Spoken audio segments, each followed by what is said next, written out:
Good morning and welcome back to another episode on the Coin King channel. It's your girl down the crypto TA, and yeah, we got a little bit of some pumpy price action over the weekend. So we'll take a look at that and see if there's any chance for us to get a pullback on this. And I do believe that there is, especially on Bitcoin. There was something that I was looking at here, not on the daily time frame per se, but it was on the 4 hour time frame. It was. I was looking at the fact that Bitcoin could be seeing a pullback, maybe even to fill in that little CME gap that we did leave behind. I know a lot of people are talking about that CME gap, and that is on the table, in my opinion. But it looks like we could go higher first, so maybe we take out the high first before we get that pull down to fill in that CME gap. So this is the daily time frame here, and let me just zoom myself out. All right. So just looking at the daily time frame, you can see that we got a clean break up above the golden pocket in the 786, and we started to do a little bit of an expansion here on the Bollinger, the percent Bollinger here.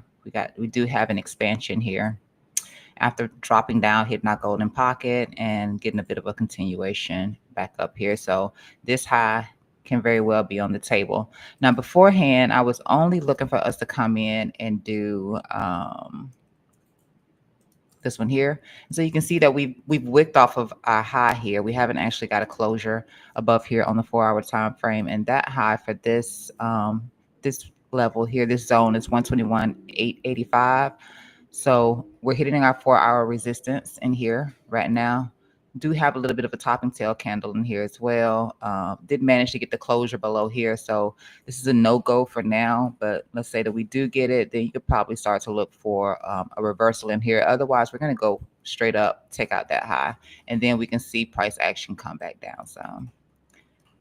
But I definitely do see it in the cards that we will get that pullback, possibly to even fill in that CME gap is what I'm looking at for Bitcoin here. I do have a return and expansion here just based on the percent Bollinger Band. Once again, I think this is somewhere around where we have that gap at too. It's in between where we have the return and the expand on. So if I just put that on real quick here, let's see. So I turn that on. This is what I'm simply looking at here, the return and the expansion here. So the CME gap is sitting within here. And as long as this continues, if we stay in here and this bottom here stays relatively in this spot, just starts to flatten out even more and go sideways, then this will likely be the return coming in and filling that CME gap.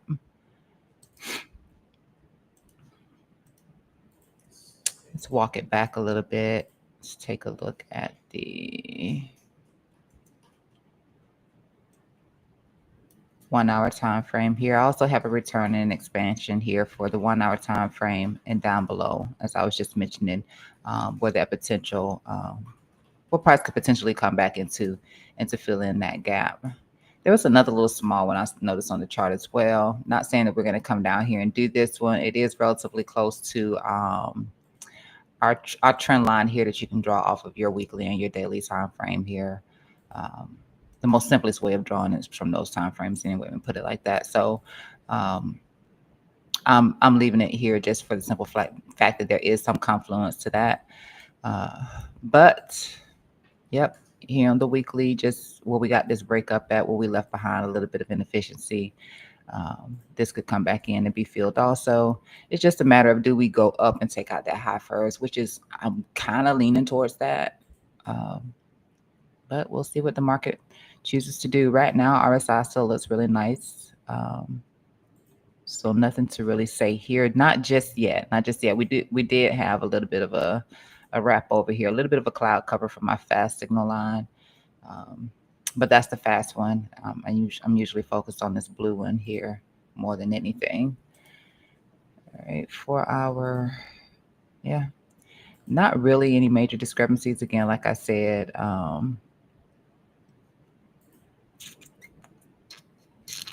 we haven't really put in any bear divs in here. Not too many anyway. I think that may have been one here.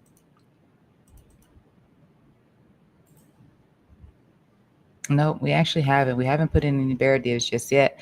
So I'd be looking for some sort of bearish divergence. Is what I would like to see first. But the longer that we consolidate here, this would start to drop. That would put us closer to the zero line, and then maybe we get a little bit more continuation down on it. But MACD is so far away from the zero line. It's crazy over here. So again, that's why I'm sort of leaning towards we take out that high first, and then we come back down and we fill in that CME gap. Just one of those days, huh? It's Monday. It's Monday, so keep that in mind. It's Monday. It's false move Monday.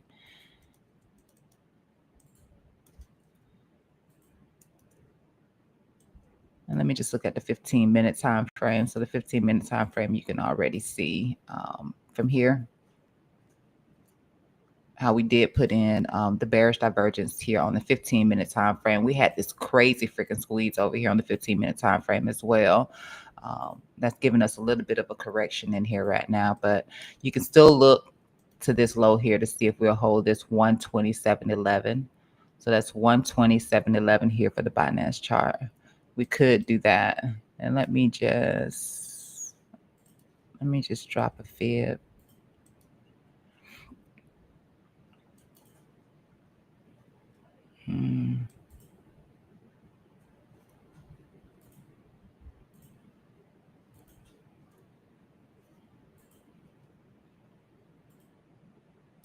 We have to take out this bottom tail in here. Let me just drop down to a lower time frame here. I don't want to go too low.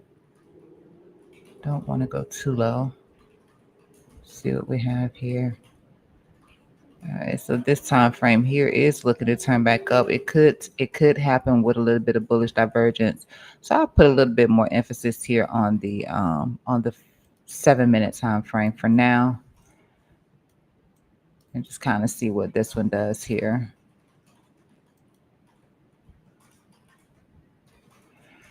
All right, but I'm going to come back to that. Let's take a look at Ethereum.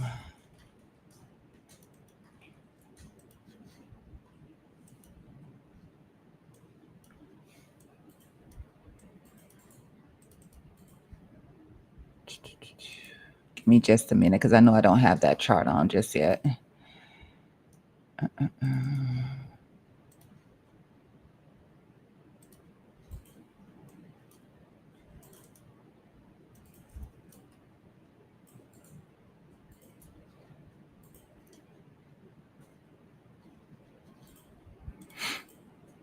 All right, so here on the Ethereum chart, I did cover this on Saturday where I had the biggest blooper because I'm talking about charts and I don't have the charts on, of course, and I missed the comments completely. So I think that we were in here. Yeah, we were in here at the time on Saturday, and I said that we could get come back here into this fair value gap here, and this fair value gap was taken from the 15-minute time frame here. So it was on this 15-minute chart when we're looking at the fair value gap, saying that we could come down here, and I did have a liquidity zone in here as well, or where we had some orders stating that it was in here, it was in between here, stating that price could come back to here, and we actually broke above that point. So I've since drawn in some daily levels here for Ethereum price chart. I did this on Saturday, actually. On Saturday, I drew no Sunday. I did it on Sunday. It reads yesterday. So yesterday I did draw in these daily levels here for Ethereum price action. So we have 3 new boxes here, and I'll give you the levels for that, because there was nothing here in between price action from this weekly to this weekly here, which this is the last weekly average range here. So when we're pumping hard, we want to be looking at our weeklies. As we start to get closer to the reaching the top, then yeah, it makes sense. And I should have did this beforehand, and I just simply didn't. So they're here now. So can't cry over spilled milk, right? All right. So we did get that tap back just here to the top. I mentioned that I only want to see when it comes to a gap, maybe coming back to the midpoint. Anything beyond that is, something different for me. All right, so we did that. I did notice where we expanded that on our monthly time frame as well, but we did look at that also, and that's coming from the um,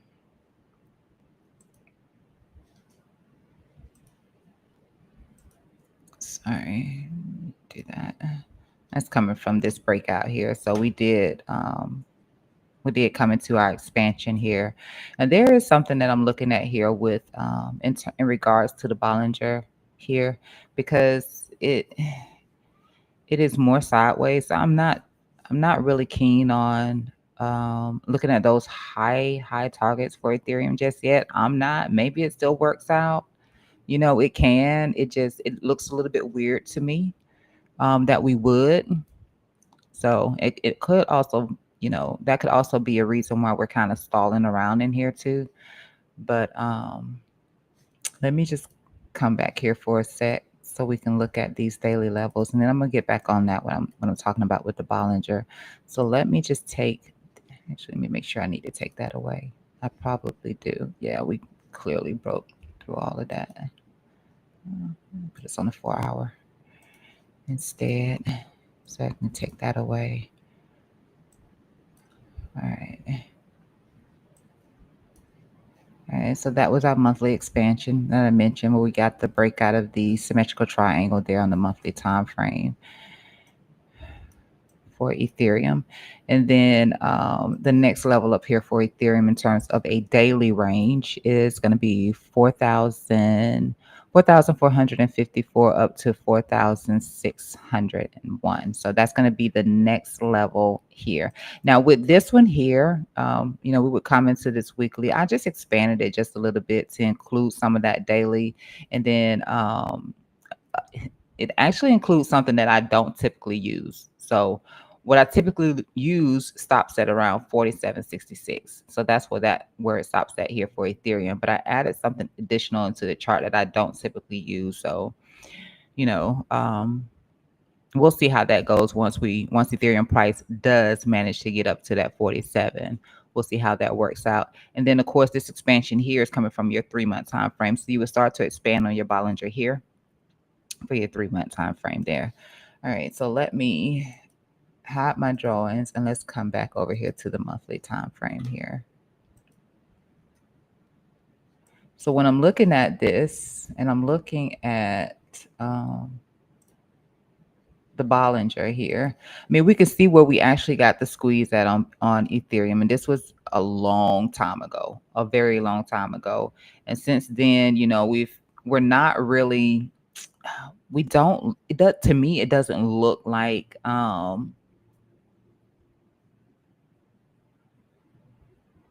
it looks more like resistance. Let me put it to you like that. It looks like the Bollinger could be acting more as resistance other than an expansion. Because when you're expanding, you're able to break the outside of the standard deviation too. And so to me, it just looks like resistance. So I'm not sure how this is going to work out. And this is from the monthly time frame here. I'm not sure how this is going to work out. Now the Bollinger is still rising nonetheless. It's still rising. And it could just be a lack of momentum in here. But then I go out, let me see. Let me come out to the monthly. I'm at 3 month. 3 months, same thing. It looks like it's acting as resistance on Ethereum, and that we're not actually looking at something that's going to expand on Ethereum. So that bothers me just a little bit. So I just want you to be aware of that. Doesn't mean that it doesn't work out where Ethereum actually gets that pop out, but it probably be some sort of a quick rejection if it does. That is what I'm trying to get to. More likely, probably be some sort of a quick rejection if it does. So just be aware of that here with Ethereum. We are hitting some resistance here for Ethereum, which is why it's not pushing higher at the moment. I don't think I can pick it up here from the 6 month, and I can't. So you can see whatever is happening here on the 6 month that I cannot see. It is still within an expansion here on the 6 month time frame. So let me see what I'm gathering here.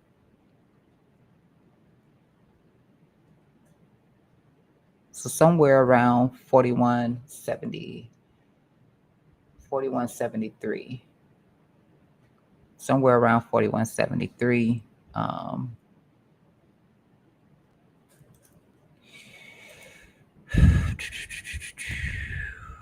right here. I figured I was going to put it back on. Let me just change this color. So somewhere around here, that expansion is happening on a 6-month time frame. All right. So let me zoom back out and let's see what that looks like. It's not really relevant. It's very close to where we have the monthly expansion at. So yeah, again, it just looks like resistance to me and not, it looks like resistance. I don't know any other way of saying it. It just looks like resistance to me. So if we do push out, we probably leave behind some sort of a big wick on that. That's my point there for Ethereum. All right, let's move on and let's take a look at some of the other altcoins. I need one of my screens to show me Bitcoin though, so I can make sure I'm not missing anything over here in the process.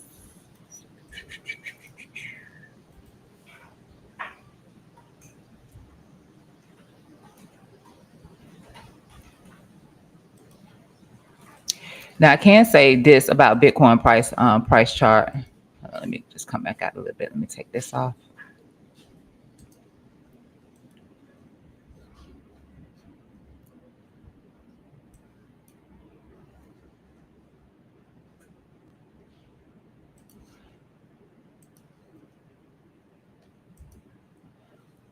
Can say this about Bitcoin's price action also is here. This is typically where you see some sort of rollover too. With the money flow like this, and we've covered this before, this is typically where you see some sort of a rollover. So we'll see how we do right here in this zone if not going to take out the high. So again there, and then again over here as well. So you can see that you start some sort of a rollover whenever the money flow starts to look like this on the 4 hour. In particular, I'm just going to say the 4 hour. This is where that happens at. Now RSI still looks absolutely amazing. So it would just simply be a correction at this point, and then a continuation back up. 130 is still on the table for me. Just how how much work we have to put in to get there. That's another story. All right.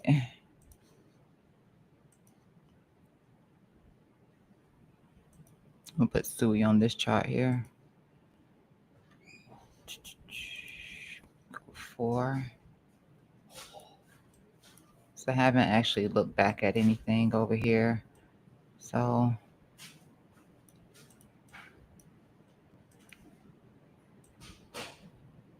push that up. Take that away. All right, so Sui's still not performing its best right now. I guess all eyes are on Ethereum at the moment. Sui still is not performing its best. Not really. You know what? We can be done with that.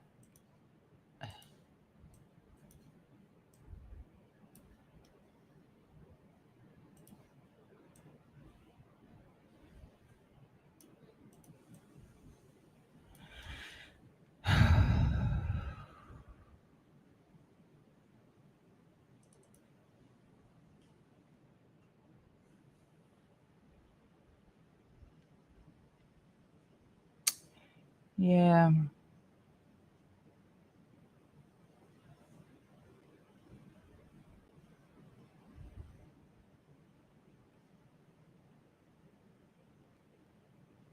I'm gonna have to give Sui a little bit of time. I really can't tell you anything much here about Sui price action at the moment. It doesn't. I mean, it's just lacking. It's just lagging behind. Like I've seen some other altcoins that are performing better at the moment compared to Sui, and it's just lagging behind. If it does manage to keep pushing up, of course, the first thing I'm gonna look for is gonna be that $4.12 here for Sui. And if we get past that, then I'll be looking for the previous week high to be taken. But at the moment, it just seems to be lacking. It's hanging around here around the zero line, which means some sort of an explosive move would be taking place. Gotta, yeah, yeah, mm, it is in some sort of a little bit of a squeeze or indecision in here that can be seen with how relatively tight everything is. You're tight here on the RSI, you're tight here on the MACD. You're not actually showing that there is any momentum in here, despite the fact that um, this is showing that the bulls are in control. Yeah. So, I mean, Delta is above the zero line. So, in all fairness, I should just lean bullish at the moment. It's just very, it's just lacking. It's just lacking a lot of momentum right now, or simply interest in price and buying into it at the moment. That could also be the thing. Hmm. I would like to see an additional drop here, and I think that that would clear anything up here. That would whatever the problem is in here, that'll be fixed with one more little dip here for Sui, and then it could probably push onwards and upward here on the daily time frame. On the weekly time frame, still looks good on the weekly time frame. Mm, yeah, still looks nice on the weekly time frame. So maybe one more little correction here for Sui, and then we can start looking at some of Sui's higher targets up here.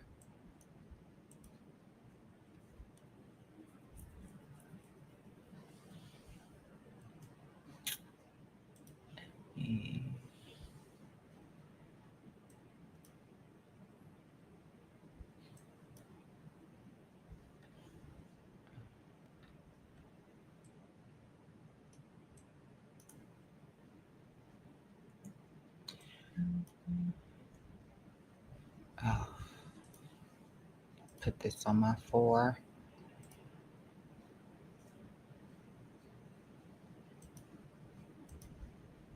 I would have been looking at XRPZ.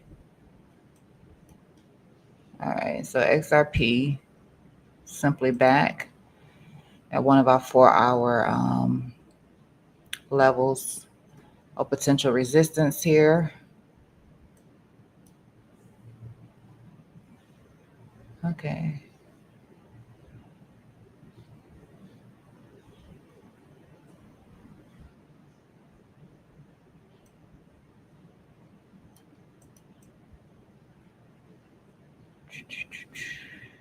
RSI looks really nice on XRP. Of course, if we manage to get past this level here, then the next target for me is going to be that 349 to 357 for XRP. So that's the next 4 hour zone here for XRP. Let me just pull these out here. And if we do start to see a rejection, which may not even come in until um, tomorrow. But at the moment, this looks fine. It looks like if we do push up into this level, we could end up getting a little bit of bearish divergence here on this 4 hour time frame for XRP. So we could actually end up putting in, if we're not taking out this high, of course, a lower high. We could end up putting in a lower high here on the 4 hour time frame for XRP. So that's something to be aware of as it does start to push up here a little bit more. But like I said, the RSI looks pretty nice. So price action pushes up and say it comes up here to this 349 to 357. It could have some bearish divergence on it. Take a look at the daily. Yeah. Ladies showing that we're already hitting a little bit of resistance here, okay, around the previous week high. I can see that here from the RSI with the cloud cover, how we're just hitting this, hitting right around where we have the fast signal and that yellow at. So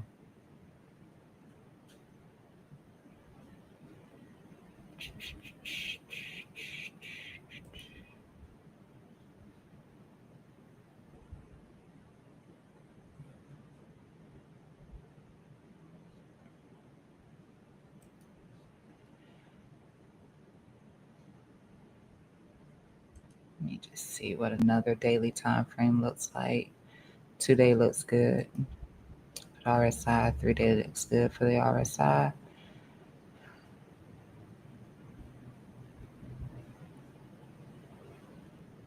But again, they're all confirming that we would run into some sort of bearish divergence here. And you're not worried about getting up here to these highs. The bear deal would come in here. It would come in around the body of this green candle here. So once price does manage to push up into that point, you can see we will have bear deals on multiple daily time frames, as well as the 4 hour time frame would give some bear divs for XRP.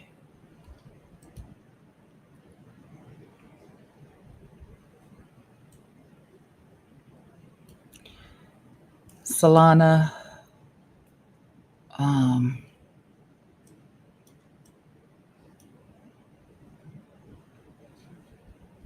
Solana's lacking a little bit here too. Still, we haven't really gone anywhere. We basically just, after touching the golden pocket and coming back into the weekly range, we've still just been bing bonging around here in this weekly range. So, haven't actually gone anywhere. Looking like it wants to give another sell off, but it wouldn't be.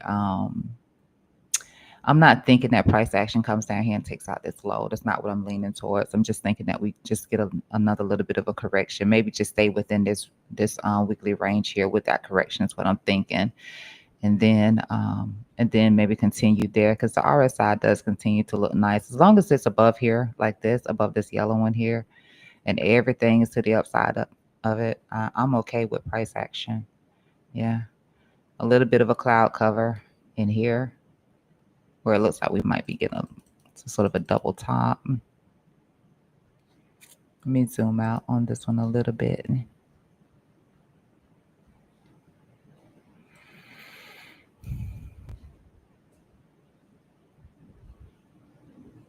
And that was a nice move nonetheless. If you bought Solana and you rolled this up, that was some nice gains there. Yeah, we're looking a little trashy on the RSI here on the 1 hour time frame. It's just been chop city, just chop city trying to get up, and you could already see it in the candles. Like they're so choppy, and the angle makes a difference.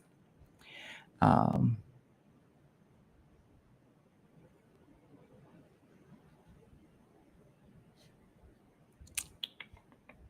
Let me see. Let me just jump onto the weekly. Yeah.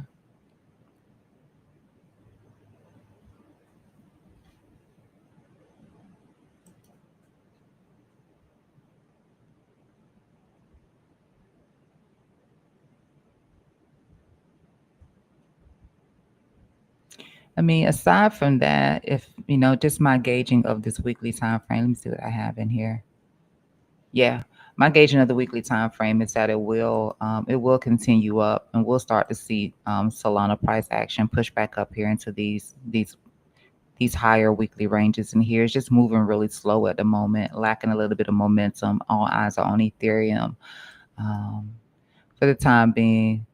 But Solana would be next, in my opinion. It would definitely be next. Hitting a little bit of resistance in here, but once it pushes through here, you'll see a nice girthy candle like this one over here come through. Sadly, we didn't get that over the weekend. Yeah, has to fill in this space though. This is in the right direction though for some continuation for for Solana. This is indicating a squeeze. I don't know if I can see it in the Bollinger or not. I'm turning it on and see.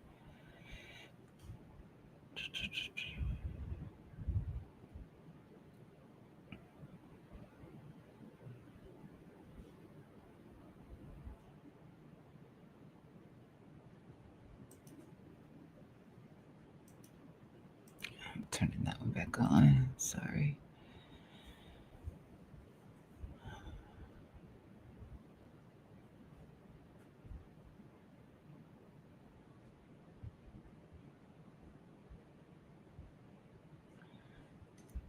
Mm.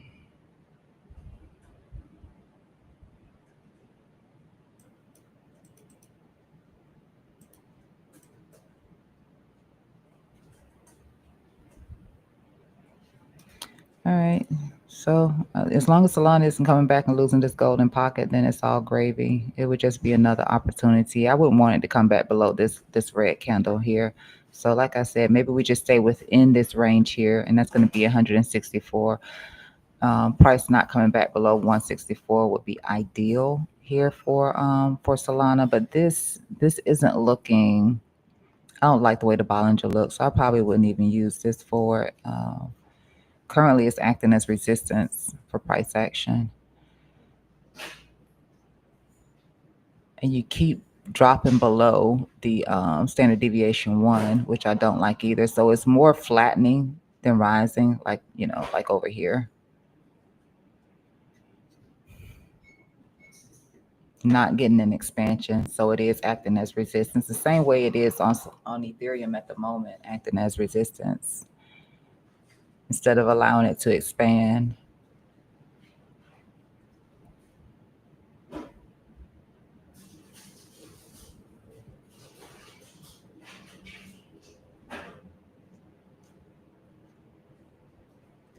So 178, we'll say that standard deviation one here on the weekly time frame, 178. You see price action coming back into 178, and it's not managing to hold. And I would just be looking back down here towards that 164, and then of course the golden pocket. So I would keep the golden pocket on my chart.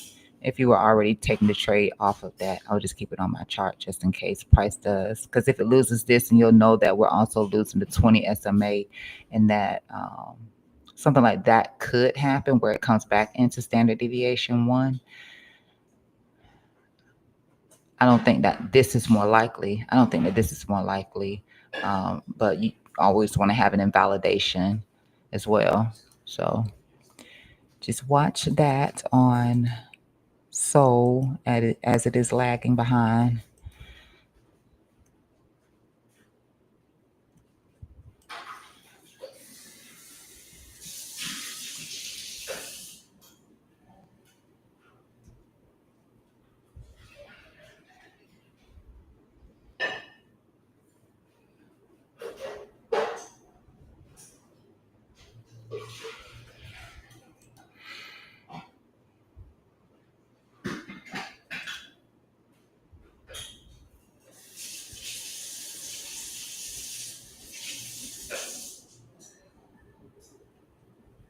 Yeah, this is confirming that it's still just consolidation, and it's going to be some sort of a break up or breakdown, but right now it's just simply consolidating because we're not even pushing, we're not even doing this, we're not breaking the top side of this cloud.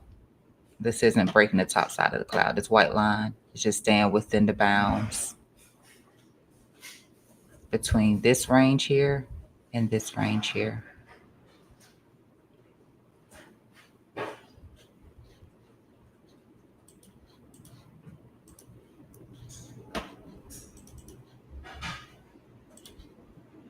All right, so Bitcoin is starting to come back down towards the lower end of that bottoming tail.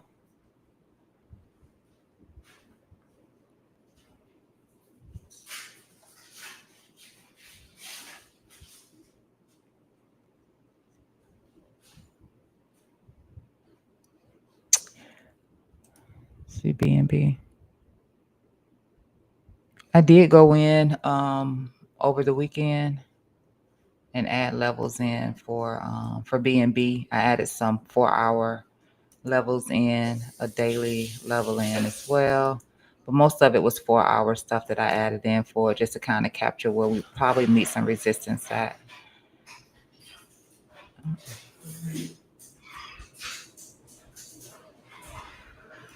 Okay, so right now that 827 seems to have done the trick for it.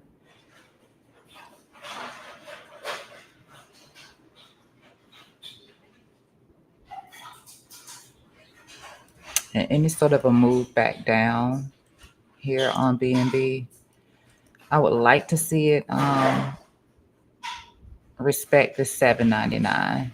Any sort of a move back down. I want to see it respect the 799 since this is showing that there was a little bit more since it is a momentum line. I want to see it respected.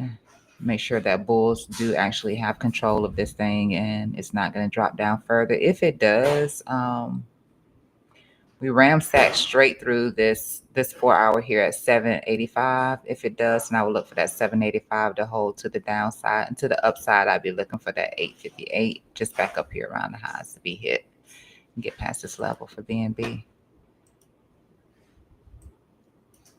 ADA just set back up here at one of the other weekly levels, which isn't, filled in with a zone, but 82.43. This is a weekly level of resistance here for ADA. And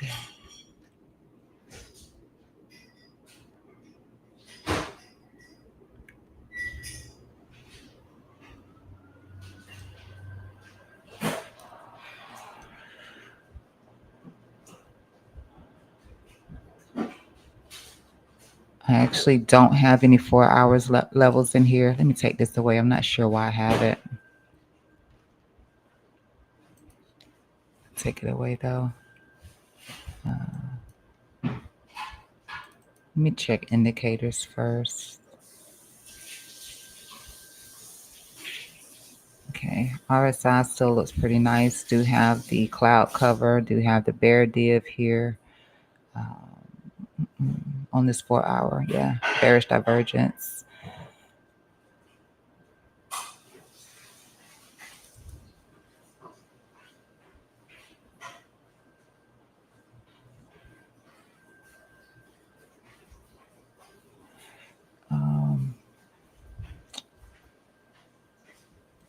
Let's push this over here.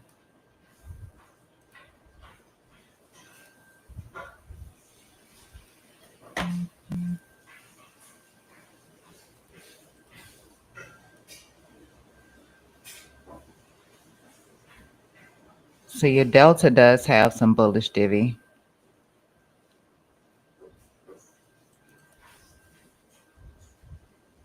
That's already happened then. Yeah, that's already started to play. It's just a little lackluster, at least until the delta crosses back up the zero line. Once that happens, yeah, I look for continuation here on ADA. And that's the 4 hour time frame. Let me see if there's anything else in here giving. Yeah, I will look for continuation. I like that. I like the drop here and the acceptance of price into here. So it just starts to print bullish divvies in here. So I will be looking for ADA to continue up. I do want to see this white line here do start to rise. So it does need to pop up and push out. It needs to do that. So to make sure that there is no invalidation of this with this, these equal highs in here. This tends to get taken. So I am looking up because that does tend to get taken. It's great liquidity. Let me turn that off. Yeah, looks good. Looks good.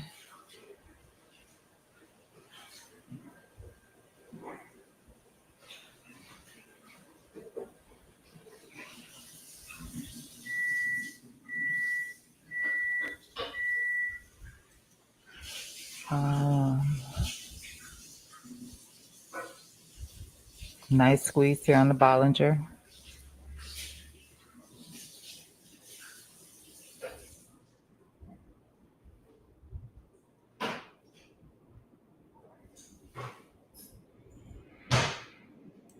All right, so let's look at our invalidation also.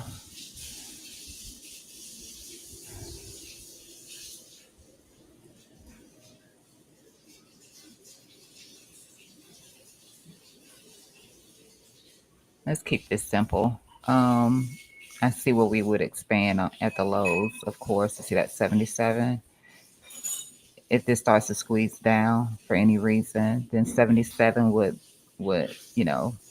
start to expand here to the downside like so.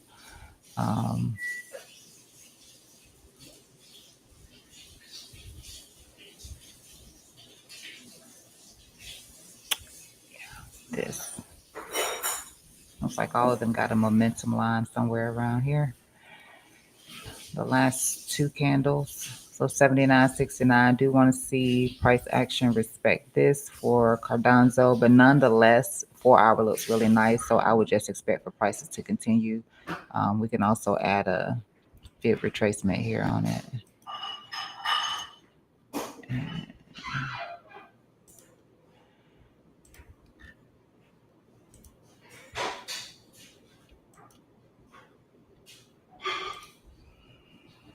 This doesn't look likely.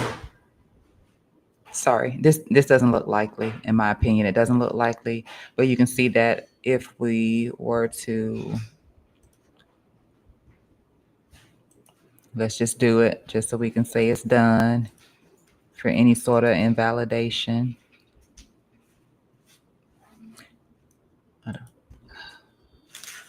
Thank you, love. All right. Instead of me doing it like that, let me do it with this, because this is the highest point here. Let me do it with this. So double top measured move would be back to VWAP. So just in case, this is a simple just in case this is a double top that is to play out, then VWAP would be the measured move down. I'm laughing now, but because it doesn't look like this would be the case, but just in case, you know, dot our I's and cross our T's.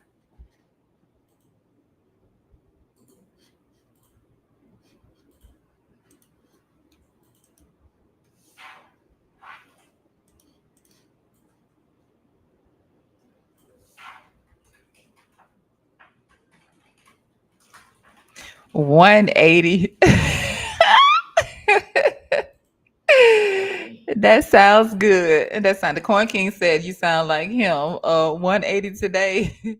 That's crazy. I don't know about that one.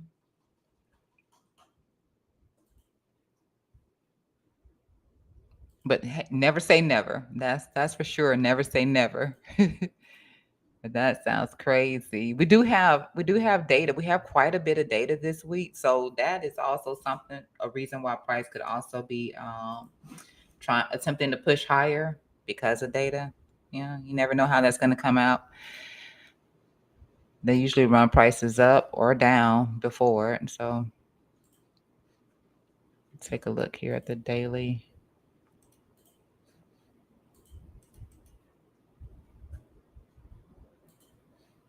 Again, weekly.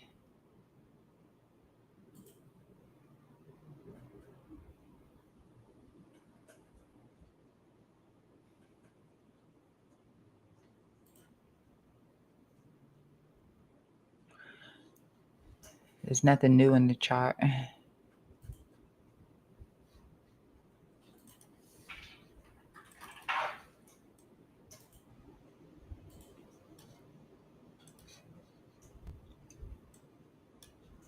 right, so H bar here.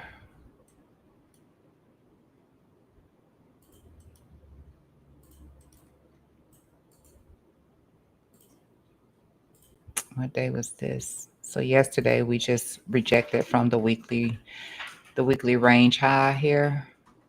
That's what the low side of it. We rejected from it on Sunday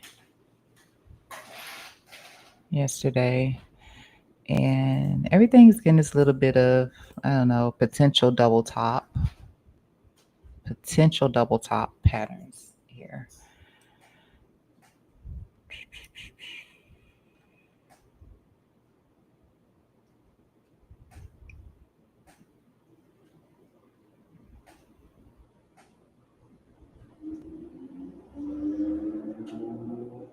I think I drew this line here on Saturday when I was talking and no one could see it. Sorry, let me just change the settings. It's not in sync. Yeah.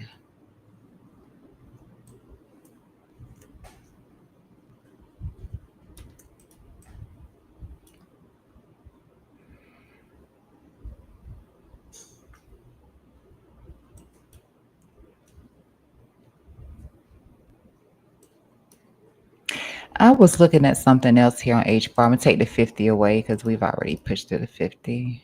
We would just be trying to get to the golden pocket 786 here. Um, which time frame was I on?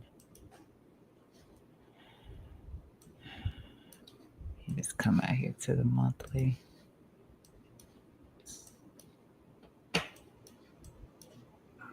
Maybe we could already see from the VWAP here also, and that's a big struggle for H bar. But I was looking at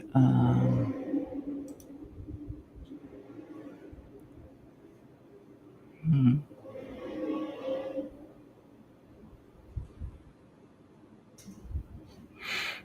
everything looks a lot like this when you go out to your monthly time frame, where it looks like the Bollinger is acting as resistance. And so this is what I see happening with Ethereum. Honestly, I think it wicks and then it rejects just like this. That's as far as I can get into that one. But that is what it looks like.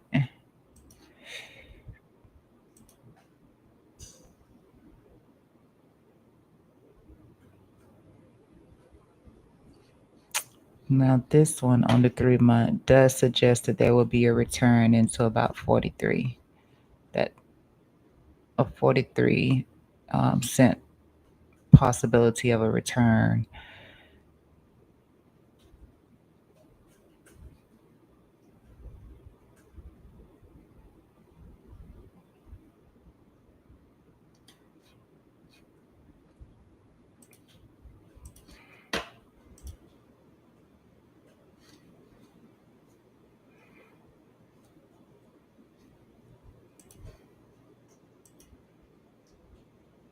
I knew it was going to turn that back on. Just wanted to see.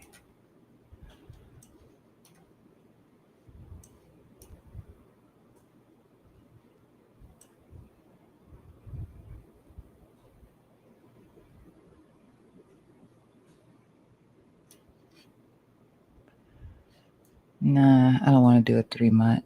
That's it's going to take forever.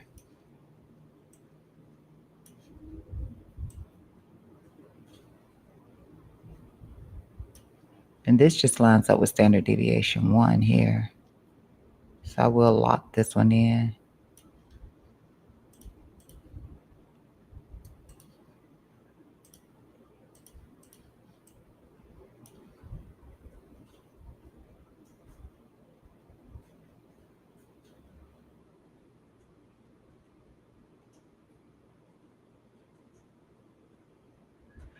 This could easily be our peak in here. I mean, we'll have the wicks above it. But the first closure you see outside of this, I would put this on my line chart on the monthly. And once we get this monthly close, which is going to be, a couple of weeks out, if we do have a closure above here, then we can start to look at the 35 and the 41 and potentially higher um, for H bar. But for now, yeah, we could continue to see a rejection in here. We could.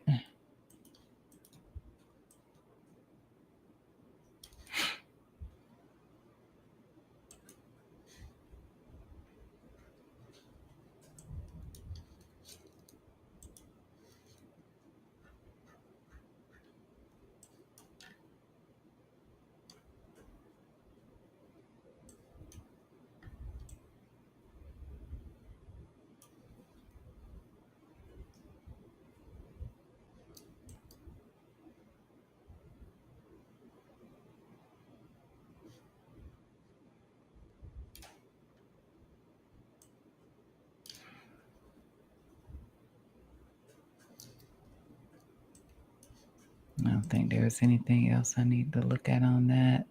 All right. See what we got ourselves here.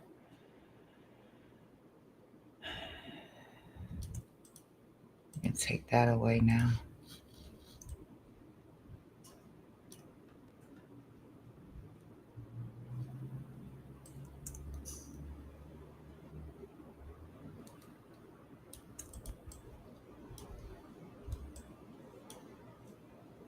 don't need that anymore, so I'm gonna delete that.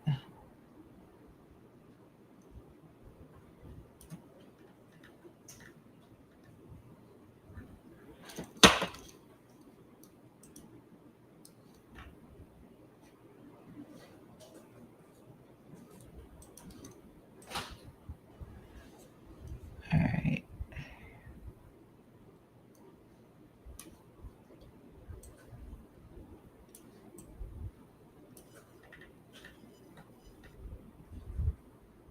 I think I intentionally did it like this where I didn't include a lot of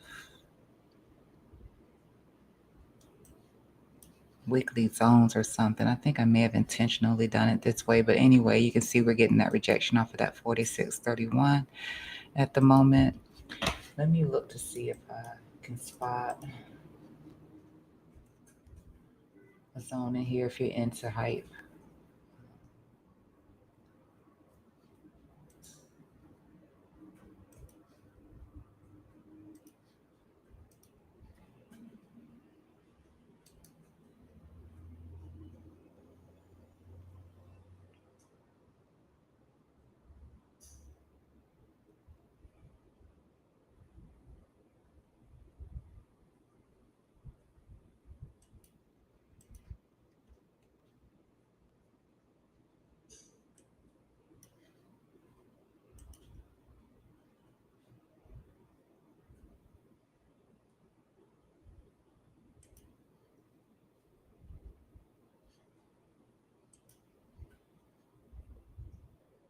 This looks like it's about to come back though.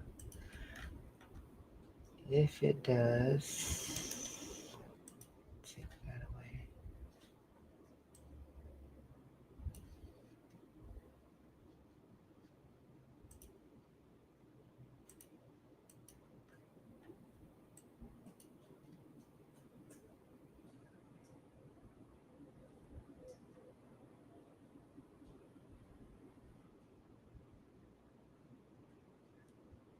So this is drawn wrong anyway. Let me do it like this.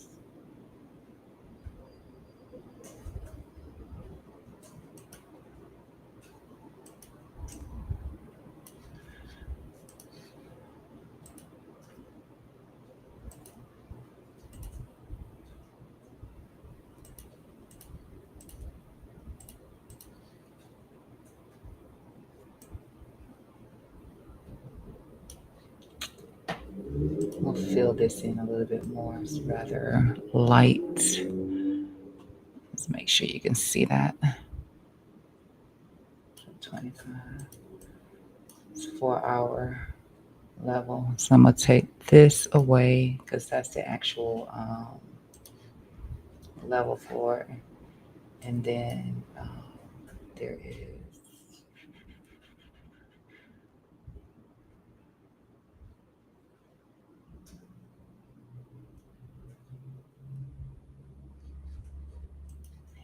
there's this in here. I'm trying to see how much of it I should capture.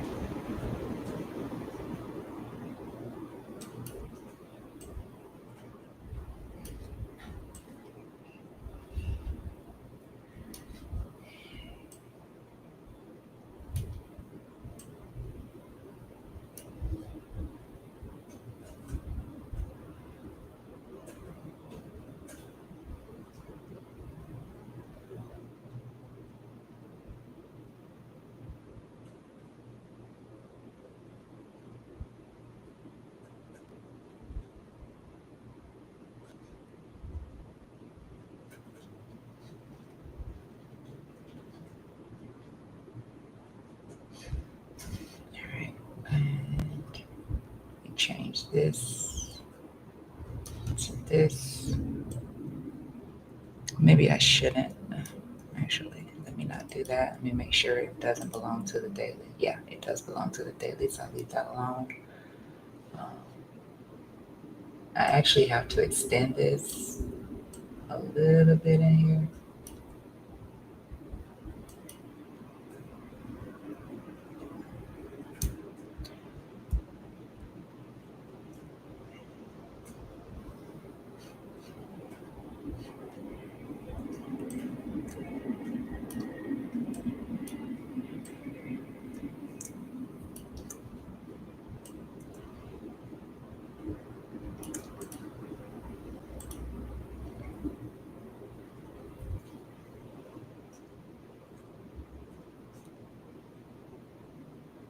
To be honest with you, this whole range in here could be extended out. I just don't want it to be such a large range. I'm gonna do it. Screw it.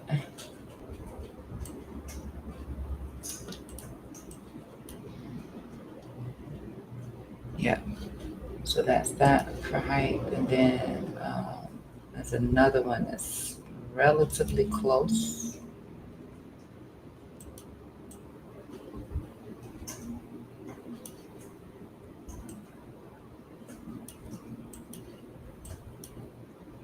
And I'm just going to stop with those. And I'm going to add maybe this one here.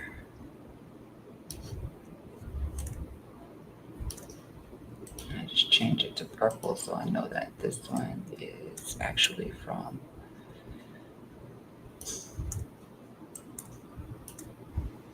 a 4-hour time frame. All right. So for height, I mean, you can extend this out if you want to, and make this one whole zone if you'd rather do something like that. I'm not gonna draw them out too much further.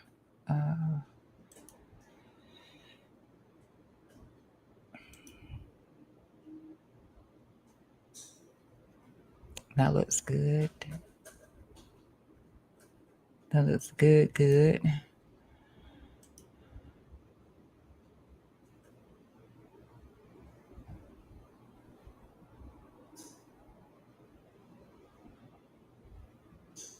I guess after that big correction, that I haven't really looked back at this one too much. Yeah, this looks good, good. So I would just stop in here. You know, you get a pullback. You can look here first. That's going to be 45.23 to 44.46. And look for a bounce in here. Got some nice support in here. And then if that one doesn't hold, then it should be about here. Yeah, then it should be here. In fact, I'm going to go ahead and just add that one more. I wasn't going to add. I'm just going to add it in here anyway.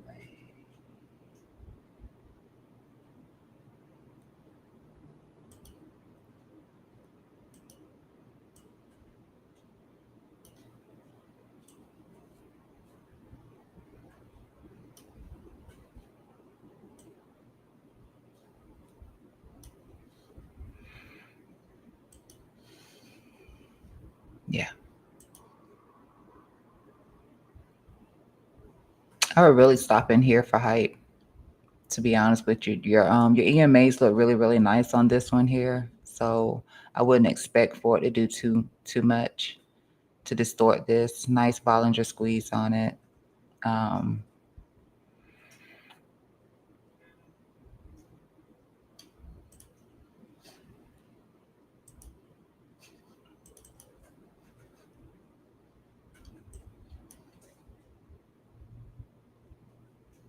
do have some bear div on your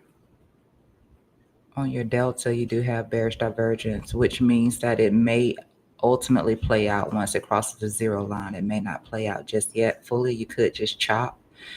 But if you start to see this breaking below the zero line, then you know, albeit I still wouldn't be looking for much from that rejection that it did get between here and here. I would expect for that to be the max pain for it.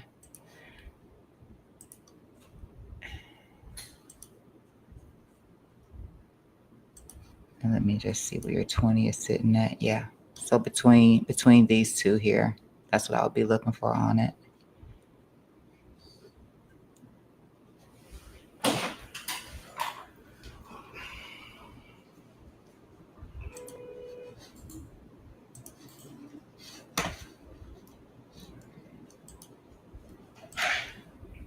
Put this back on Bitcoin so I can see what's happening.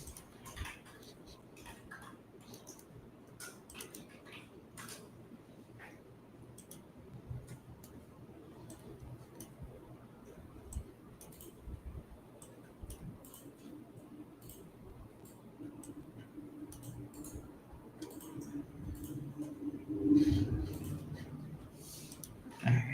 Let me see. Hi. I never thought I would struggle with the name. Um,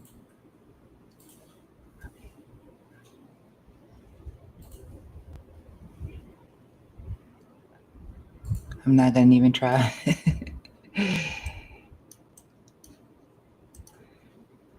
All right, so XLM, boy.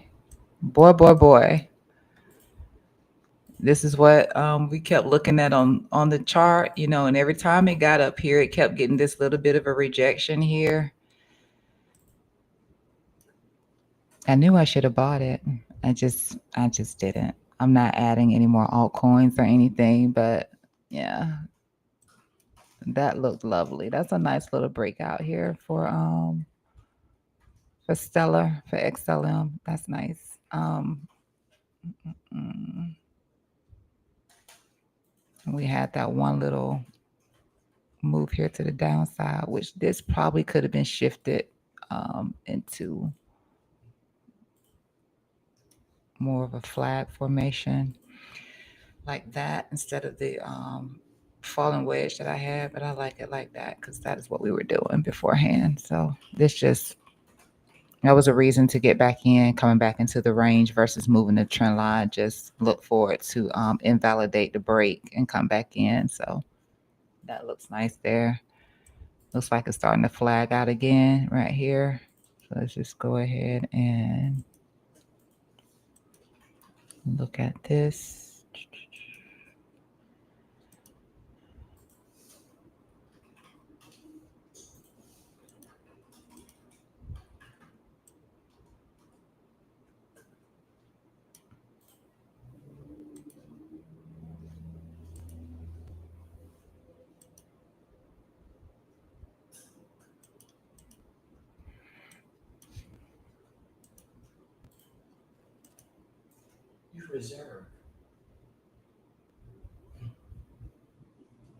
I just wanted to see what if this was confirming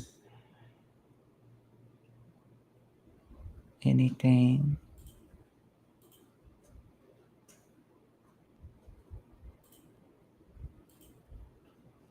Not getting anything off of that.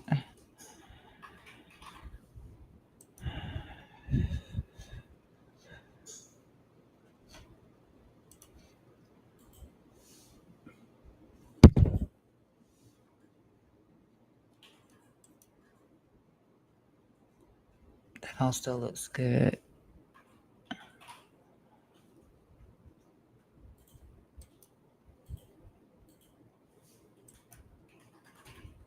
Getting another squeeze in here.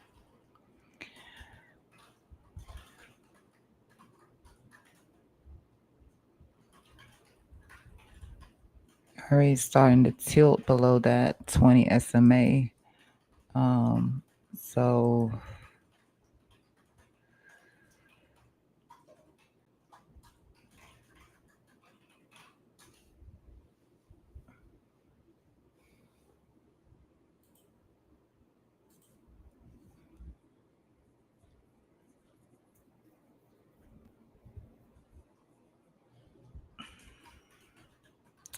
you could be looking down since this is 4-hour EMAs. I don't want to use those on this.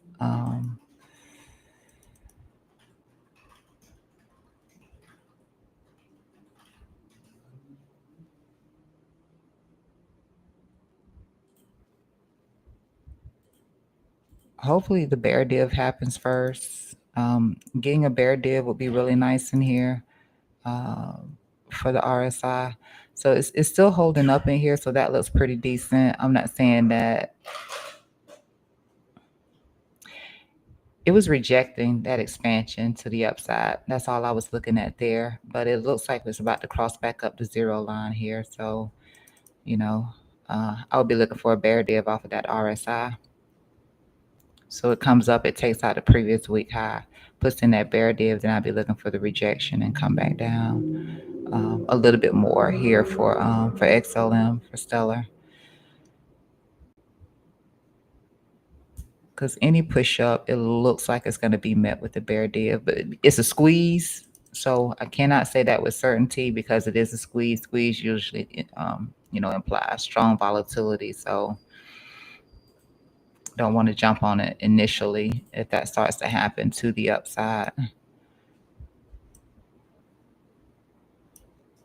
Let's see what we're hitting because we're inside of the range and not actually at the top.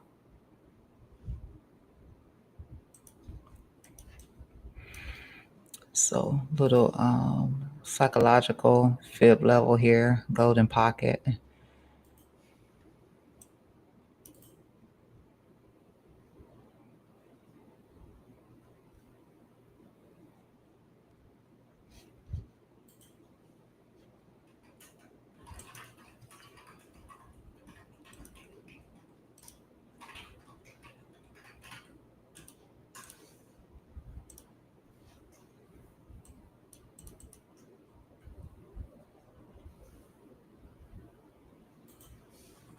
Everything basically looks like this on the RSI, which is confusing as heck.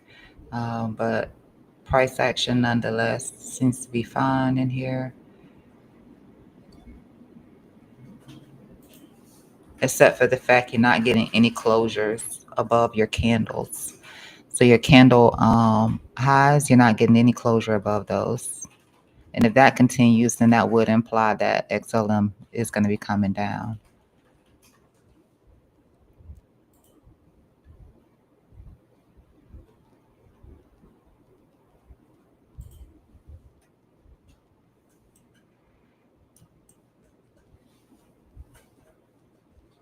Let me see if your money flow was in here. It's not. Money flow is not the most gorgeous on the daily, um, but nonetheless, yeah. So everything that looks like this, if it gets a rejection, you're going to see a strong candle push to the downside. Don't get shaken out by it, but you will see a strong candle push to the downside here off your daily time frame. Everything that was looking like this, because it's going to come back into to this line right here. This is still floating to the downside, so you don't want to see it like that. It's doing this over here. So when this does flip back down and break below this yellow here, yeah, it start to roll over. Typically you see a larger candle, but you'll start to roll over a little bit here on your daily time frames. So take advantage of these pumps, but not getting any closures above here on the daily anymore over here for Stella, which could mean that that little flag that we were looking at may not mean much. This little flag probably doesn't mean much. See what the volume looked like on that breakout. Yeah. It doesn't mean much. Has some strong volume over here on this push out here. Not necessarily in the beginning with this first push out. And that could be also because I'm on a line chart bias as well. So that could be facilitating that. But this doesn't look right. Yeah, that doesn't look right for this. Even if I move the line, it's still, and I can just do it like this, but nah. So this is weak. I would expect a pullback. It's already tapped into this though. It's already tapped into it.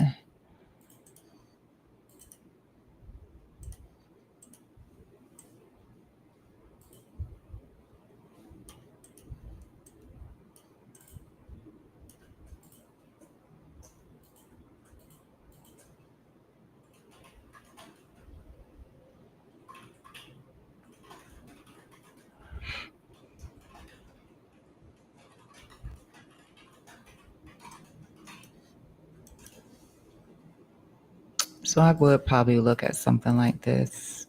I'm gonna just draw a fib off of this low to here. Yeah, that's around the midpoint here of this fair value gap. That did get tested already, but they still work. So I would look for something like that here on Stellar. If it does start to break down here, I would just look for that golden pocket back test. You don't want it to do more than that, especially on the gap. And if we do push up, then I'd be looking for some sort of bearish divergence in here. Um,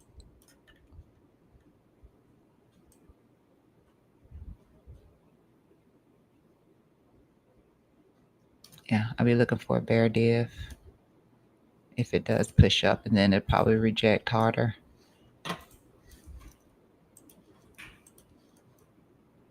Just looking back over here at Biddy.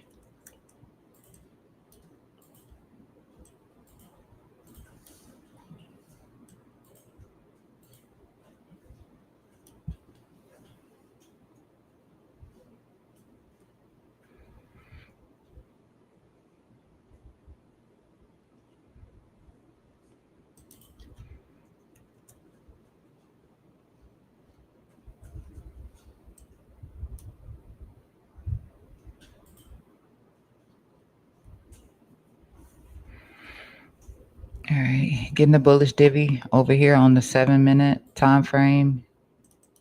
Getting the bullish divvy.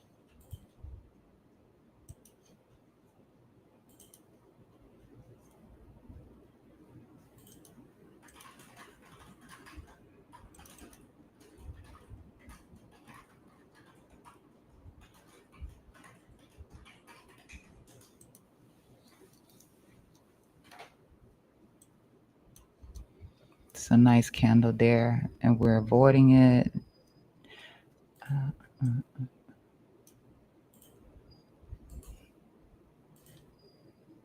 That looks good. That looks good. Even got the bull div here on the RSI as well. Between that low and this low over here.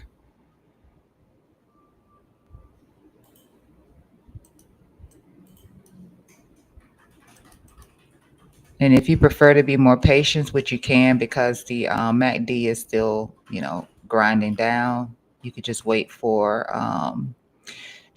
your delta to cross above your zero line, because this is indicating that price action would get a push back up. At least here off of the 7-minute time frame is what it's implying. So you can do that here for Bitcoin.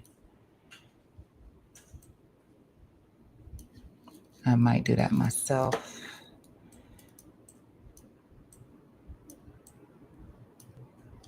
As well.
I'm just trying to see if I'm willing to open up another little scalp long position in here. I mean, not in a rush to jump the gun, even though I can see the bullish divergence in here.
Include that wick in here.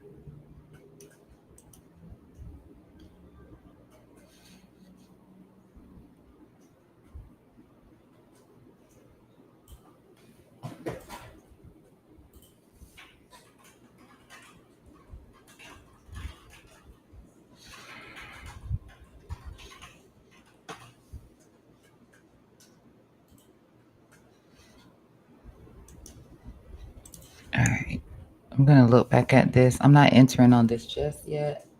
I'll give it a little bit more time to see what it does. Um, this might actually be a resistance point. 21,900. Yeah, this might actually be a resistance point in here.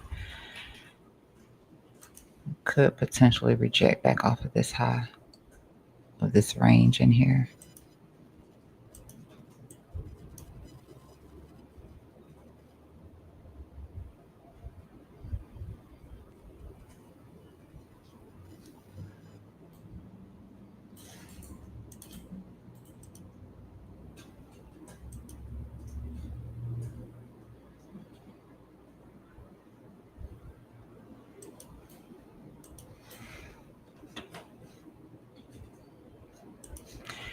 All right, let me see.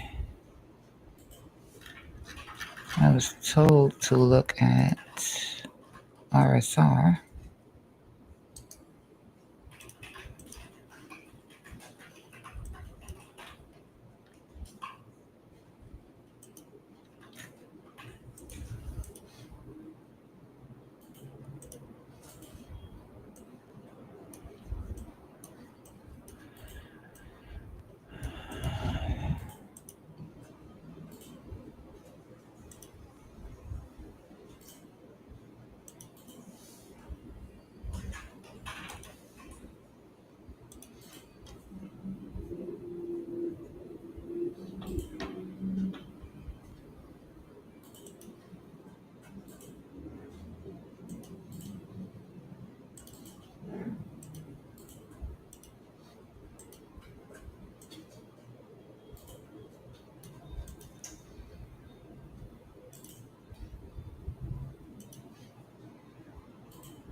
I apologize. I didn't have any levels in here for RSR, so I just needed to map out the most relevant ones real quick, or as quickly as I can anyway.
Mm.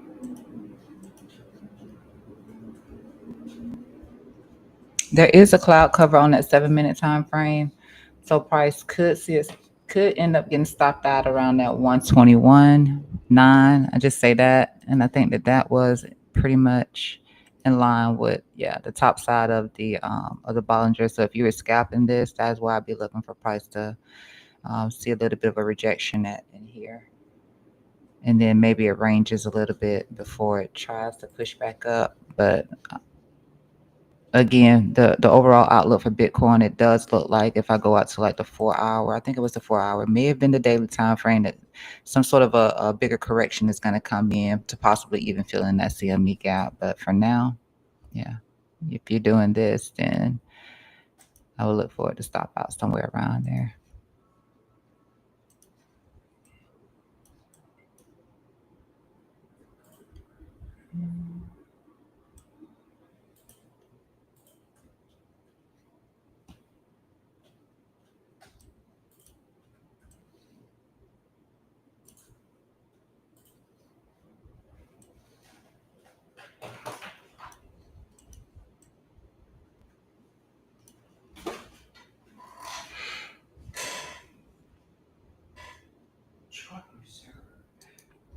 I heard you already, sir. Give me a moment.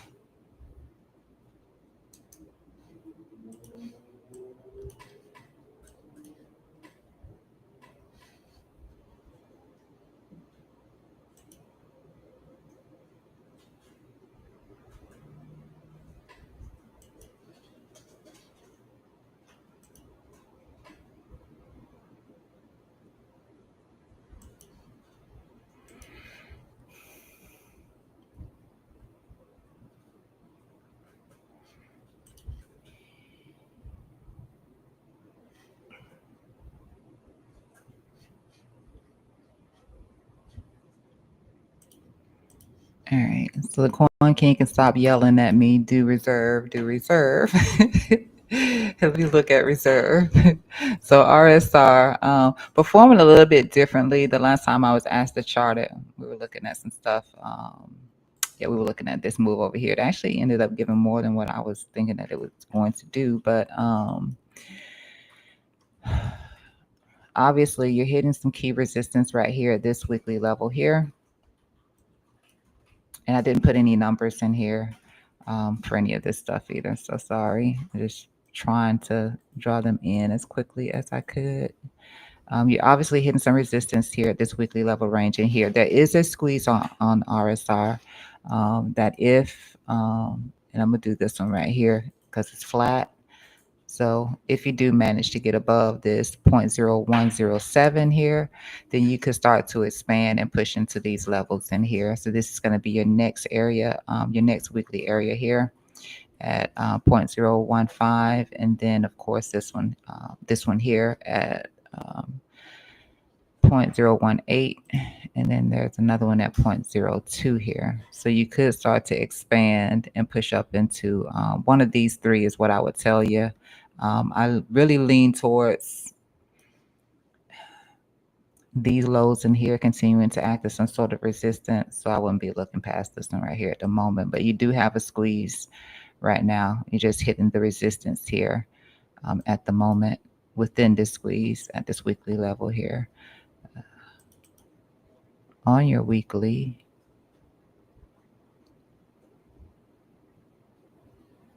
this actually looks really nice. So I like this, a bit of a cloud cover. I don't think it's any different than anything else I've looked at on the weekly time frame. And you have a lot of space in here. So it could just continue to chop for a minute before you see that push through. Because if it pushes through now and it rejects, then it'll be a harsh rejection. And that's not what we're looking for. Definitely not looking for one of these. And that seems more probable if it was to try to push up through there now. So right now you are in an accumulation zone. I wouldn't be looking for price to come back below.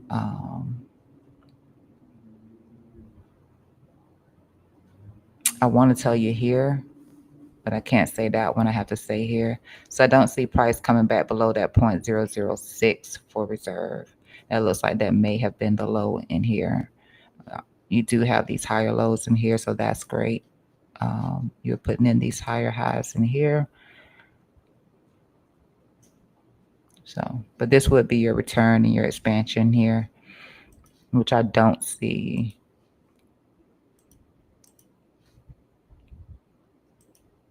I don't know that this would be a thing anymore, and that's coming back below this weekly level in here. I don't know that that would be a thing anymore.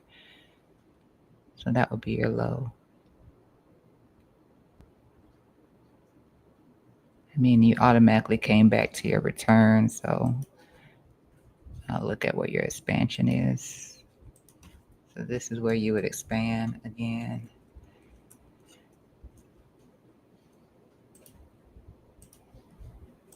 And then maybe you do a return to here.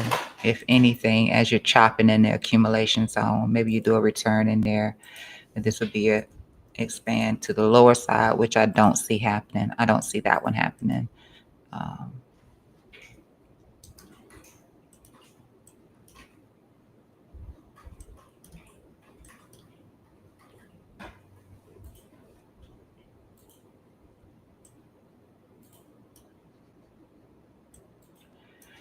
But the Bollinger did indicate that this is your accumulation zone. So maybe look for another little pullback in here and then start to buy in a little bit more reserve if you're into it.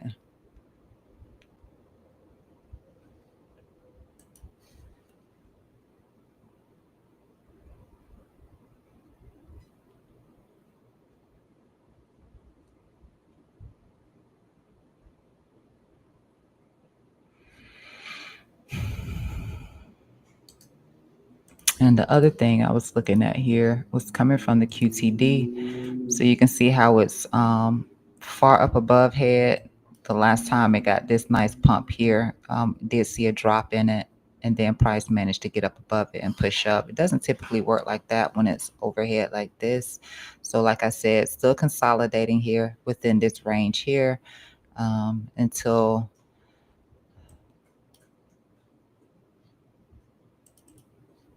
I would just give it a few more weeks. It looks really good. Again, I like this. I like the RSI. I like the way this looks. I like the MACD and the delta.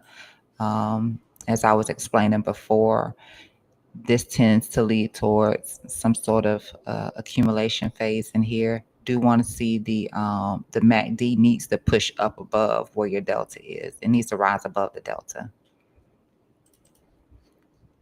So it needs to Yeah, it needs to be above it, like that and like that. And right now it is still beneath it, even though it is above the zero line, it's still below it. So you want to make sure that your MACD is rising above your delta.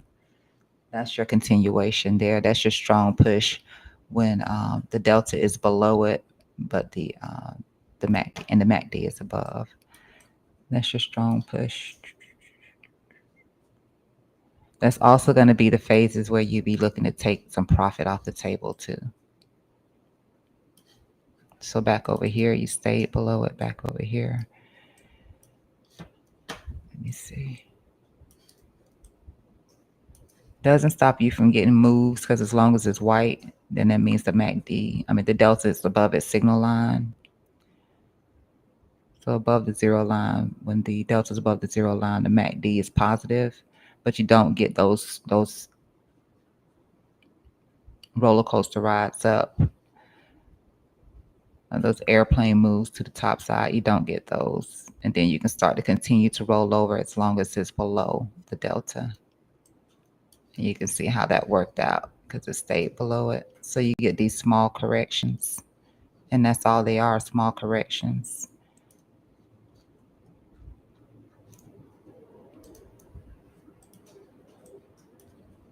Until it finally pushes above it. So do need that, but it's headed in the right direction. So it is worth buying into. Just don't buy it into the resistance and wait for a little bit of a pullback. First place of the pullback again at 0.008. That is what I would be looking at 0.008, and then potentially into your return down here to 0.006. Potentially, but that looks nice. Your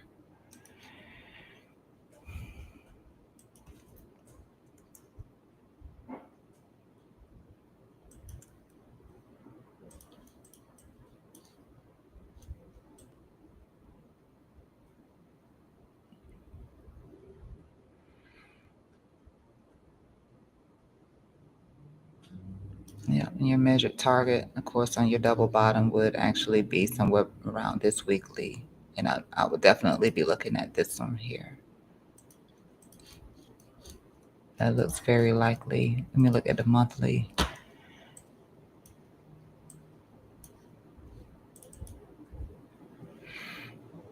Yeah, even on the monthly, it's still below the zero line. I really want to see it come up above the zero line.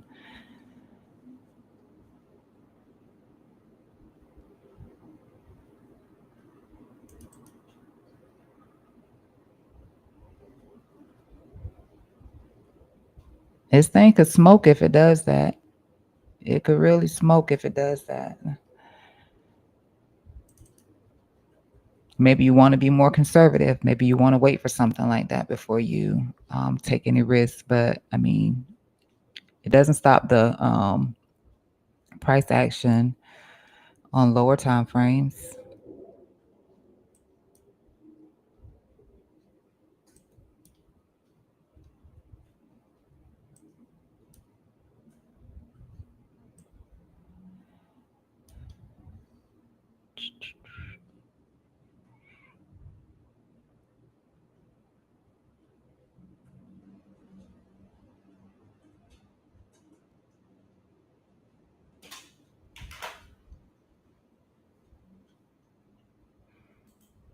So daily could see a pullback with some bullish divergence.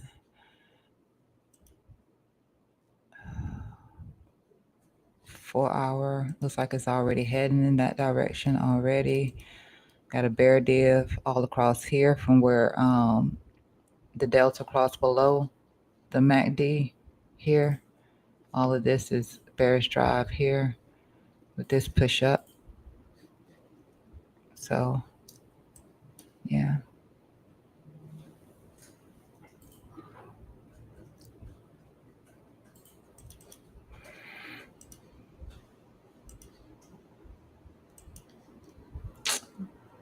That hit perfectly back here to that weekly average range here too at that 0.008 here with the golden pocket. So, I mean, that's what I would be looking for. Nonetheless, it's a nice looking chart, just lacking a little bit of momentum on the weekly and the monthly time frame, being up under the delta, being up under the MACD. I'm sorry. Bet this has a nice expansion. Yeah, it does. You're just still ranging in between your standard deviation 1 and 2. So once you drop out of 1, then I will look to the 20 SMA. You can't hold that. Then that's when I would start to look back here at the golden pocket uh, here. So that's RSR. Pretty good confluence in here for this to be targeted.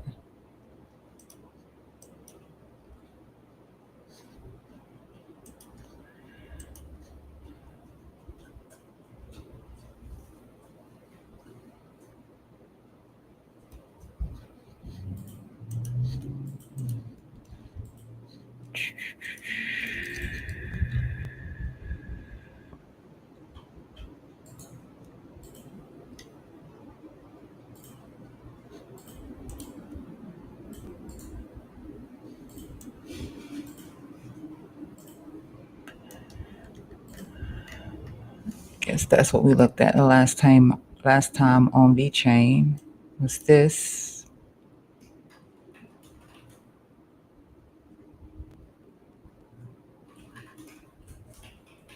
Yeah, haven't looked back at it since. I was requested to look at it. So some targets were hit on that. That's good.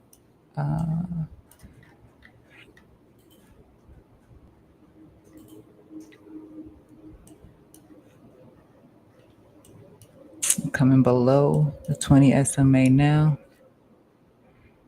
You definitely want to make sure it's holding here.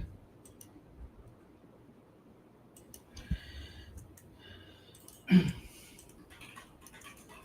doesn't line up too shabby with your bottom here for your Bollinger Band. So hopefully you just do something like this, coming back into your standard deviation 1 and 2 here, and then you bounce away. There's no squeeze on it, so I don't see a reason to look for. Oh, there is sort of a squeeze.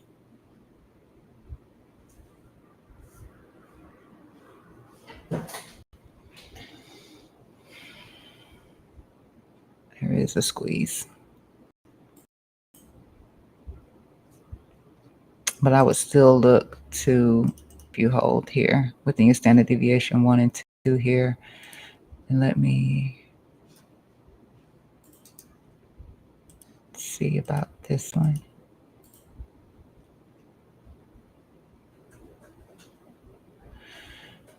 Let me see it on a daily.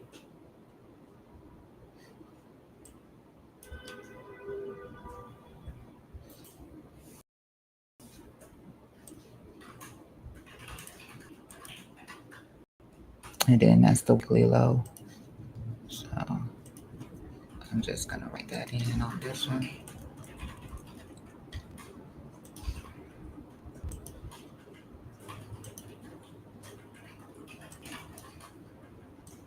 So let's just say that it starts to, you start to break the low of your standard deviation too. This is lower over here. It's actually off of this pivot right here. Yeah, it's actually looking at this pivot here. So maybe you break it, get a liquidity sweep, and then push back away from it instead of expanding. But if you do, then I would look here.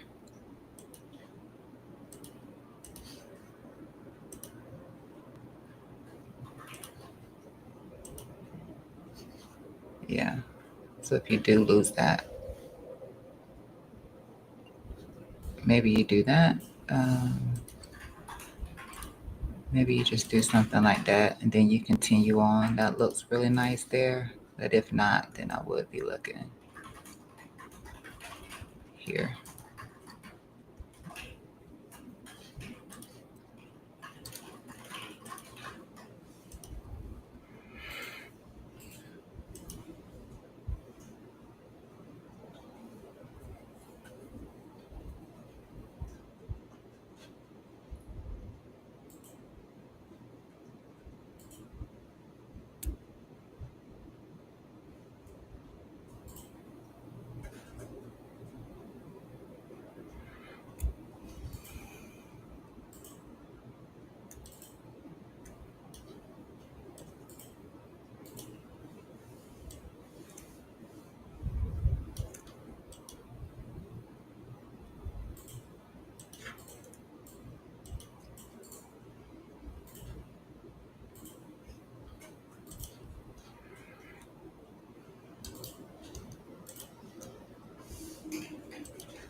See if that made a difference in drawing it like that over this. Okay.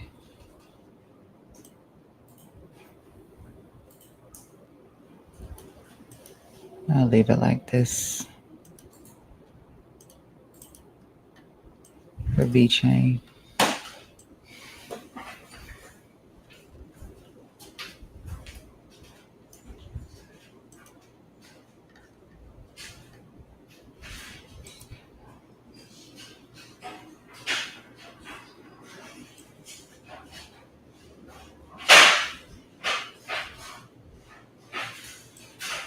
Looks like I may need to look at some 4-hour levels in here. I had this order block in here for sure. Didn't even come into this order block.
I can see where that weekly reversal was at.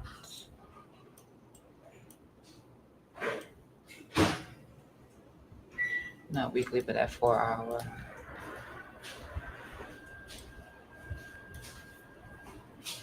So let me, let me eat it. Let me put the one for the 4-hour here. This is coming down now.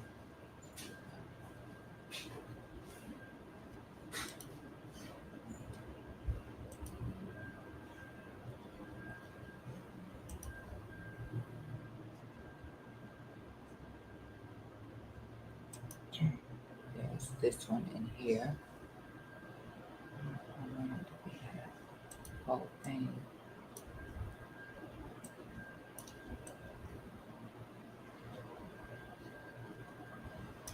Hold on. There's something right here.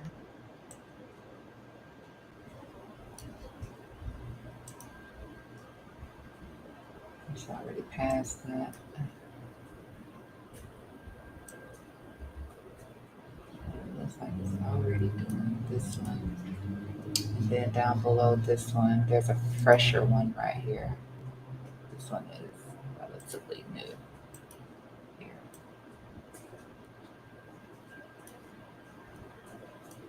This is the latest and greatest V-chain on the 4-hour.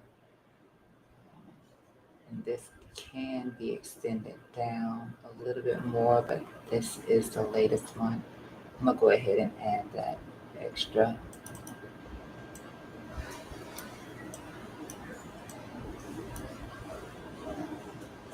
I might need to shade these in some because they look a little hard to see. I can barely see it, so I know you probably can't see it either. Just shade it in some more.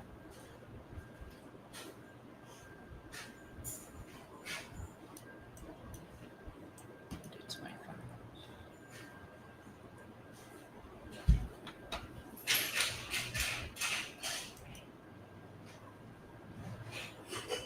Yeah, and go with a little lighter color here too. And this one.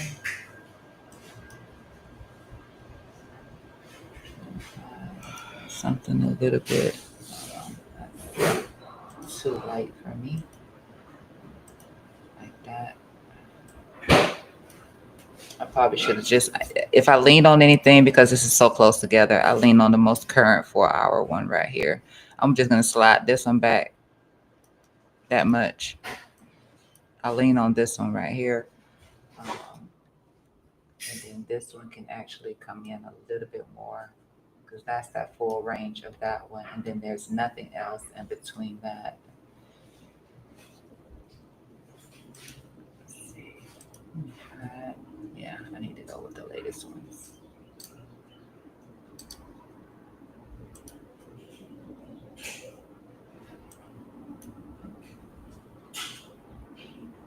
And then below that one, and just add the one below this one.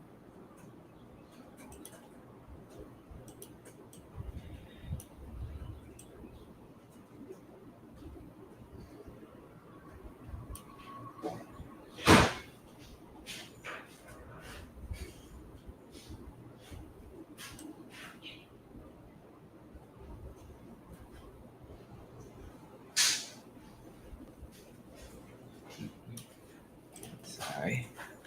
It just has a little bit more to give.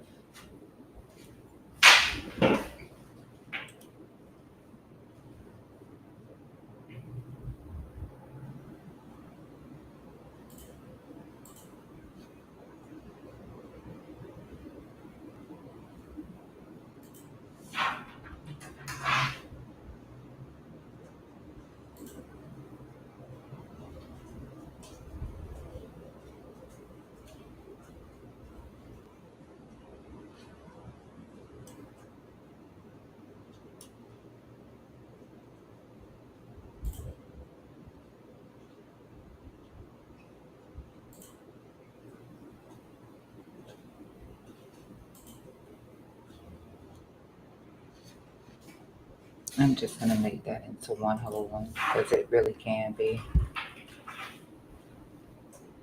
And then you're coming into the low of it.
That's old.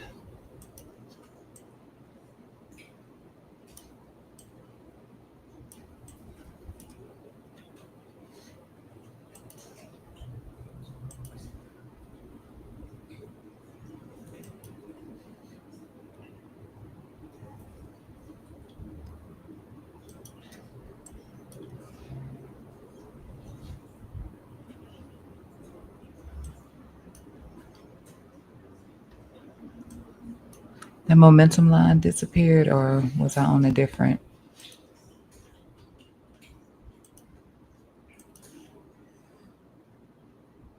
Oh, I'm sorry. No, that's not a momentum line. Um,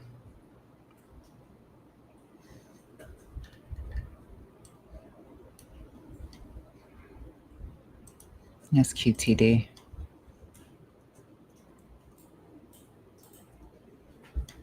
That's what that is. QTD.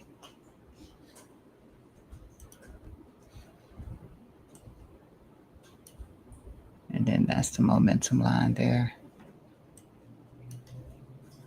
So we'll see how we behave here.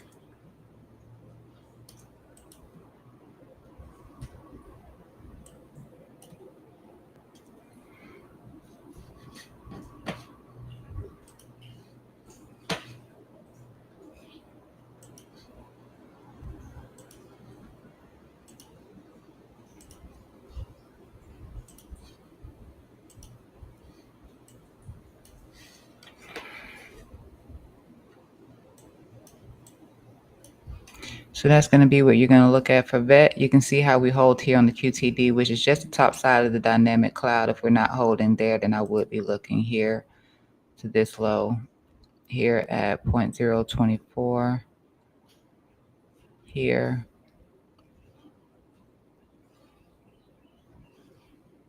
And then lastly, before you start to expand on your 4-hour time frame, I would be looking at that 0.02, which just brings you back to the standard deviation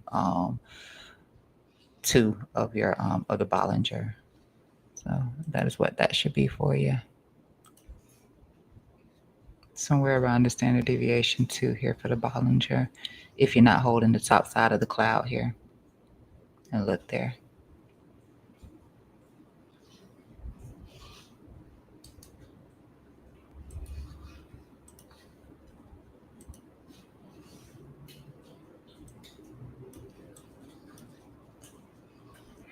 Like I said, maybe you sweep.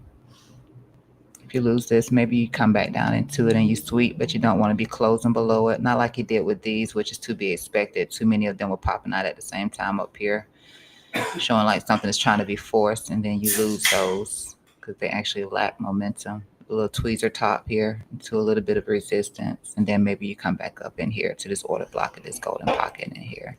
So that's something to be looking for. Lose that, come down here, look for a return here in that daily.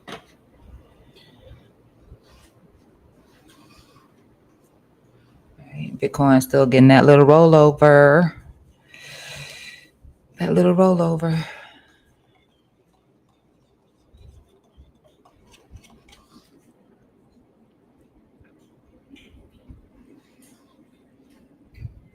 That puts us back on Biddy.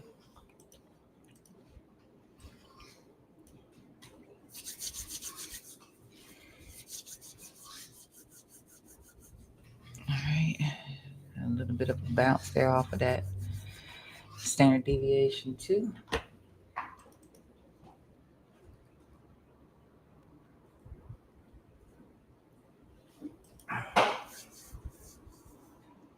That's on the 15.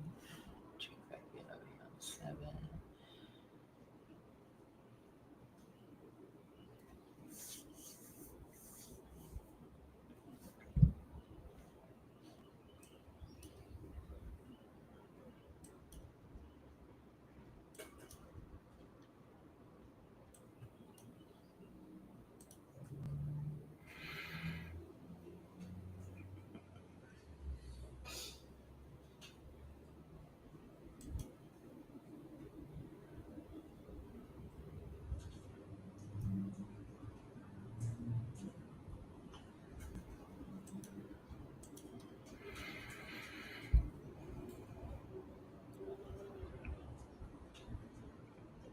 I'm going to take into account the most previous wick off of this. I'm just going to extend it to here. Okay.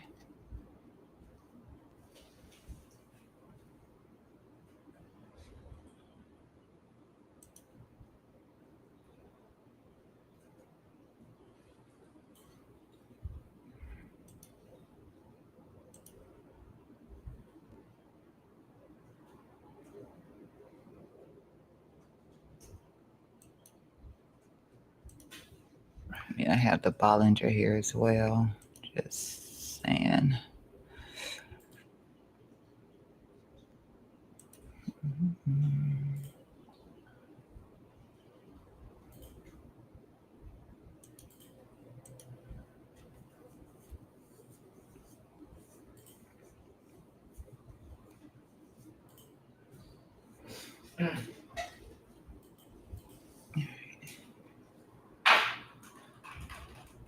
I'm eating cold breakfast again this morning, so I'm gonna hide my mug so I can eat my breakfast.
breaking up the zero line on the Bollinger a little bit this time.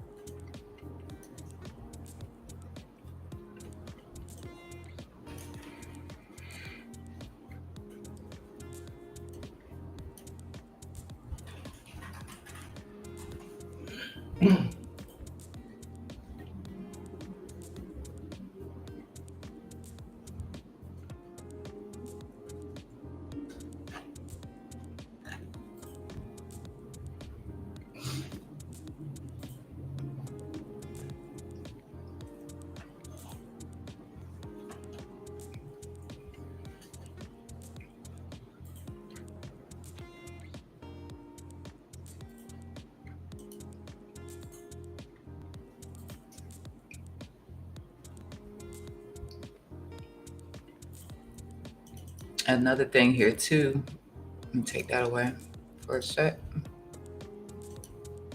This time the bounce actually came from tapping in down here around this QTD, which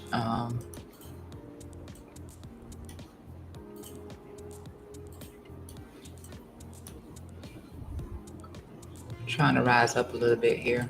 So he's still putting in a little bit of bearish divvies over here. Got these bearish divvies in here. You got the bullish divergence down there on the MACD, well, on the delta anyway. But you have a little bit of bear divvies in here. So at some point this will stop, you know, rolling over, of course, and then we'll see the bounce. It's corrective.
Let's see what we're doing over here.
That's what Ethereum is looking like at the moment.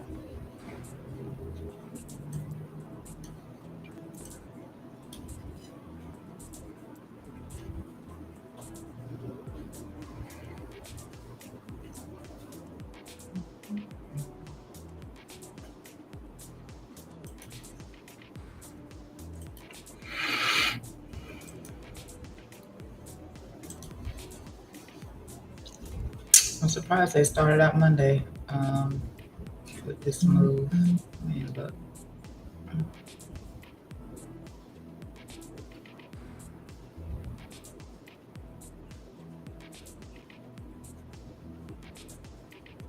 We don't have anything today. Data starts coming in tomorrow at 8:30.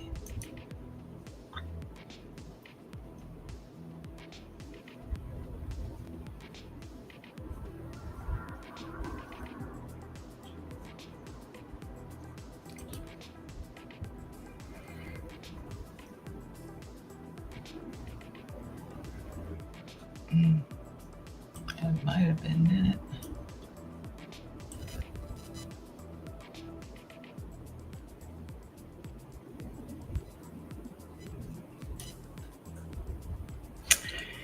Anyway, you could tap back into this and then make some kind of a bounce, but we're coming into the low here of this range, which is the 127.11. If we're not holding there, I didn't really see anything new build up in between here.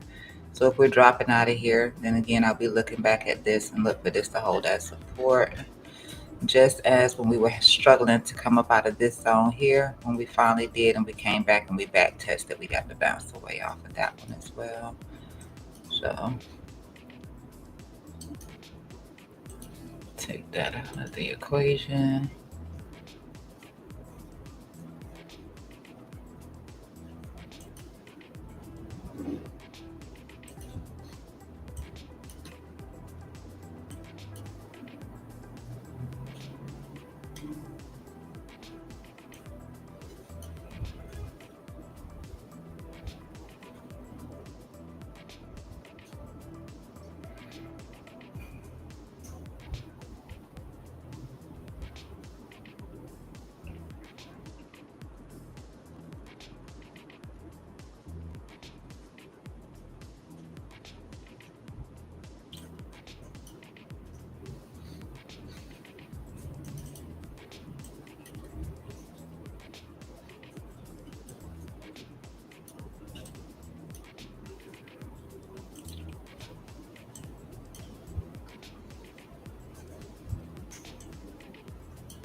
I was actually surprised last night when I could see how extended we were in here, but we were creating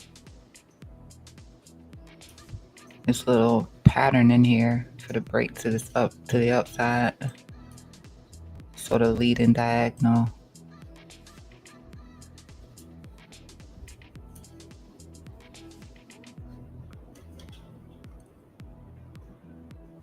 Mhm.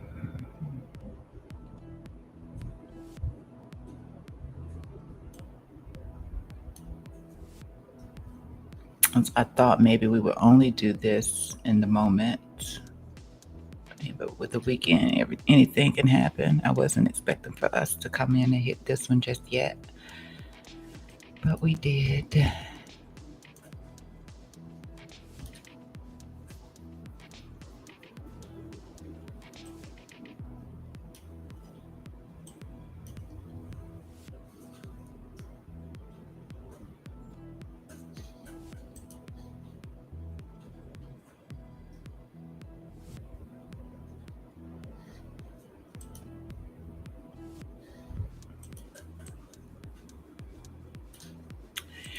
And then I posted on this yesterday because I could see that we were, once again piercing the bottom side of the channel here. We were piercing it. So I was like, okay, we do have to see us get that closure for that weekly, and we did not. We bounced away from it, and now you can see dominance is starting to come up a little bit as Bitcoin is getting this drop. And I was like, if we do manage to break it, then I'll be looking here first. And then this is the return and the expansion here.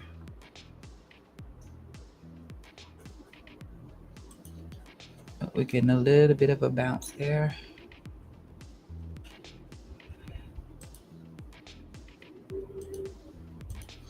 And let me check.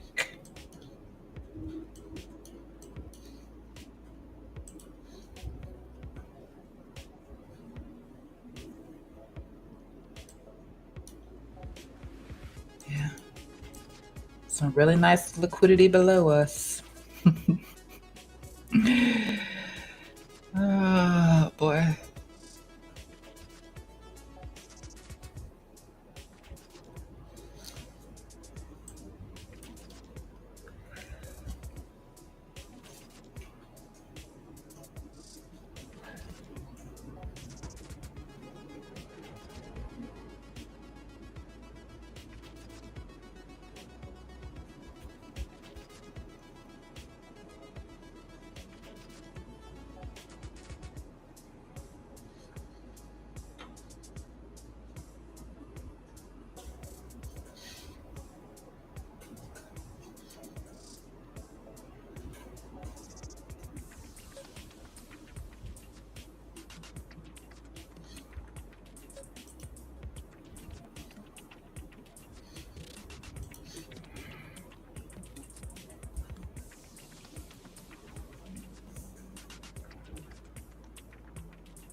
And I am looking for another long entry here for Biddy. Maybe that happens down here if we do get to a point to where it looks like we could be filling in the gap. Maybe. I didn't open any new shorts, so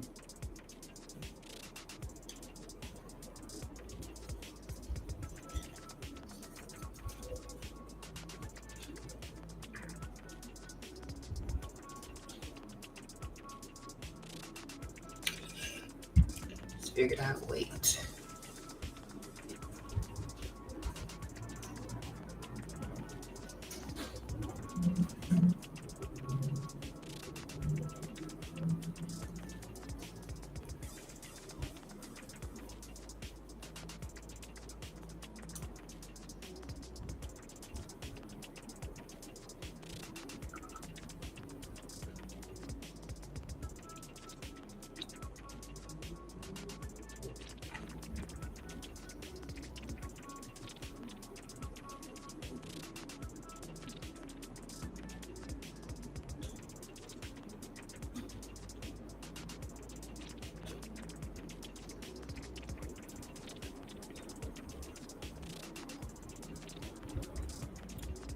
Right. As we got a clean tap off of that bottom, we put in a little green candle here on the 7 minute that was indicating some sort of inconsistency with the move down. We'll see what this does right here.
this in here.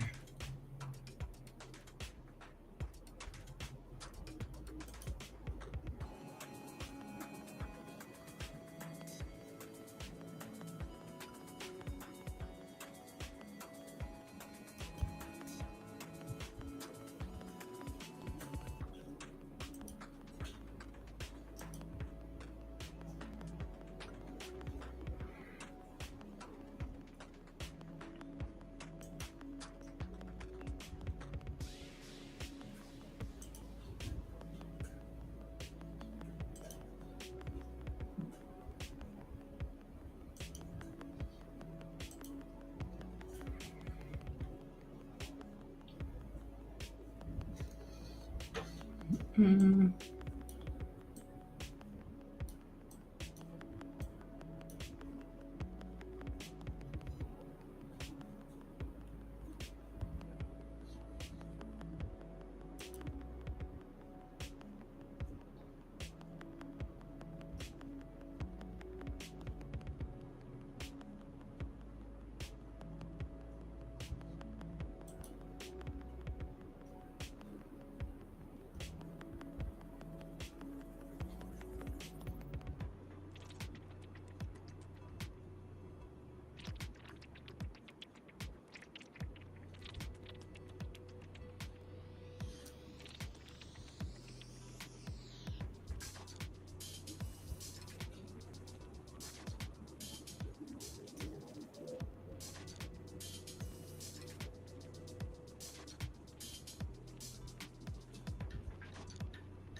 Just trying to see what we do if we come into the midpoint of that fair value gap for that 4-hour time frame. That's why I put that 50 here like this. See if it's anything to this little space we have in between these two levels.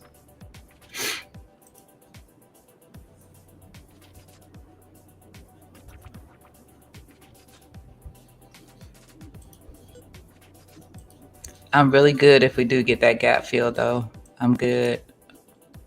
What I ended up doing, I didn't add to my, the short position that I was in. I actually canceled, which is terrible as crap to do. Let me just say that for starters. I actually canceled my stop loss on it. And I just figured I'd use it as a hedge for my long position that I'm in. And I didn't add to it or anything like that, assuming that price would come back down and fill in the gap, simply because there was, like I said, when I started the stream, there was something that was showing me that we would end up getting that correction down. But, would it be when we take the high first and then get it and put in a little bit more, some bearish divergence, or, whichever one came first? I was leaning towards us actually taking that high first, since we were so close to doing it. And then, yeah, but we're here. We're here. Let me see which chart it was that actually did look like unsustainable.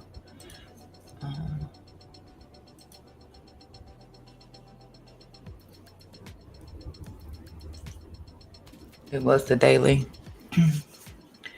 It was the daily that was showing that.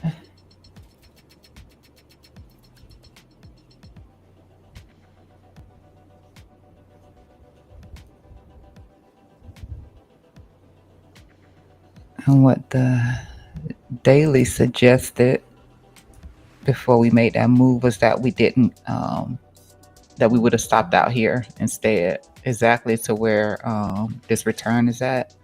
That's where it showed that we would have stopped out at. But we ended up getting this extra in here.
All right, a little bit of a reaction there.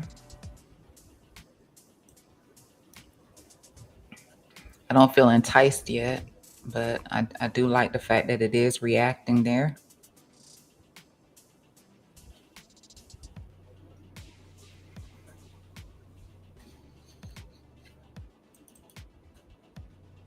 I do like that.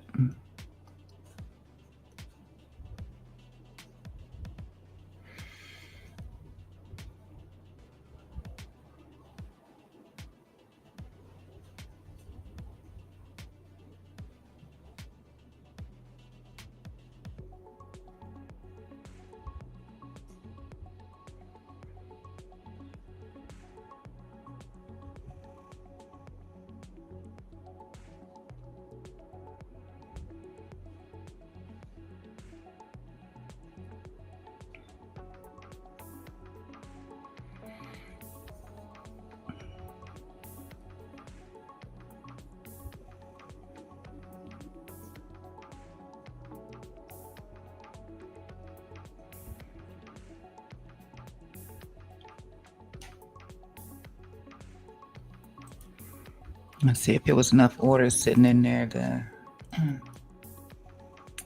Not really.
All right.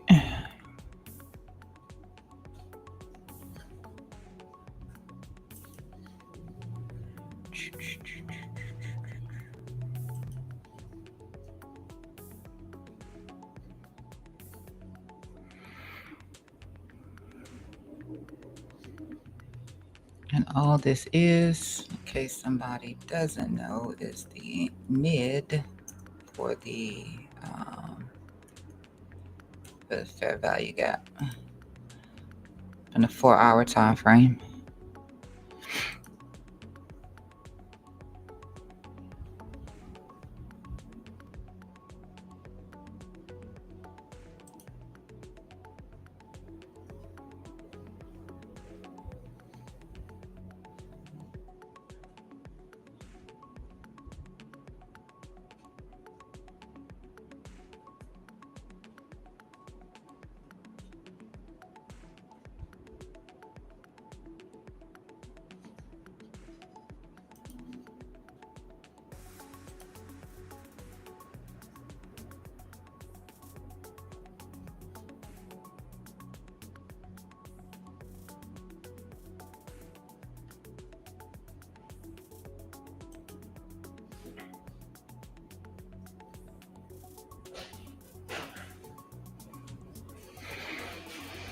It might have been a good spot to get scalp long. I didn't do it. I did not pull the trigger on it.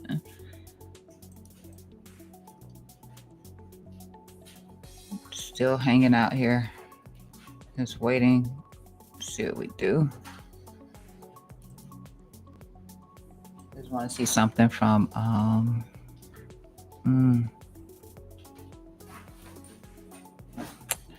from at least the 15. That's what I want to see. This is the 7.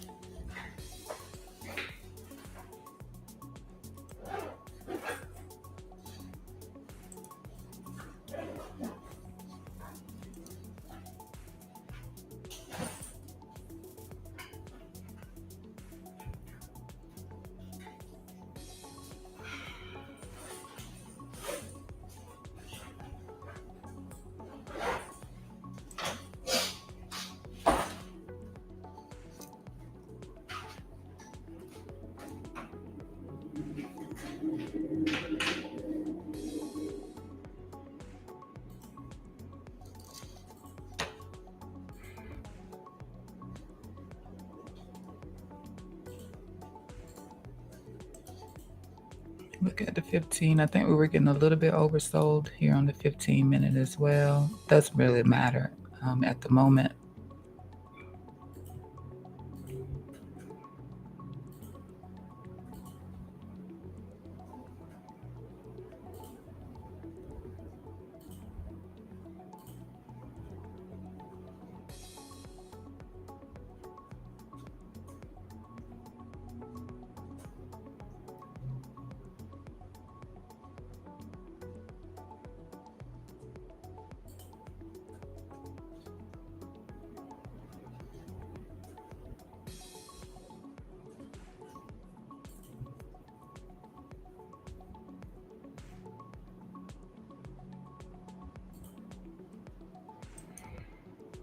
Mhm.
Yep, not getting any closures above anything right now. So these candles continue to push down. And even if it did, it could be, something small like it was over here when you got this closure. You just got a small little pivot in here and the continuation. But at the moment, not even managing to close above one of these candles here that's showing the interest.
I'm just trying to see if we're going to start holding here since we are not closing below this either at the moment.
Now, USDT dominance, it did exactly, let's see, let me just,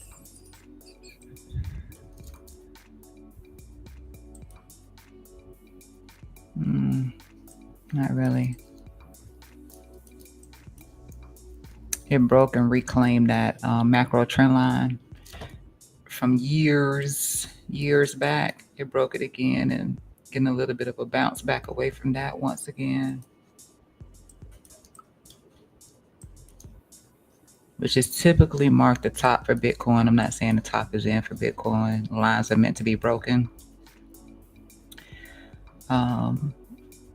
or to be crossed. Lines are meant to be crossed. So just historically, that is what has happened. Whenever we bounce into it, it tends to mark some sort of a top.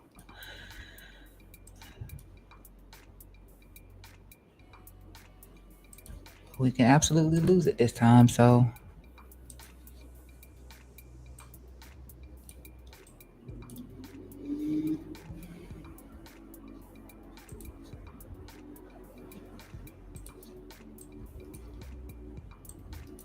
you can see how over here, how we did on the weekly.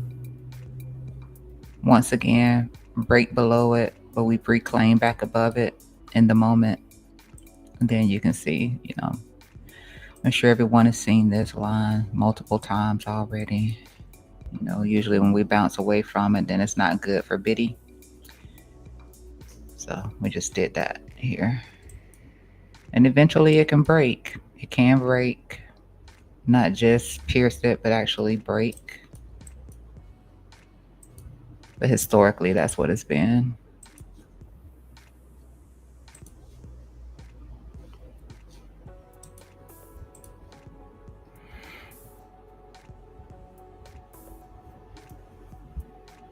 All right, just tapping that fair value gap once again. And that is from the 4-hour.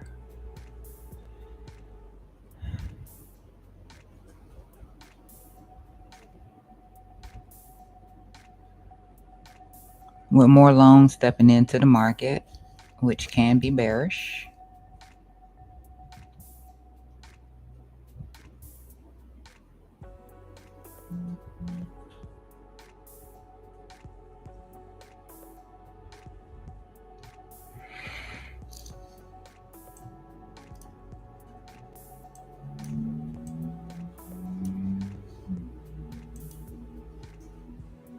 All right, just build some more orders from longs. Trying to pick it up here.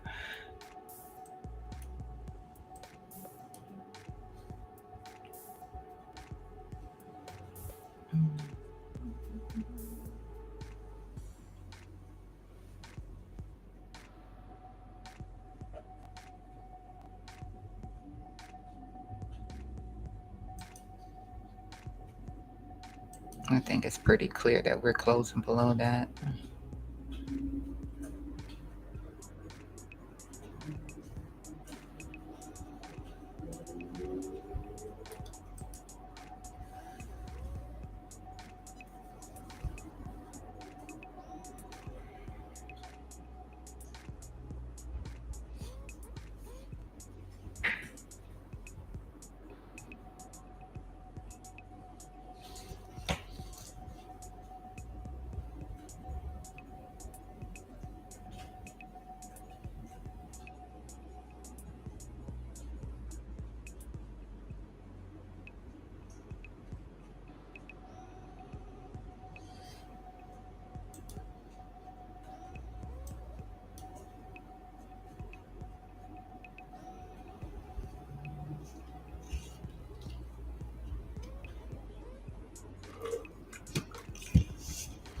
We'll put this back on the 15-minute. I don't want to get sidetracked by the small moves here on the 7-minute time frame. 15-minute is probably going to be more reasonable.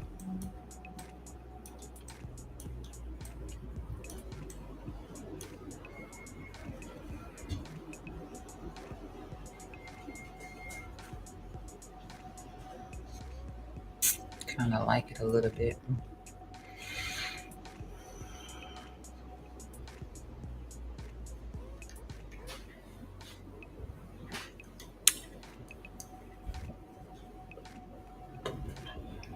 Do like it a little bit. So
and that was the low of the dynamic cloud too. From the 7-minute time frame, at least it was.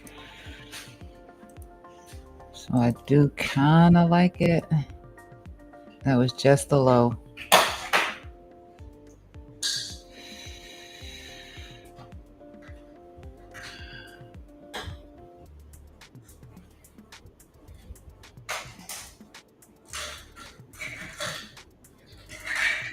And we're engulfing this candle.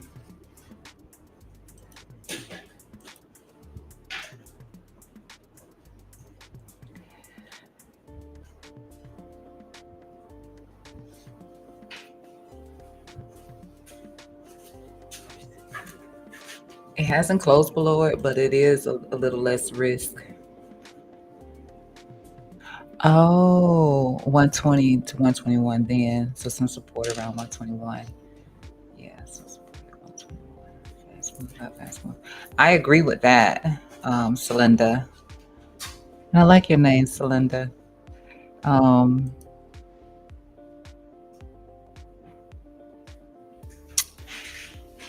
let's see.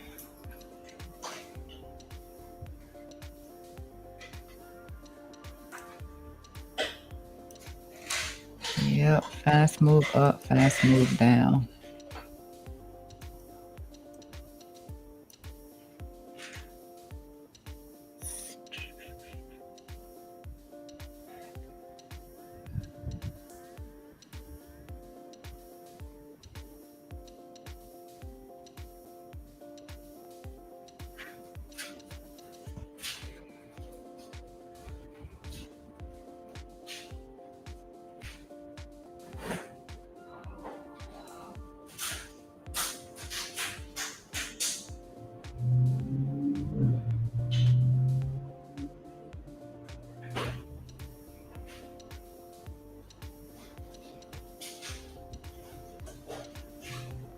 One, yeah.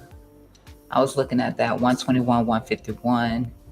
But I like where you're headed at on the, and I know you said you meant 120, but I am looking at, yeah, 127, 16, right about where we just rejected it now. And then at 121, 150, somewhere in there off of this lower time frame here.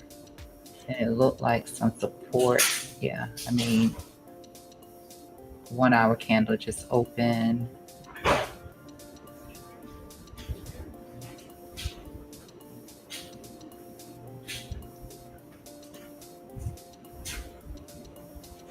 On a 1 hour basis of, thank you, love. On a 1 hour reclaim back into that purple zone, that would be great for Biddy. And then we start to range around in there and then try to get a push back up towards the top side. Once again, maybe we double top in here or something like that.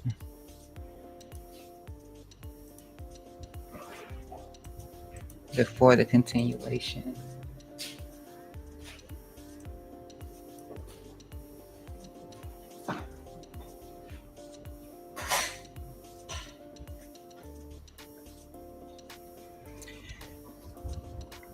No, thank you. Thank you, Celinda.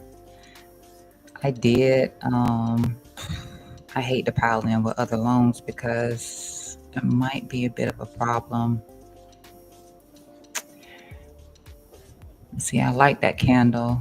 So I did go ahead and open up an additional long position right here. I just don't know. You know, I know to cut it.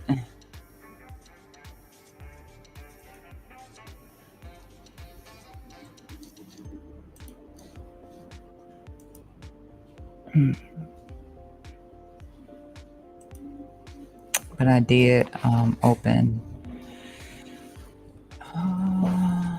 Let's see if I can get this to come up.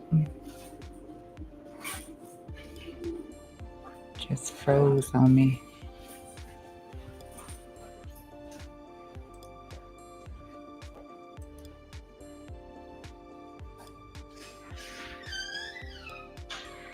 It's not coming up for me. Okay. So just to be to take my risk a little closer to where this is. So if we lose it, then I'll probably, you know, I will cut the long position.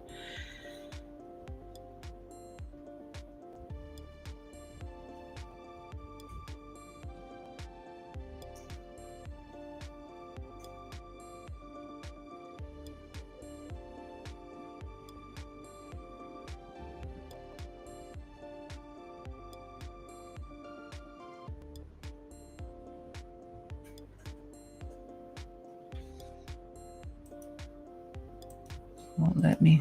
Okay.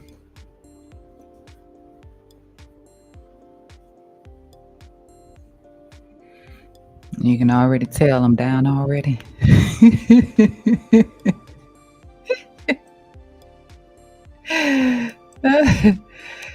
Oh, it's freezing up on me. So it may black out. Screen might black out since it is trying to freeze up on me here.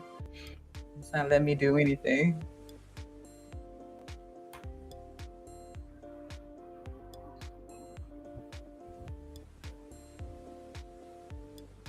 So if we fail to keep respecting this fair value gap, then that return could be our next place. Oh boy.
But because I like this candle, that is where I got long. It's more so like that.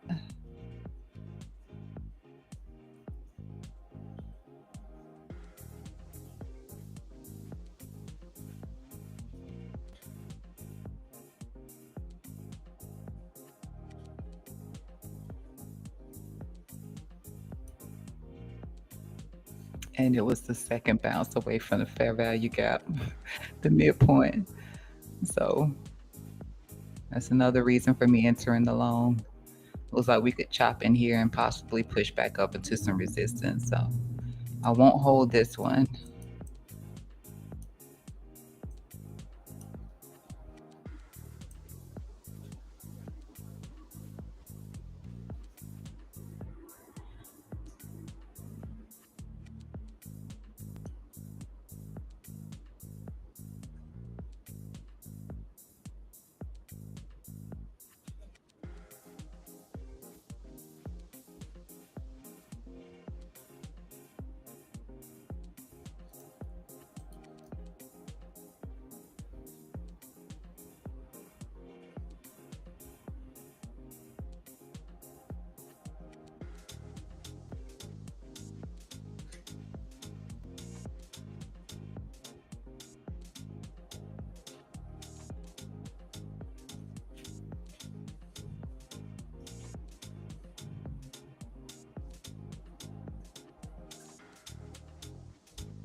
Let's see how that trade is going right now. I'm down like 1 point a quarter.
Okay. Ethereum did take let me see. No, Bitcoin hasn't taken anything just yet. But at least Ethereum did take this little low in here.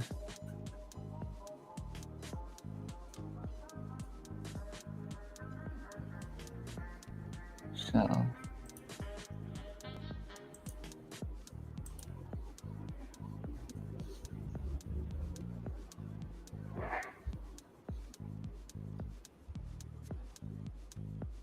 I still see ETH coming back down to coming back below this expand.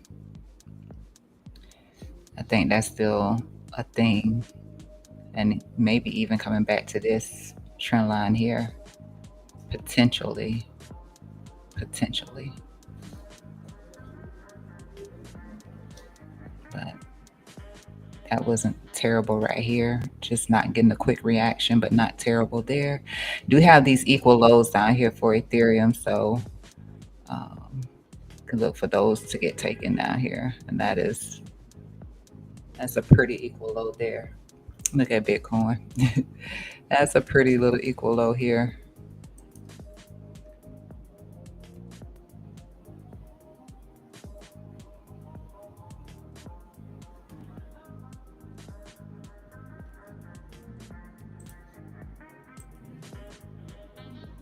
All right.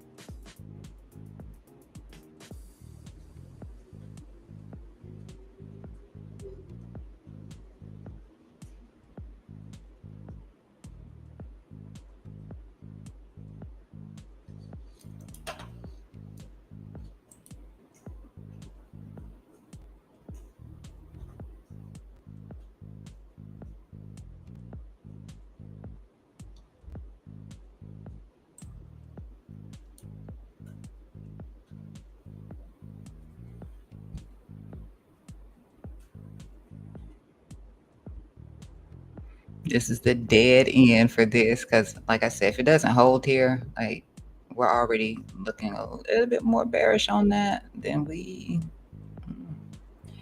can be looking at this return. Let me lock that in. Actually, no, don't let me lock that in. Let me make sure that didn't move. It didn't move. Okay, so we can be looking back there.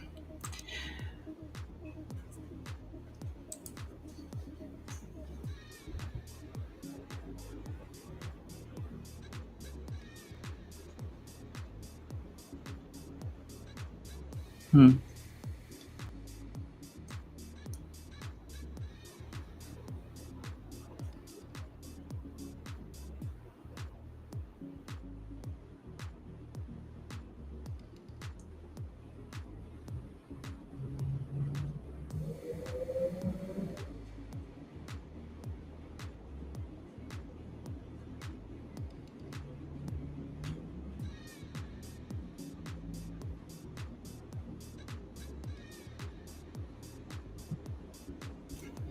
I'm really trying to give this candle a minute to close.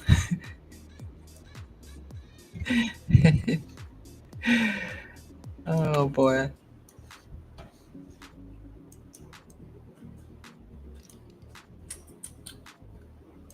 Not looking good, Biddy.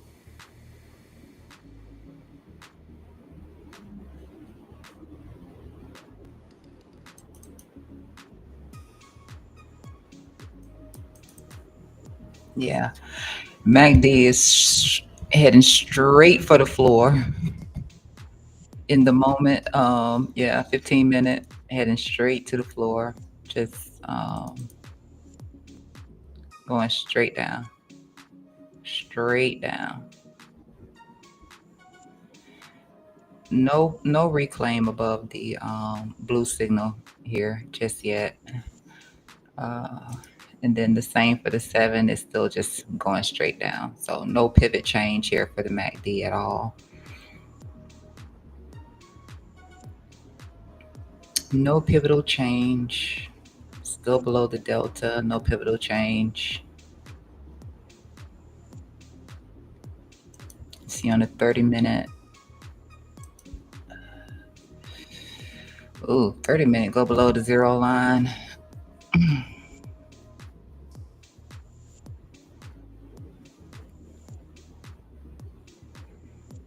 And that's gonna suck.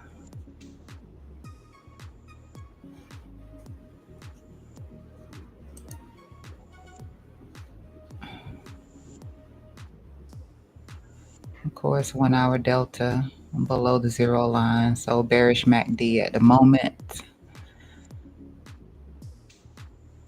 Just a bearish MACD at the moment. And then here on the 4-hour time frame, that was my poor little short position that I was in.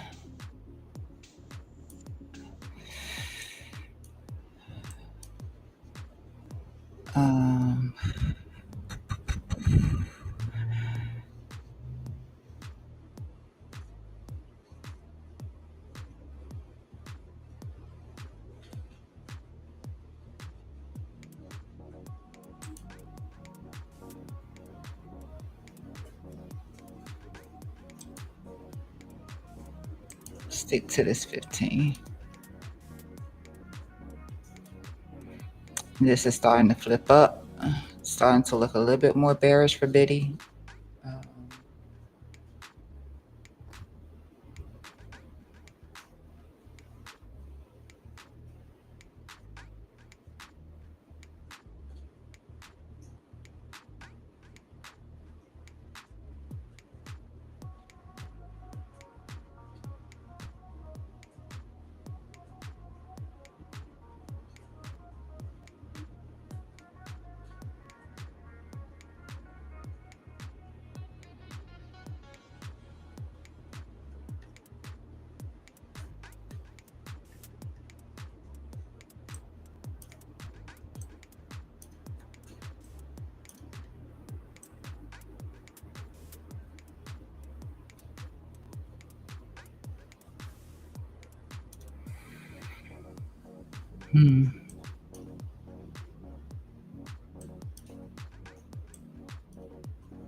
You know what?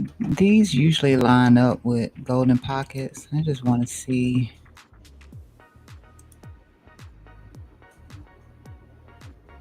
I just want to project a little bit to see.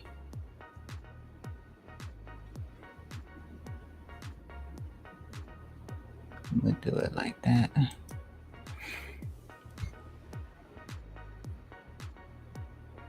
Just want to test something out.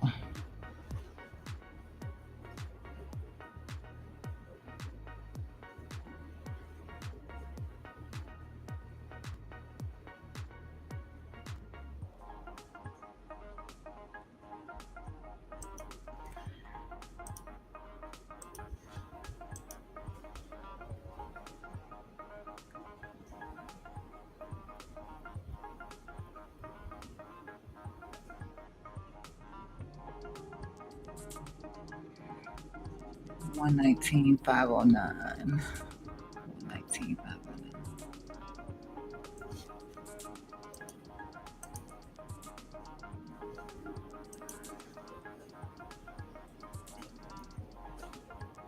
I'm gonna look back at it. I'm gonna hide it so it doesn't be confusing.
Let me look back at this 4.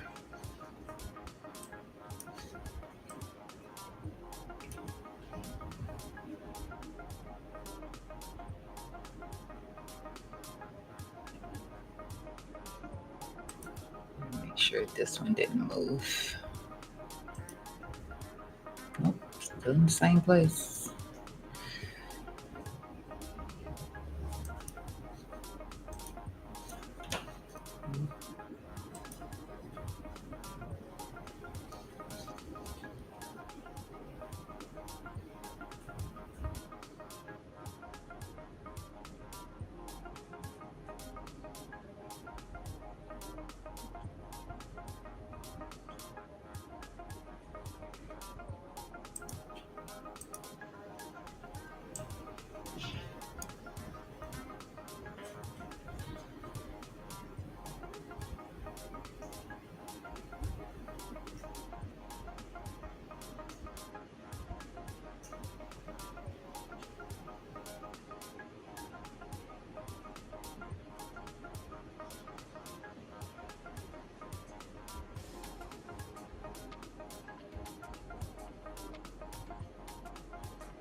All right. Let's see. I may have to add.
I guess the only positive that can be taken away from this in the moment is if it does flip back up right now, especially on the 1 hour time frame, then it would be like Celinda was saying, with the quick dump, quick pump, you know, would get a quick move back up. Um, I don't think that we would be, going up to take out the highs or anything like that. Not in the moment. I don't think that would be the case. But if it did, then it would be a quick little bounce up in here on the 1 hour time frame. If it gives it, if it doesn't, and we continue to push down again, I'm just looking for it to come back here into this return here first. We'll see how we do here, and then if we expand, then we'll be coming in for the gap. So that'd be more along the lines of the 4 hour time frame.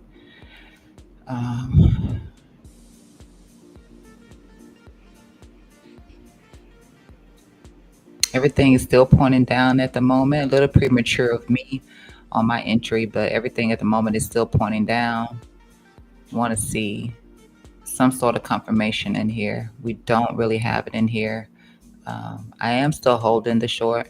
I mean, not the short. I have my short, and I have a previous long from lower, but I am still holding the long that I entered over here. I am in the water just a little bit, not that much, not nothing for me to be tripping over. Uh, so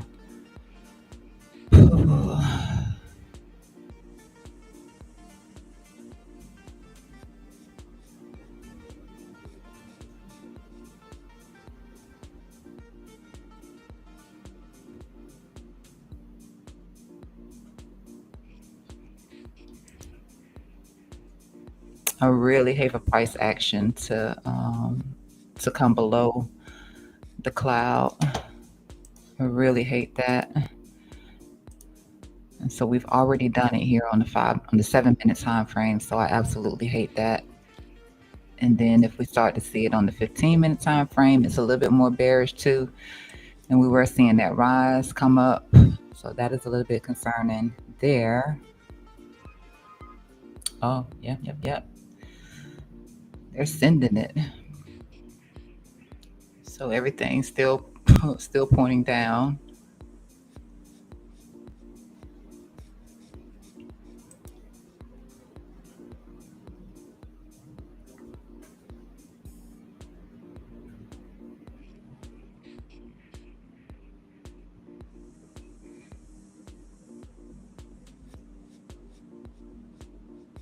It did bounce off of the signal. That's a positive. If I can find some hopium instead of doing this, where it just breaks below it. I mean, it can always reclaim things. That's what they're meant for. That was pretty decent. At least over on the 7 minute, that was pretty decent. We're starting to turn up a little bit here now. And that was the low of the cloud here on the 15 minutes. So hopefully we're not coming down and we start to lose the cloud.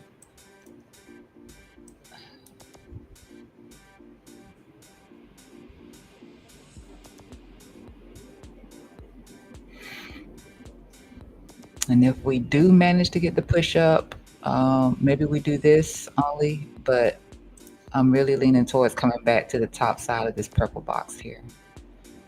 And then maybe rejecting again.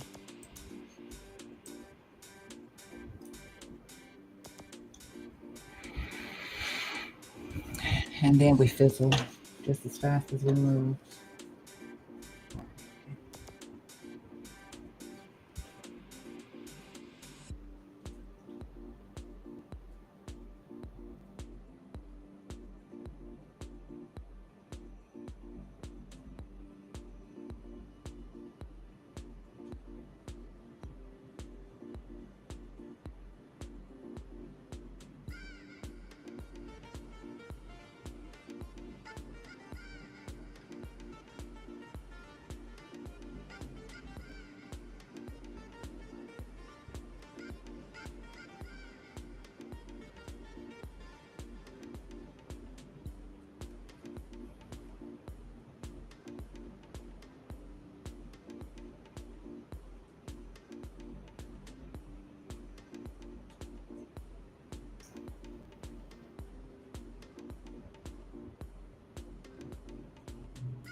Yeah.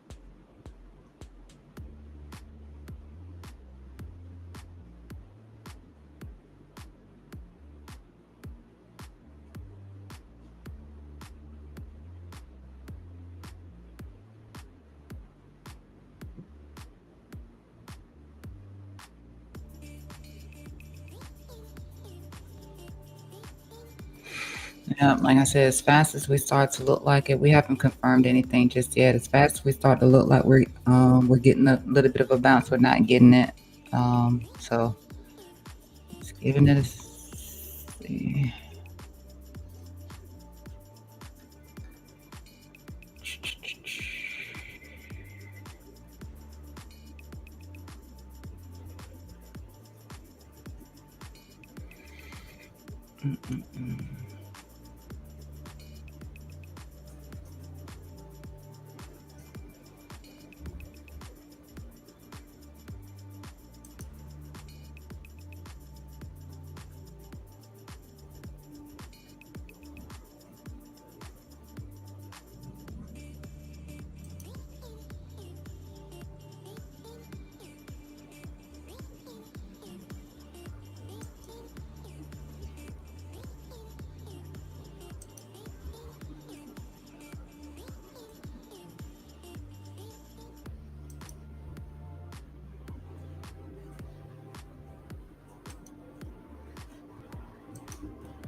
That didn't go through.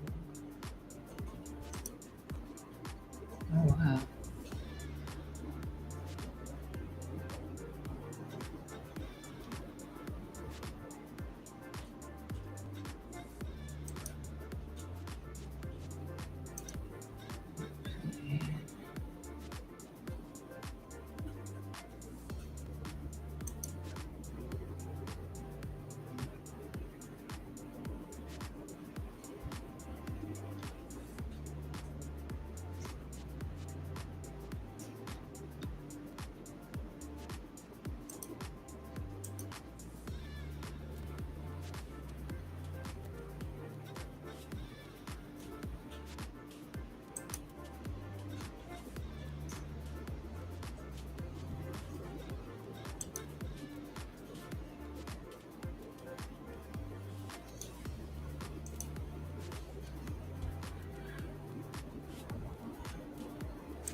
I was trying to figure out where my cash is sitting at. It did not transfer.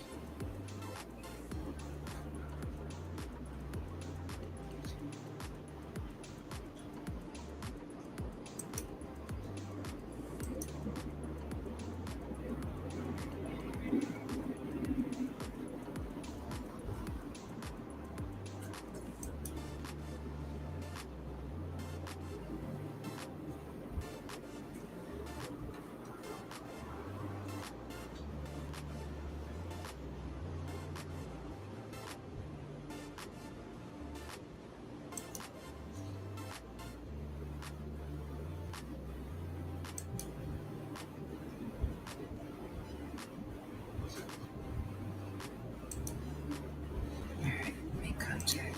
Support.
Oh, this is rolling. This is so rolling over. All right, coming to the return. I just have to.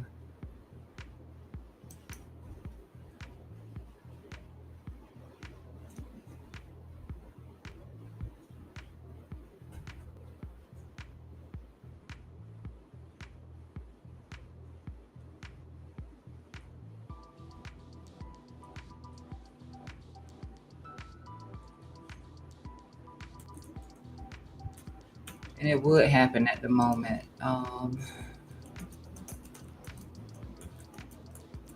account start acting crazy on me. So now I'm having to contact support.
All right, 200 EMA on the 15-minute time frame is coming in at 119.045. We're already below the dynamic cloud. Like I said, we could be coming back down here to the return for where we did get the push to the upside. That would be the first place for the 1 hour time frame. Start to expand at 118.074.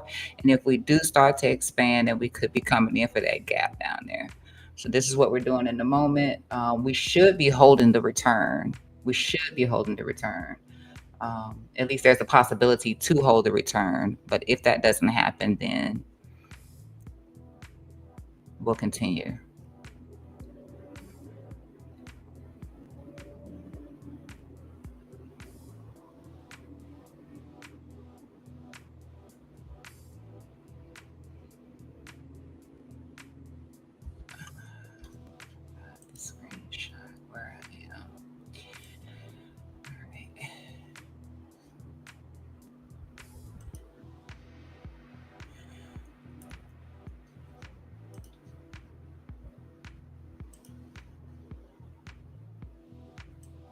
Sorry for that fade out here. I'm just having to do a screenshot for customer service.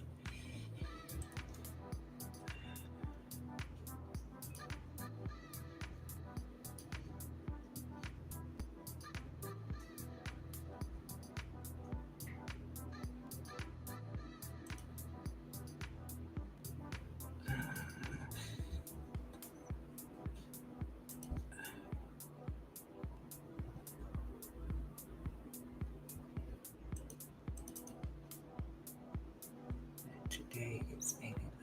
I hate having to go through and find this stuff. 8/11.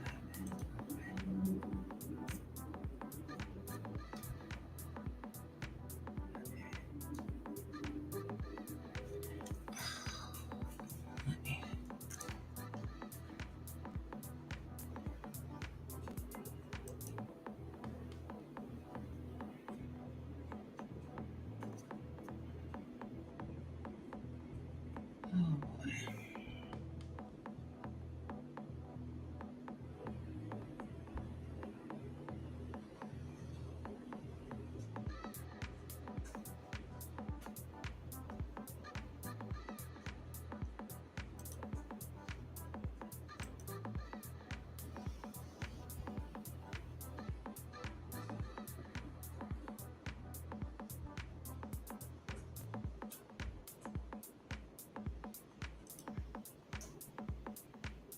I didn't realize how easy that was for me to do that. They have a little camera. They have a little camera. Let me give her this one.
And I just put this little line in here so I can see when the posture actually changes here since I don't have the signals on for the MACD.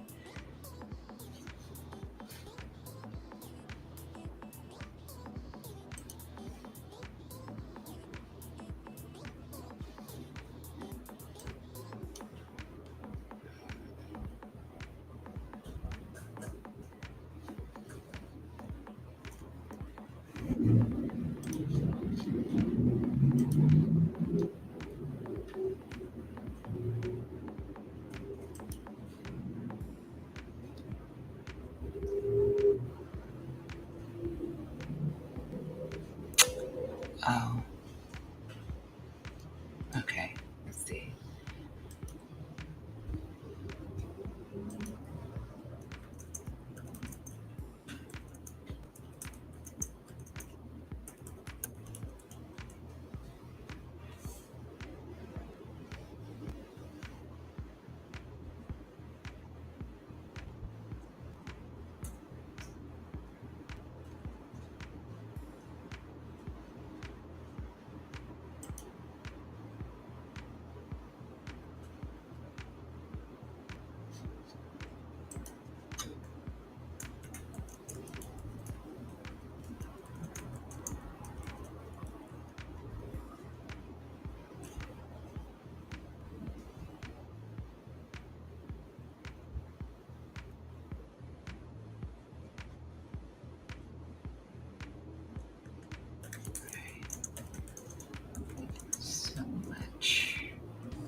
All right.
Still nose diving.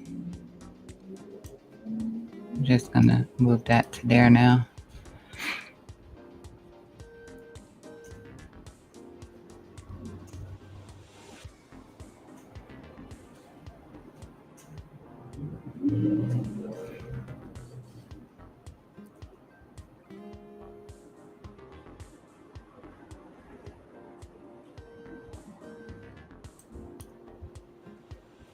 All right, so that's completely dead because that's a full fill of the inefficiency.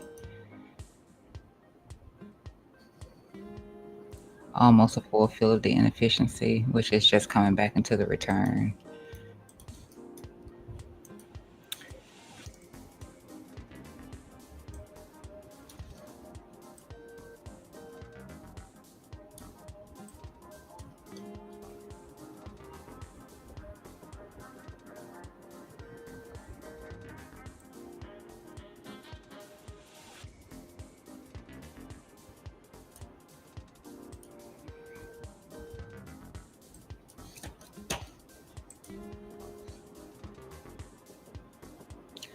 No way, Celinda.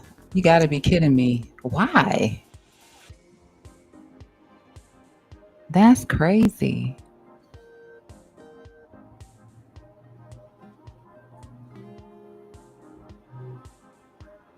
Is that odd for him? That's crazy.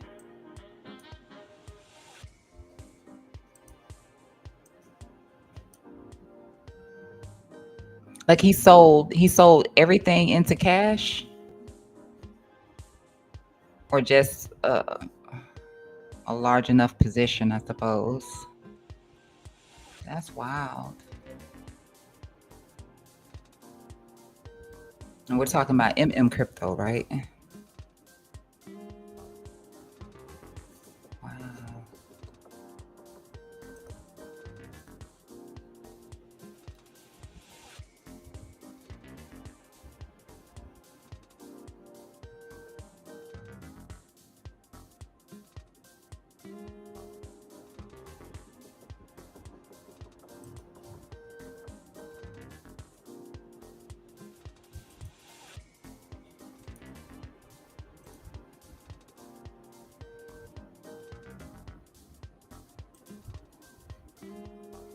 Hmm. I guess maybe he's thinking that the maybe he feels like the top is in since when we were looking at the dominance earlier, USDT dominance does tend to indicate a bottom. I mean, a top for Bitcoin when it hits that bottom trend line. I mean, it did it at the end of last month. It hit it and then it bounced away from it and it just came back into it again. Um, Bouncing away from it a little bit, but I mean it could always break,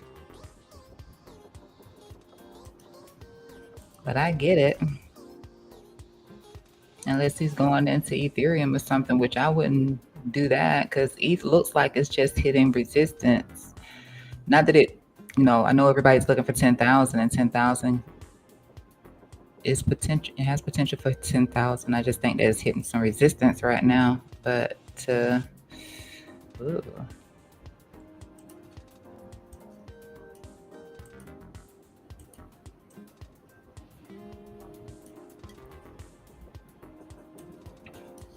Let's see the.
Just at a 21.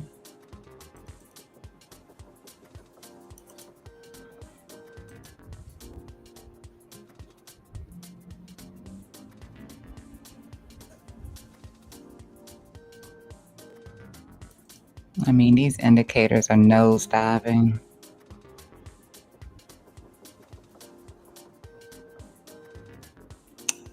Complete nosedive.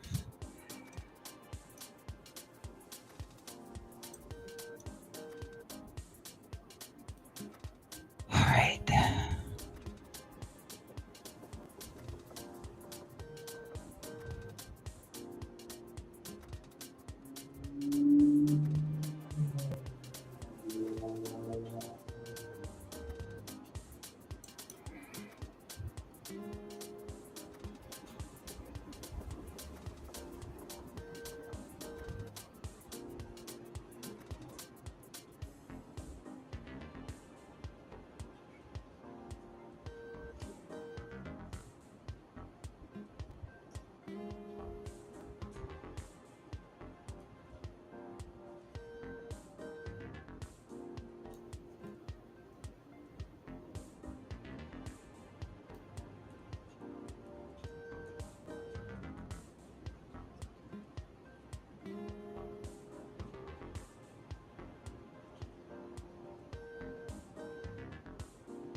Is that what I was looking at? I'm gonna drop this for a minute just to look back at that.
I'm still willing to test this in the future.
Take that away.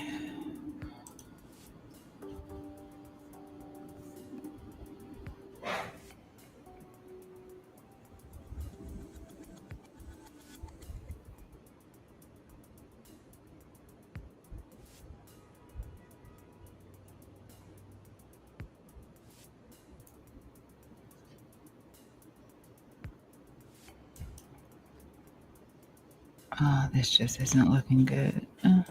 Mm.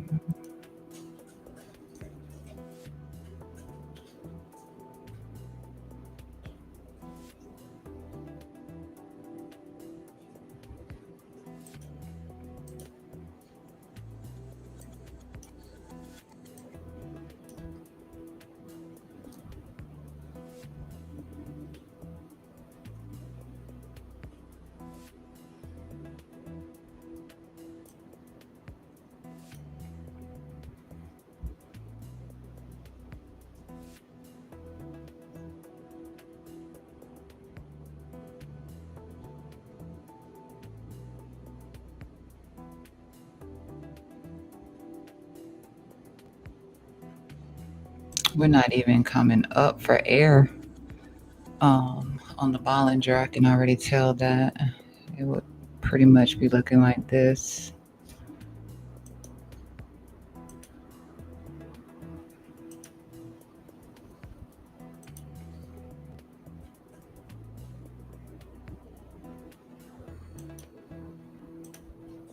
Can lock that in now.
Just want to see the RSI close above this blue line to show some sort of momentum coming in. And it would be the same thing looking at this here. Want to see the QTD push up above this trend line here to show that there is some sort of momentum coming in. I mean, we'd be waiting on the candle close as well. So everything is really a wait in here. Um, it's really a wait. MACD still pointing down, like no lift whatsoever. Um, Delta is leading in, but it's not even like this is still falling. It's not rising up at this angle here. It's not doing this angle like this. It's still dropping. So that's not what we like to see. So no bullish divvy coming in, even though the delta cross here. There's still no bullish divvy coming in yet. Want to see that too, like some sort of strength, but we're not showing any right now as we are getting closer to coming into the standard deviation 1 here for the return.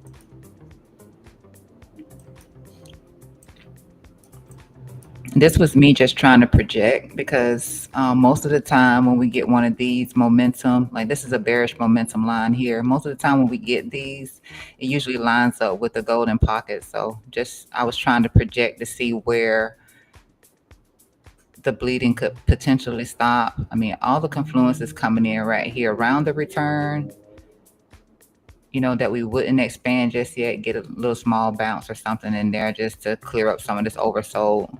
But so far, nothing. So far, nothing. So I can't say.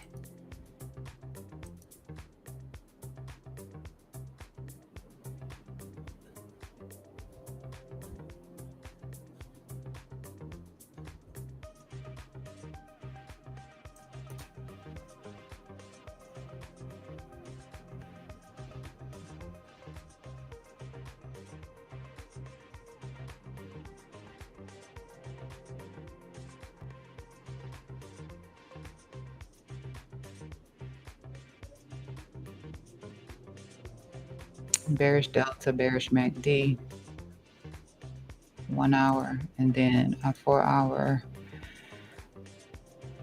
I still feel like we're going to get that bounce. But of course, we know the gap is still on the table. The gap is more. Look at that 1-day candle. This daily candle. Look at that.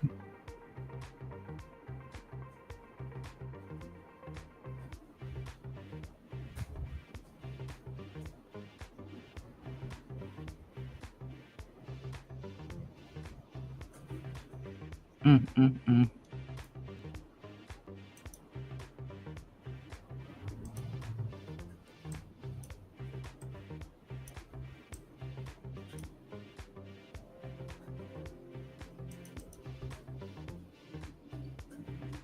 That's the first thing I mentioned this morning too was, our money flow in the 4 hour usually indicates a reversal. So we knew we were looking for the reversal, and my little fast behind though. I was really fast. Sometimes I get like that. Instead of being patient and waiting for it to come to the levels, it happens.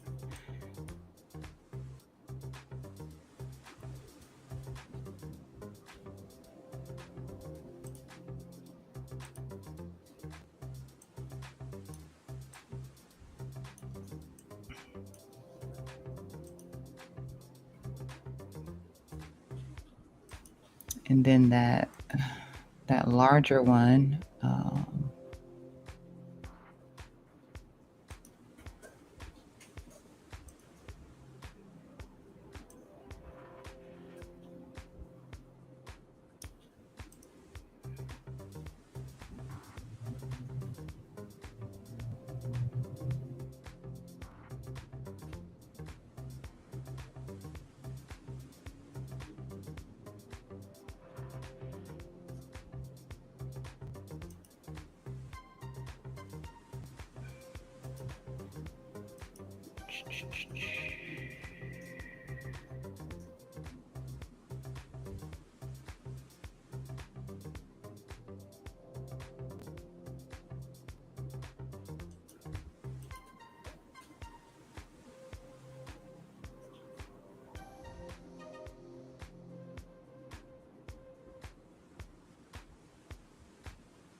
That was like a good short. I don't want to short anymore, but that was, we got that doji candle at there. And it's always easy to see things in hindsight for sure. But we got that doji candle right there. And then we move to that inside bar at these highs with the bear div. And then the break and back test right there. That was it.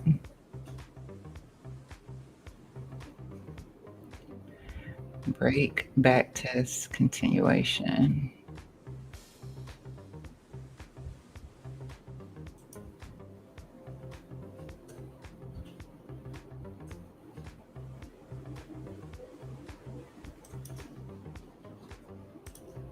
At resistance. Okay. Looks like we might be trying to hold here. We push on the outside of it. And that might not be a shabby projection after all, which I mean, it came in with this high, but I don't know right now. I'd rather see it turn into an inside bar than break above it right now. Well, at least, okay, hold on, never mind. All right. I think this is the first time we've actually seen some momentum come above this line. I don't think we've seen anything happen above this line just yet before now.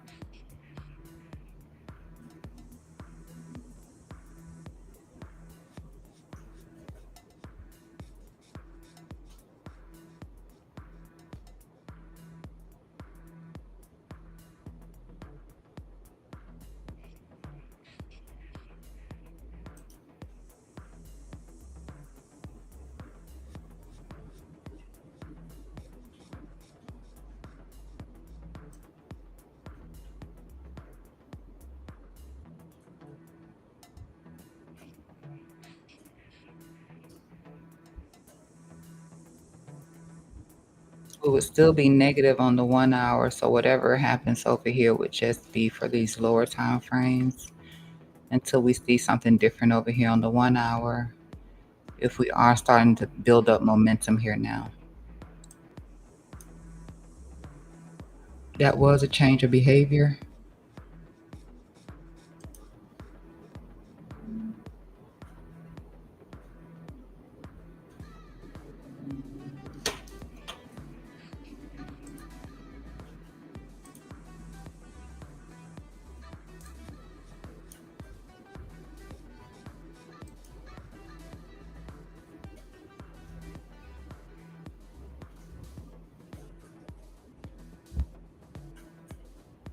I'm gonna give it a few minutes though. Let's see what it's doing here. I'm gonna at least let the candle close.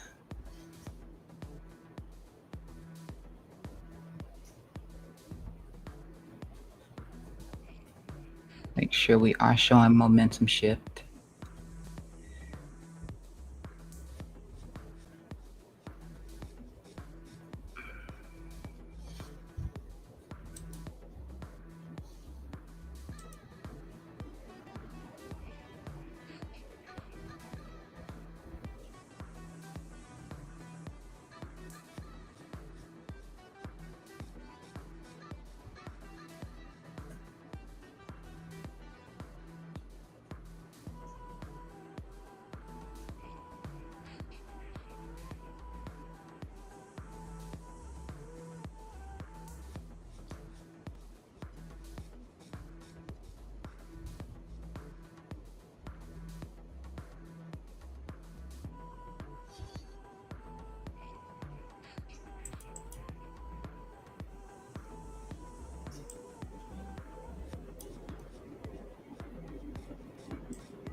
I'm trying to think if I should.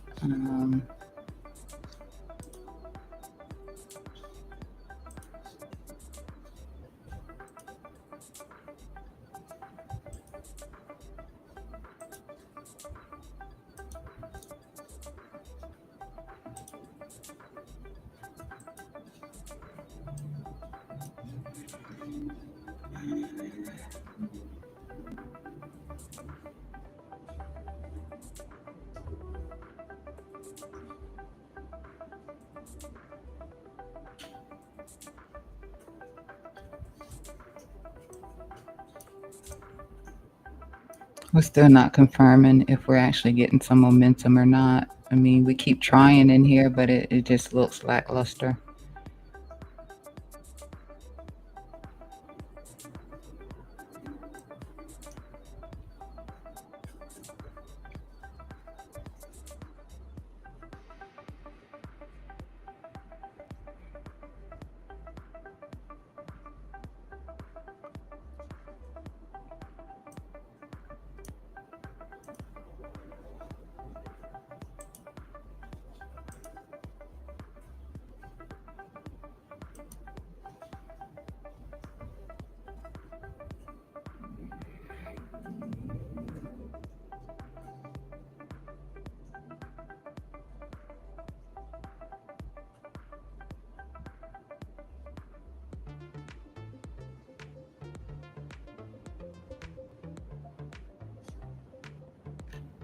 Did we take any liquidity from the top side here?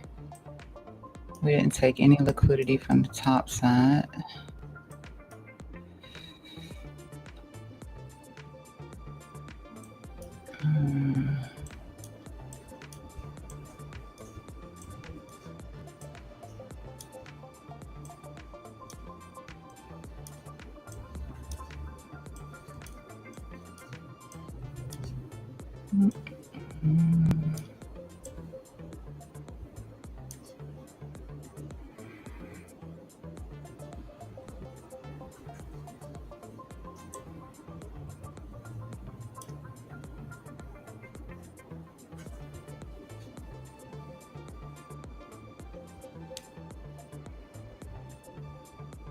Yep. About 3 minutes here, so we're not actually confirming any sort of momentum at the moment.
Drop this some more. We're doing nothing. Still nose diving.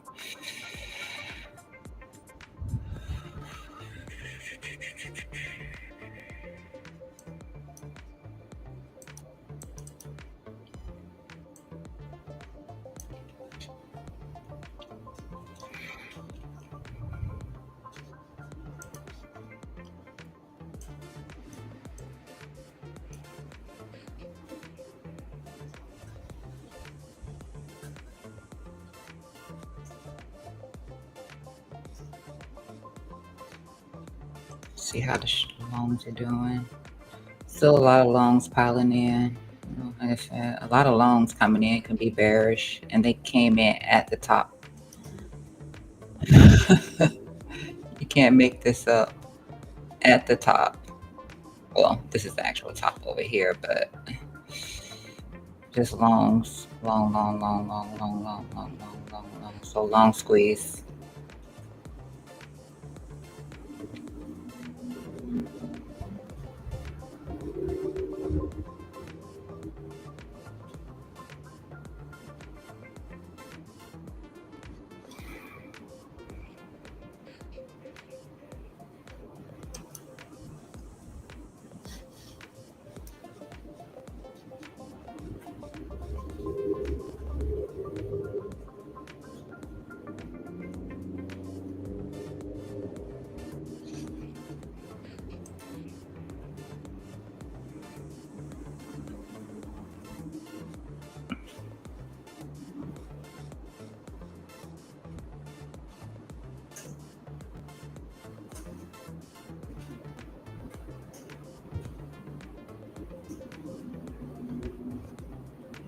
I'm still trying to hold this little high over here.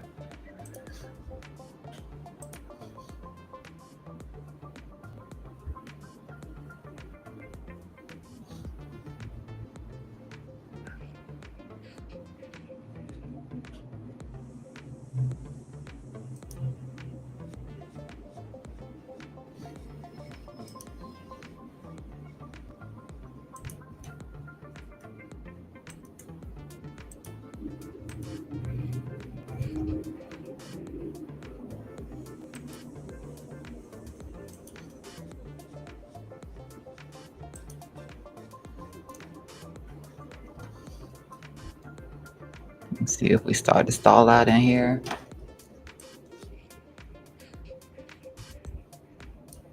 Uh-oh.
I didn't close on the outside, I don't think. Okay, good.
Ethereum got a nice pushback up above that line as market open.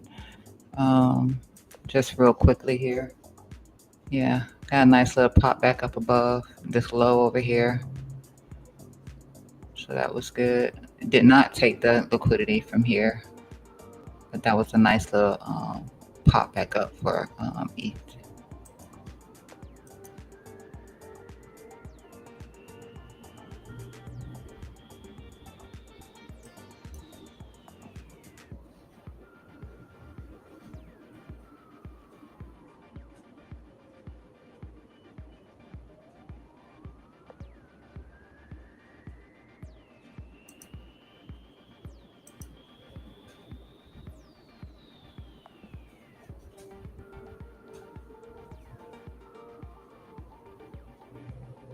All right.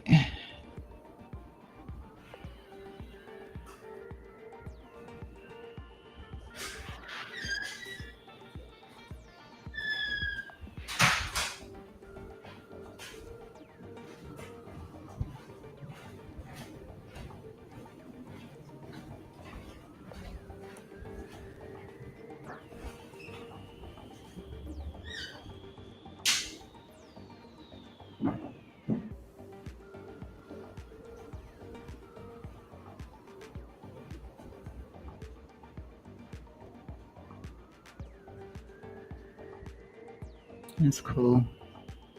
I'm gonna drop this to see. It's still on it. Still in it.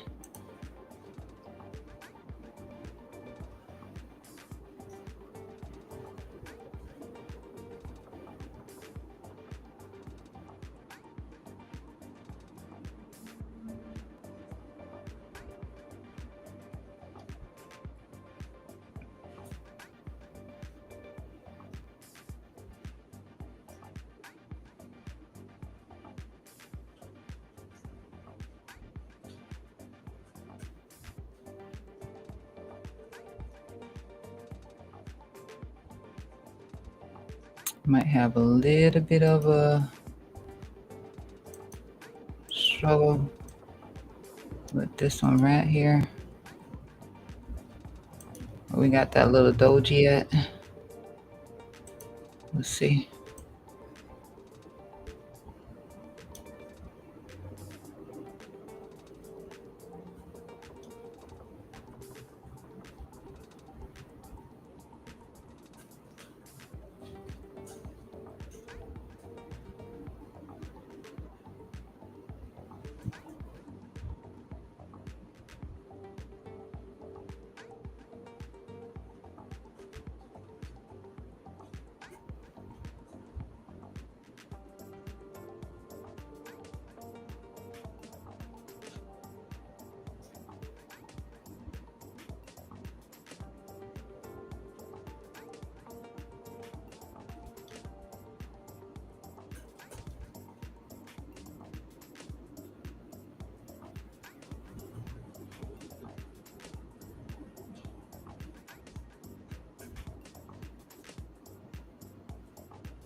Yeah. So that was our one little rejection. We get through that, then we're looking at this next. That one. There would be some good liquidity in this one too. If we do. Right now, that rejection off of this one. I'm gonna take this off now. I'm seeing it. I can see it from down here now too. They look exactly the same, so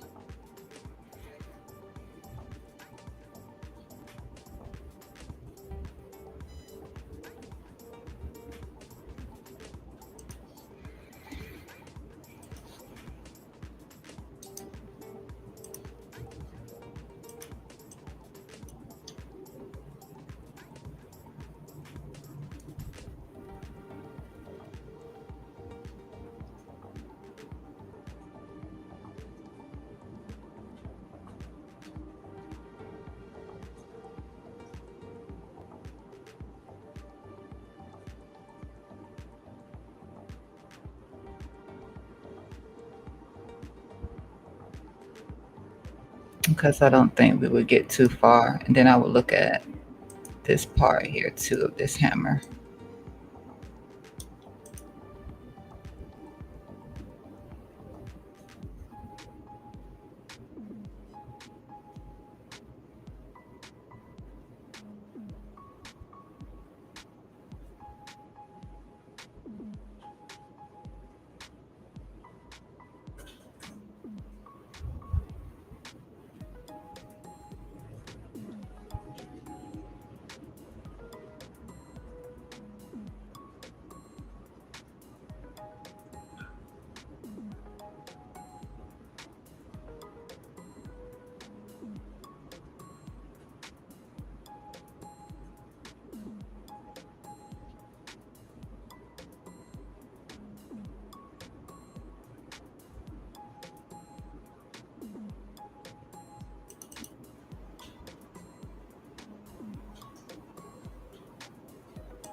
All right, this is going to be our cloud cover in here.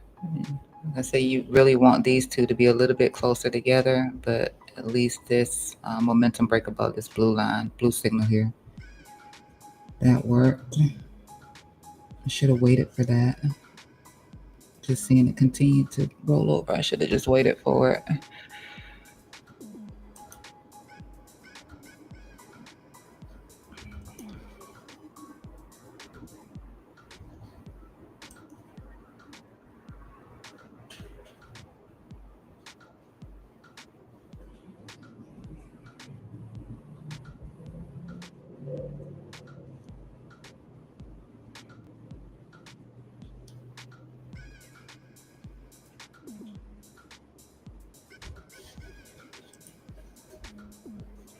Hey, Mel B. I missed your message. I had took it off of that because I was over here trying to trade. And tell you, Mel, I jumped in kind of early. I didn't have the patience I should have had. Didn't have the patience I should have had. I'm just wait for some confirmation.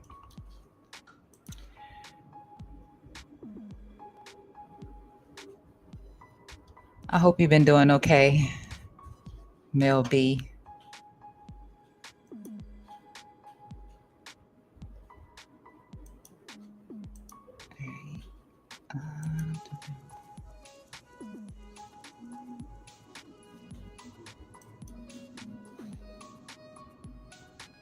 It's a nice candle though.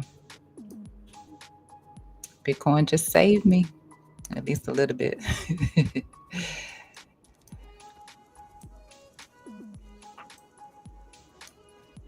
All right.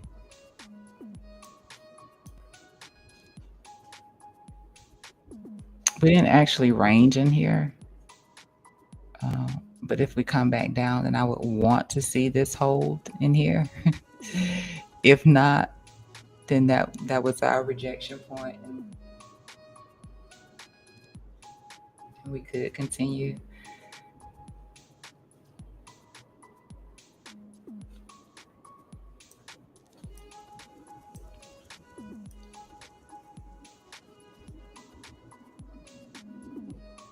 And it could be that we start to build up bullish divergence.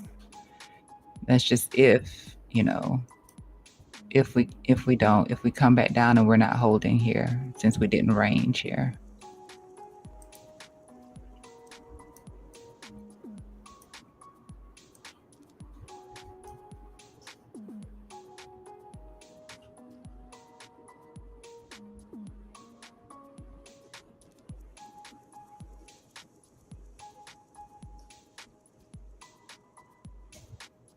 But looking for a reversal back up, potentially back here into the golden pocket.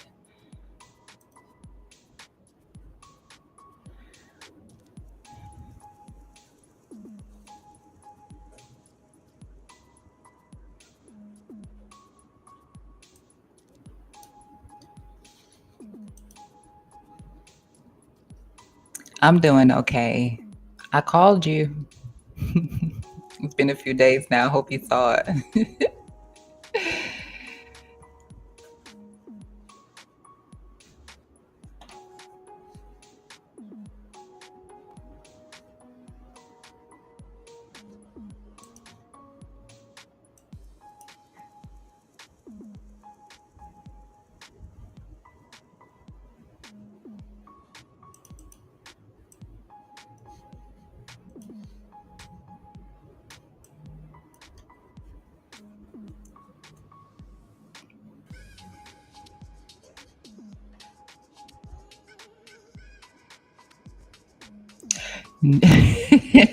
I escaped my bot train.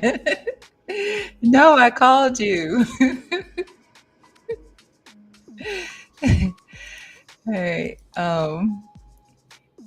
Let me just mention this. I don't want to take us away from the Bitcoin chart just yet, so I won't. I'll just talk about it real quickly here. But on the AMD position, if anybody's still in that, I held it over the weekend, so I'm still in it. We were retracing just a little bit this morning, coming in. I can make it real quick to show you.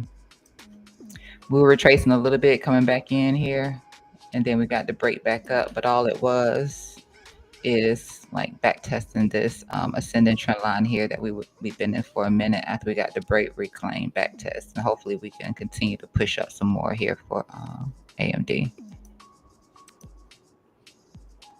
There's a lot of chatter around AMD right now. AMD, Nvidia, and new Chat GPT 5 and the whole AI debacle. So hopefully we do good and we can hang on to this a little bit longer. No, you did not. No, you did not. I didn't see that. Let me see.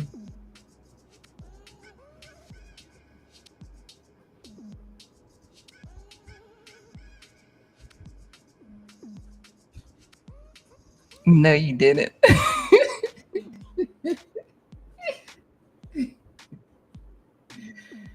Oh my gosh.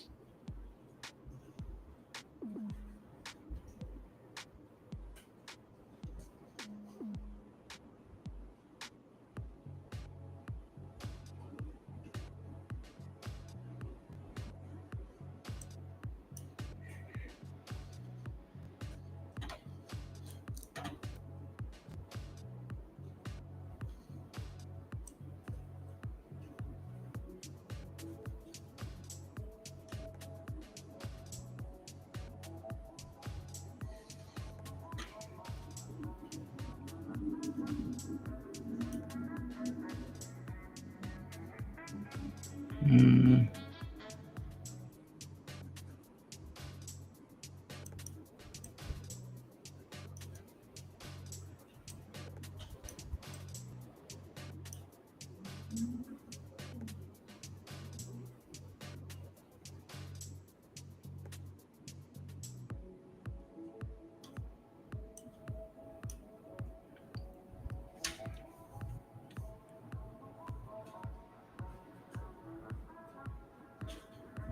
All right, so it looks like let me refresh.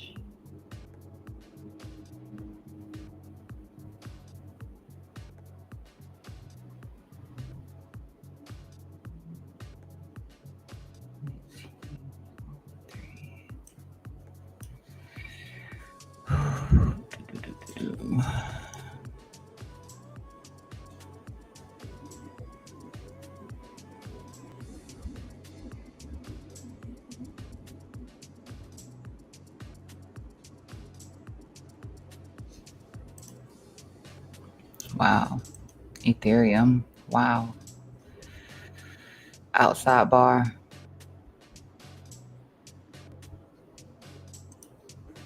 Wow, after that reclaim. Wow, wow. Must be like a 786.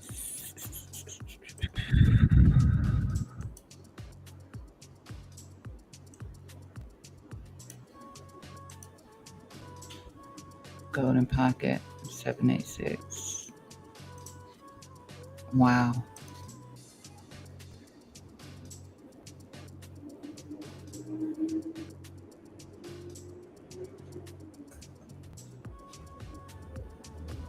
Mm,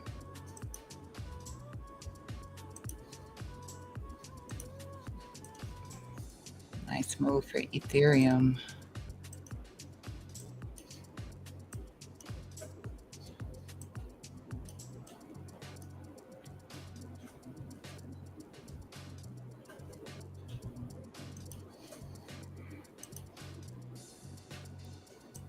Wow, Bitcoin struggles. It's getting a nice little whack over the top of the head though. Here with this candle on the 15-minute time frame, and that's a nice outside bar. So we're expanding um, on Ethereum. Can be good and bad, which means we can make lower. We can make some lower lows in here, and we can make some highs in here as well. So we're just megaphone here for Ethereum.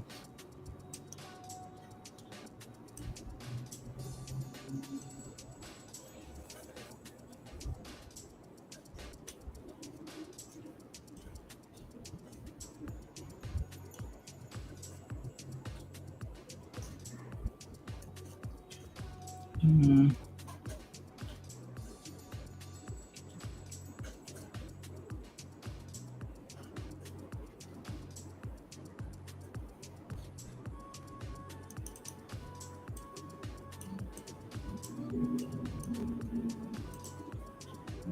I'm gonna put this back. I just want to see.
And I'm just looking at that just in case we don't get back above here right now.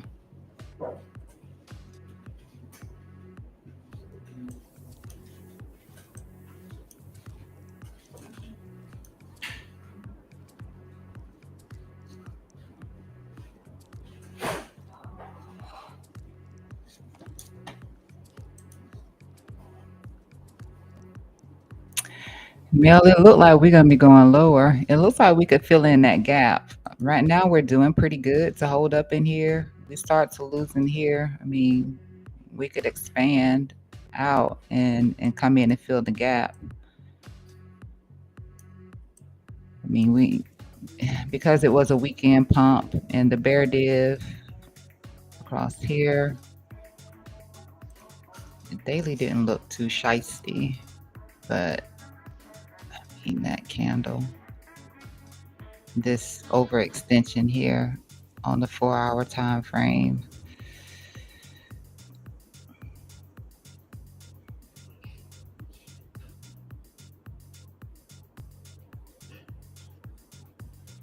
It didn't take the high liquidity at all. That's another thing. Didn't take the liquidity from the high so far. And it doesn't look like it. I mean, I was thinking that we could come up here and do it. But I'm going to have to lean a little bearish right now.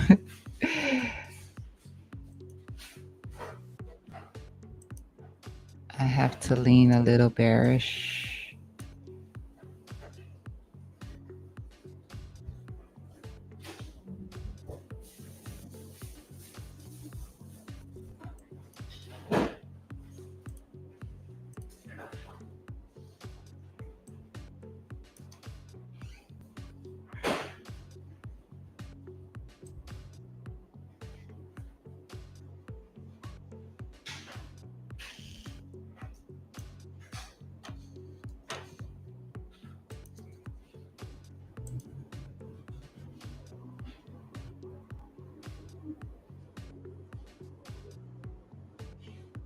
One hour was really overextended to the downside. We do have a negative bearish cross on the MACD at the moment. At the moment.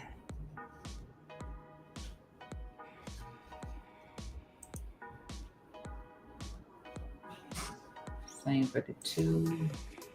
Starting to get a bearish cross on the MACD on the 3-hour.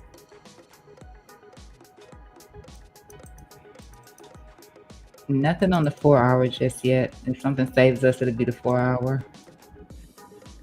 But even that can mean filling the gap.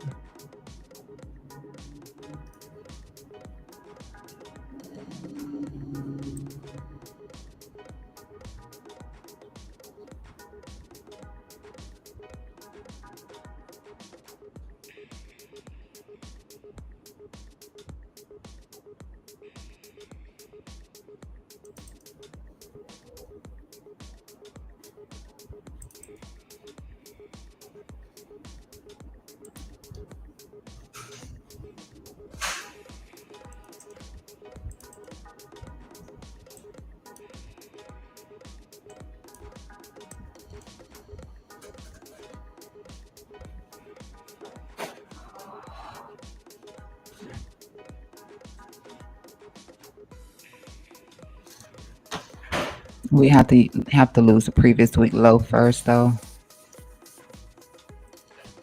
So if we start to chop and lose the previous week low, then pretty much say we come down.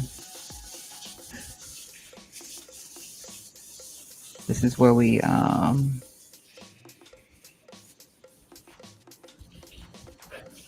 reverse that. Over the weekend was here. We had this whole zone in here that we were hammering.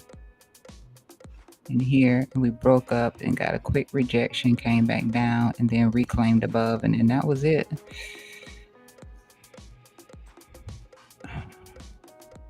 So we could come back here.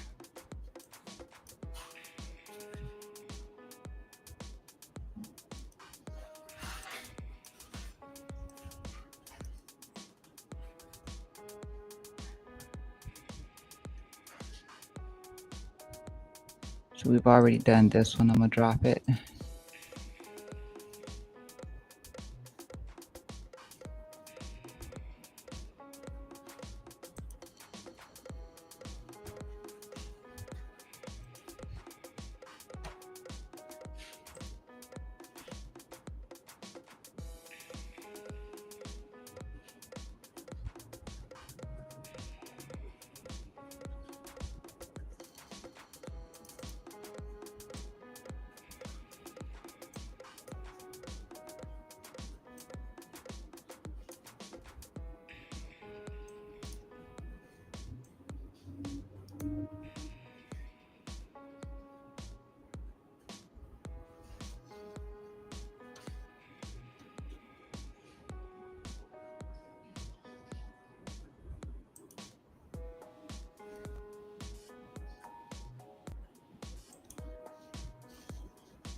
All right, Bitcoin's moving super slow.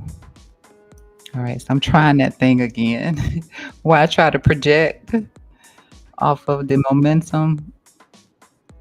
And so I'm just doing it for Ethereum in terms of how much higher I think it's going to get if it gets past this golden pocket 786 here. I mean, I know that we're at a resistance point right here. And then the next one is literally at 44.54 here. But if we do break from here, I'm just trying to see like where golden pocket will match up with this, since that does tend to work a lot. And so that would be somewhere around 44,000.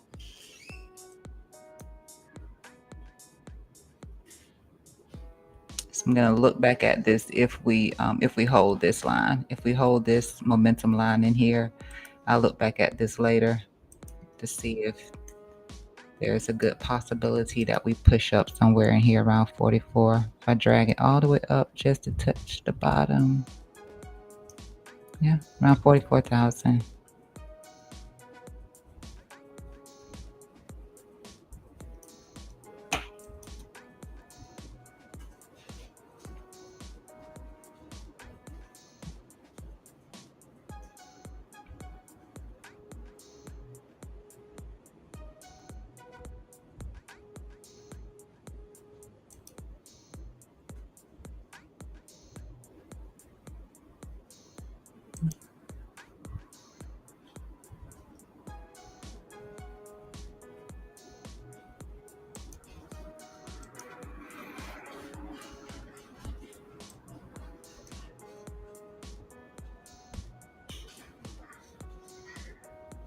What did that do for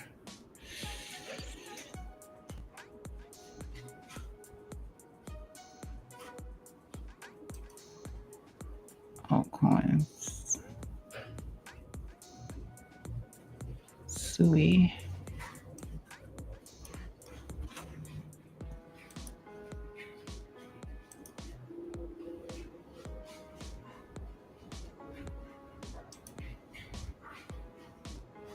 That might have been a low for it though.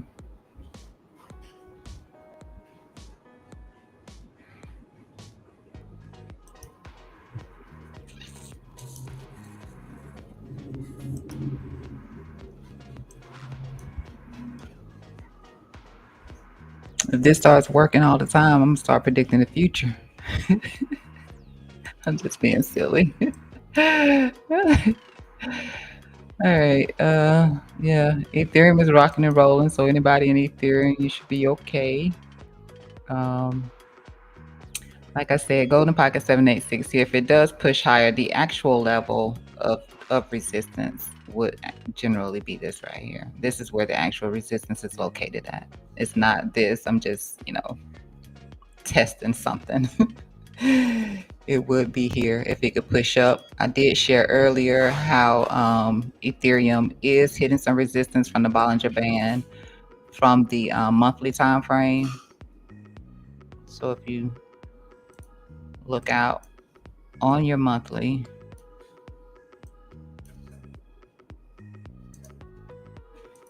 take that away.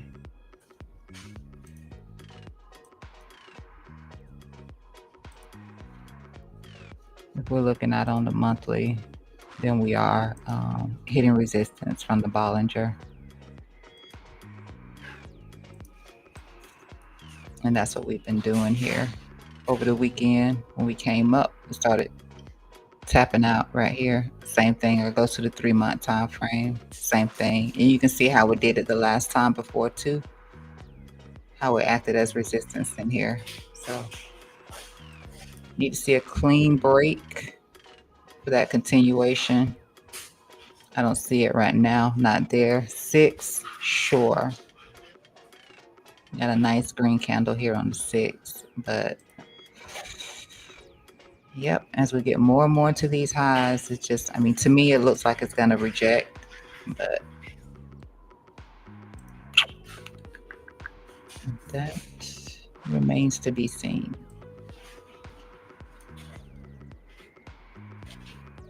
It's just the posture of it, for one.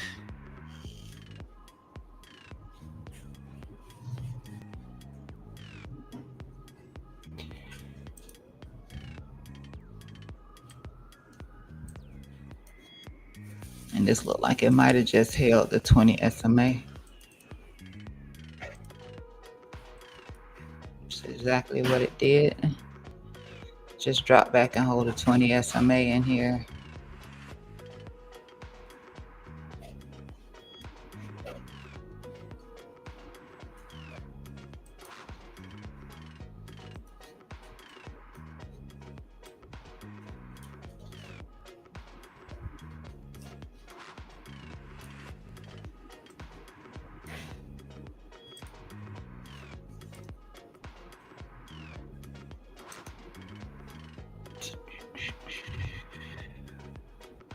Oh, look at that. Not for nothing, but that matches up pretty good, does it not?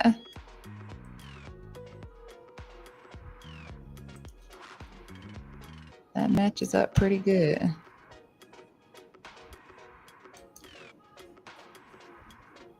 Okay, so just hitting standard deviation 1 here with the Golden Pocket 786. You want to see this hold. If it comes back down, if it starts to push down, you want to see that momentum line hold. If it doesn't, you start to lose that. Could be coming back down here. It did do really good to hold the 21 SMA. It's also here with the I was trying to get a rising channel out of it. I don't know that I can necessarily call it that. We did get one little rejection here before we, came up. That little spill off here to 4,008. We took a little scalp short there. Took another little scalp short in here and left Ethereum alone.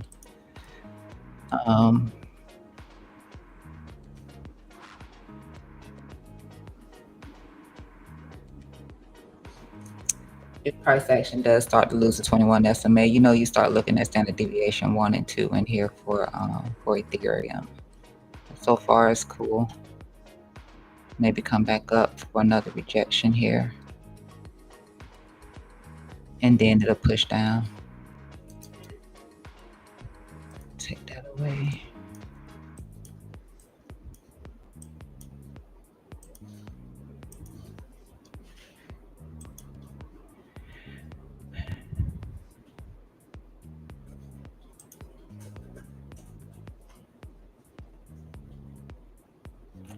Little tweezer top.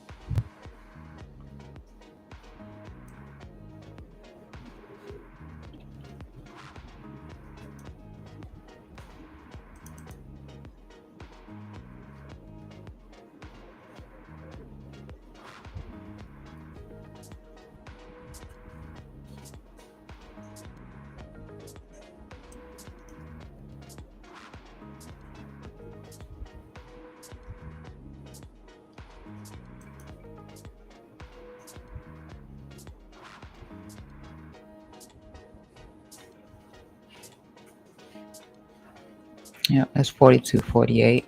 I'm gonna look back over here at Bitcoin, because if you're in Ethereum, you might be all right.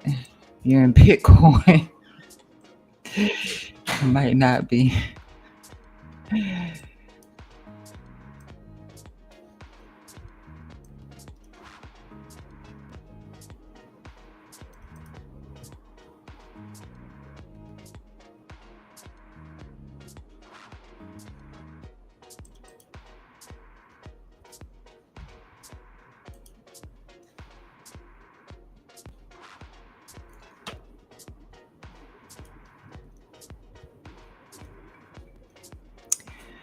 Mel, I'm gonna have to let you do that.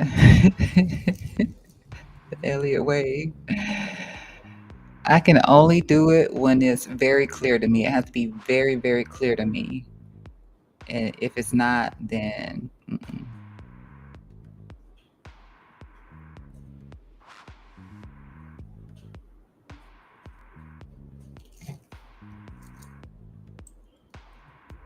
even people who've been learning it for years and years still struggle with it. And so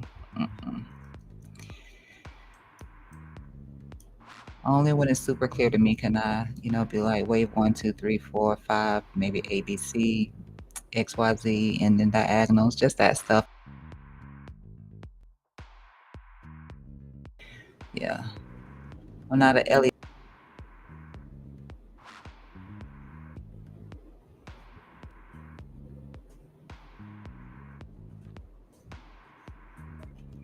But you can share what you have. I'd appreciate it.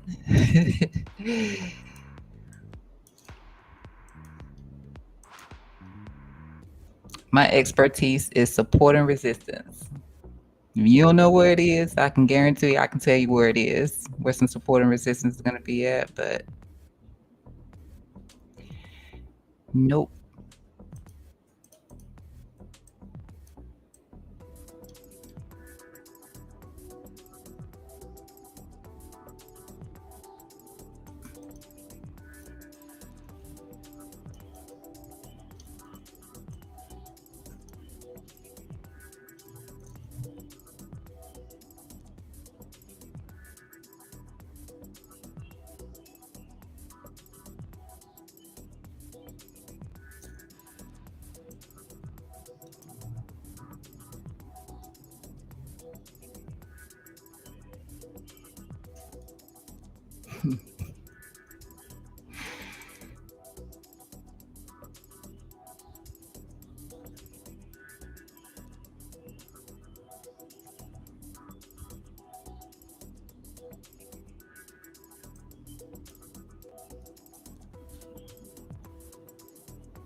Yeah, but the one thing I'm really good at, I was saying support and resistance is really where the majority of money went in and came out. And that's not from like coin glass or anything like that. That's just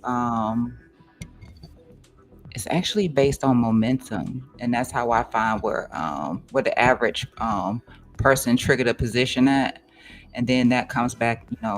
People come back in when price moves back to those levels. And that's typically where you see a reversal or some sort of support come in, and that's what these boxes right here be, and those weeklies and things like that.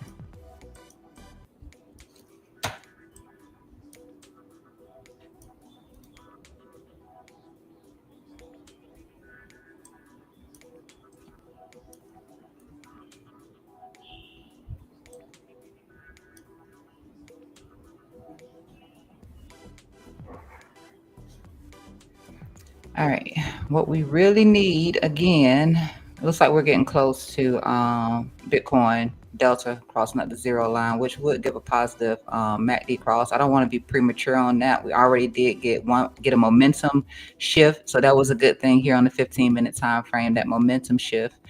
Um, Here got a little fast signal over here because we were really overextended on the 1 hour time frame, but we are still negative on the 1 hour when it comes to the MACD and the delta. We are still negative, so I want to see that start to posture out.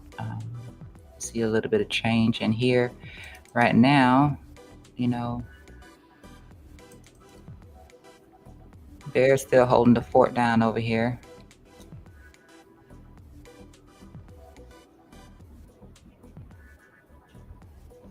So one little move can push price down.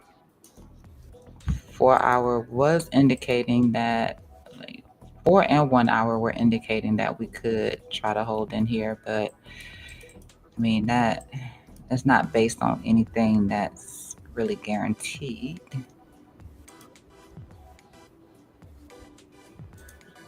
It works sometimes it doesn't. Why does this look like that?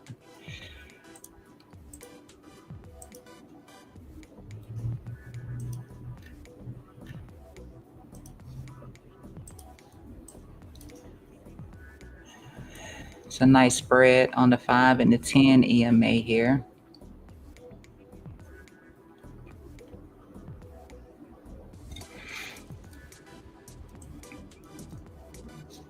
So we could say, let me just see.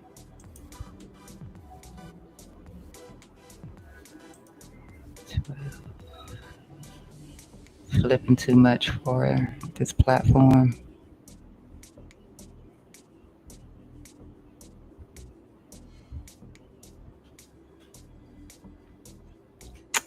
It's stalling out on me. It don't want 16. Okay. Did not want 16.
We may not find out. I'm sorry to do this, but we may not find ourselves coming back. Not into that gap today. Not today. Because if they do that, then they're going to eat the tail of this candle here. And that's going to look really bearish. And a lot of people will start dumping.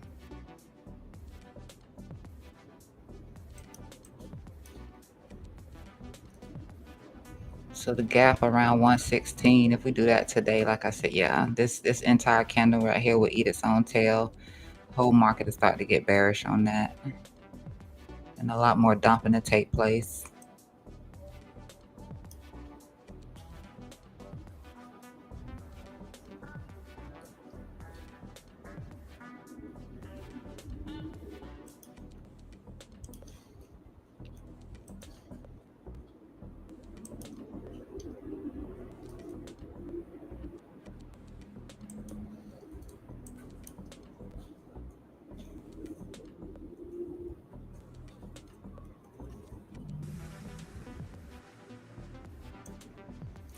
I'm just gonna name that current day low.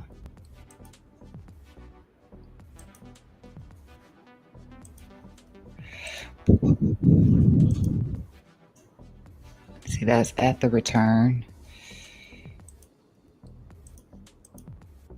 for the 1 hour.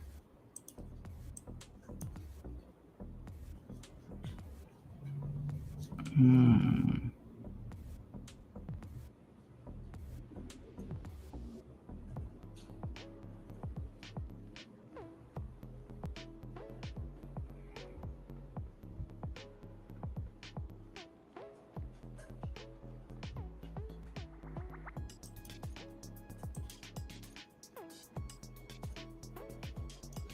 I'm going to assume that that just doesn't happen.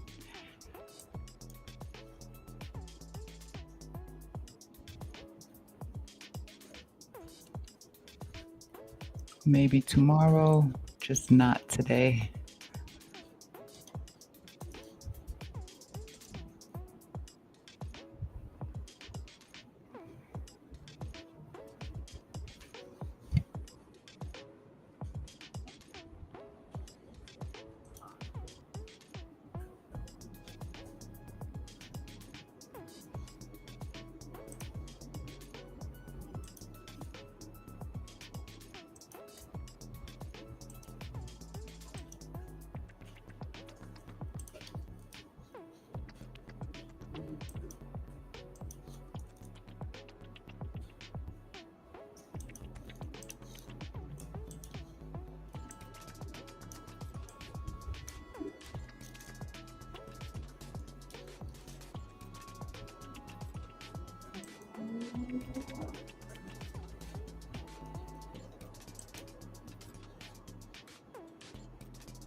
All right, it's past 10, almost 10:30 now, and I end the stream at 10. So do watch for your previous week low. You really don't want to see price come back below, come back below that previous week low. That really is going to start to look super bearish, super bearish.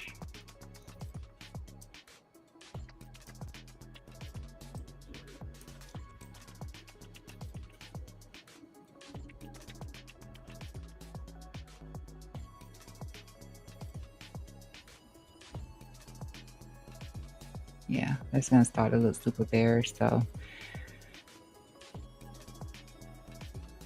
just watch out for that. You want to see us continue to range and potentially get the break up from here. I would be looking for a rejection at the golden pocket. You have another little zone in here. We already did this one in here. We saw the rejection come in from this little doji in here. Then you have this little hammer here, and then you have another doji in here. Those are all points that I could see price potentially reject from.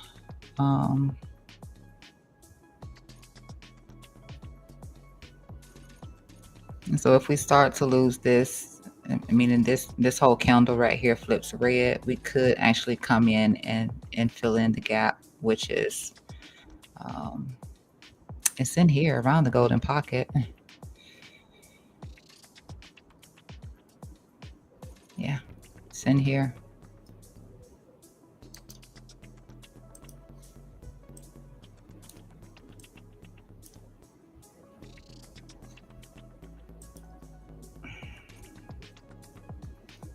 Let's see, a Me1, Neo Booten, CME.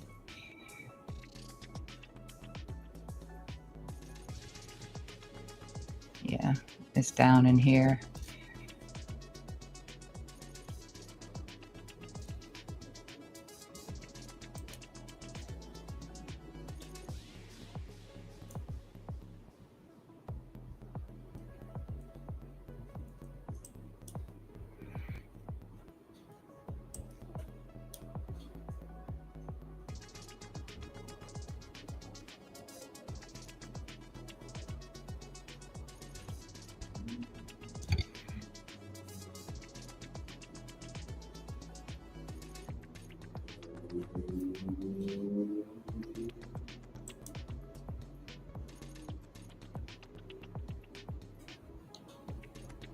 Oh, I'm saying golden pocket for, forgive me, because that's not actually your golden pocket.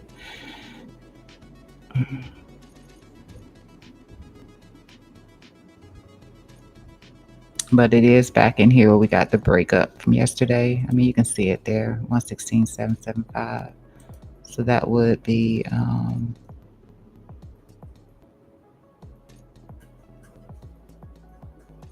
the next place I want to get interested in taking a loan, since we haven't taken any liquidity either. Didn't take the high liquidity. Need to see a sweep of liquidity.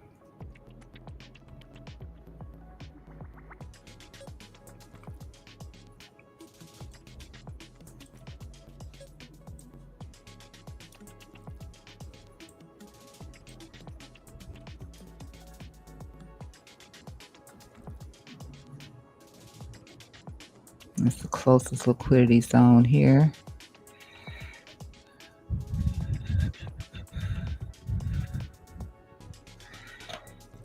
And then there's really nothing in there.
I'm still holding my long. Let me just share that. I did add to it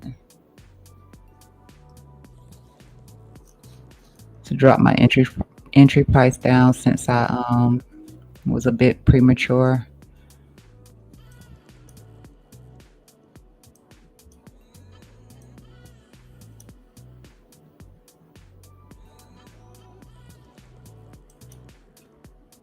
Because I'm thinking that we could get that bounce. I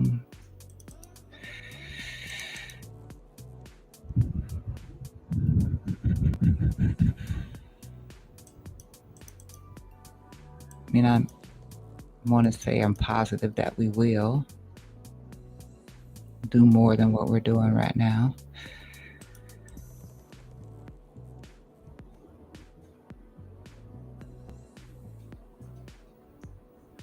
But your invalidation of a move back up here is going to be if we start to slip this return. We start to slip this, then we could be heading for that gap fill. Because all the support is in here.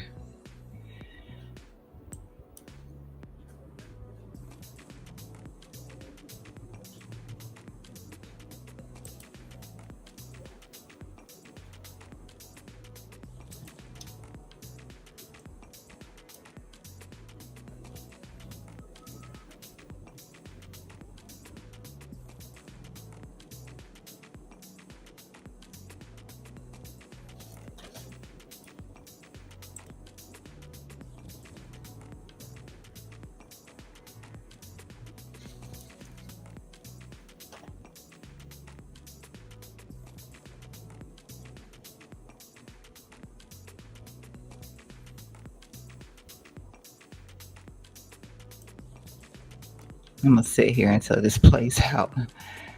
I got some good sleep last night, so we'll see.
Ethereum is consolidating around that golden pocket. You see it put in this inside bar here. You actually have the range is actually here.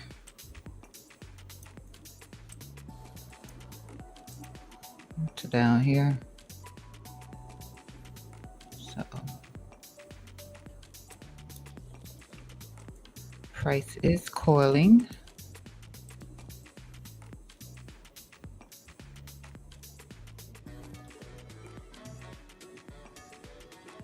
I don't really see a pattern or anything.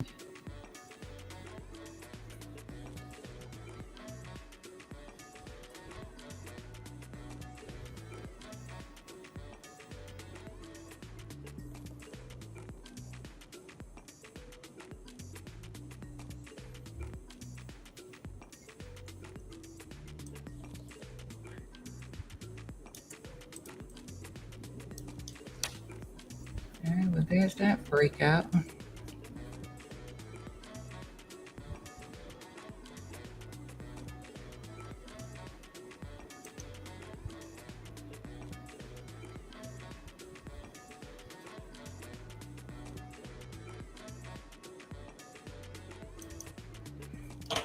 Gonna flip the chart at a better time.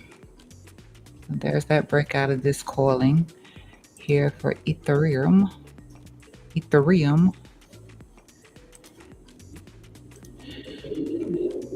Okay, there we go with our Bitcoin.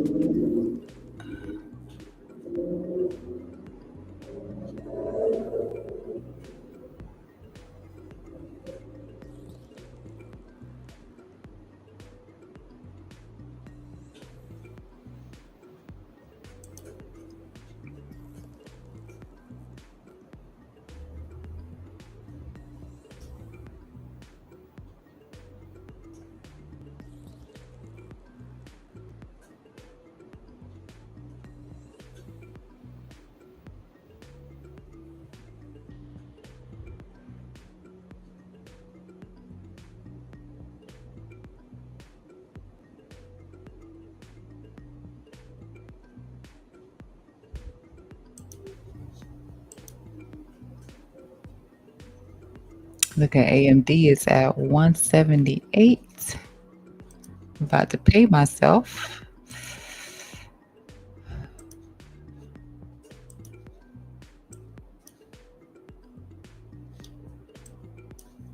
I didn't even look to see if Circle came back up. Okay.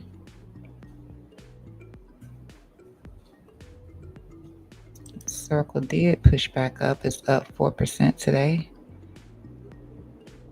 So that's great.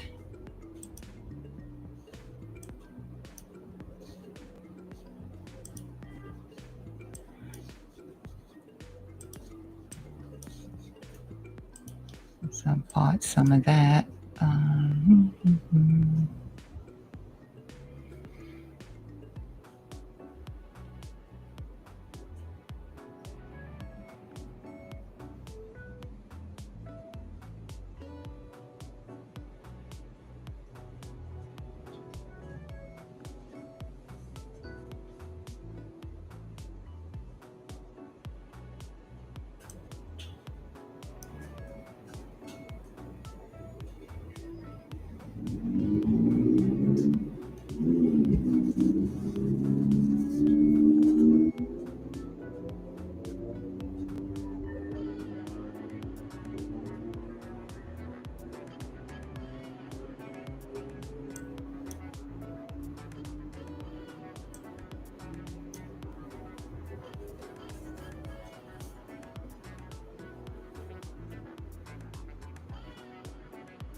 All right, our next little resistance zone here.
Hmm.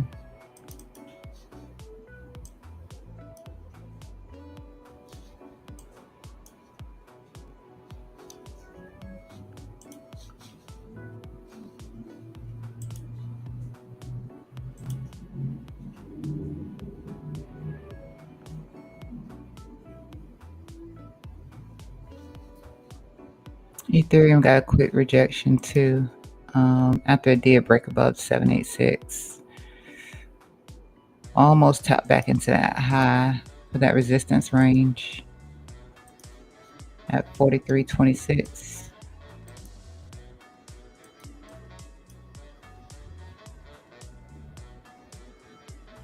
But this looks like it's okay. It's just really choppy.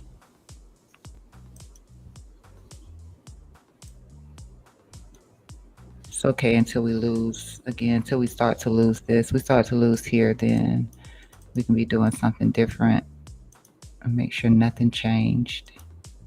Still the same.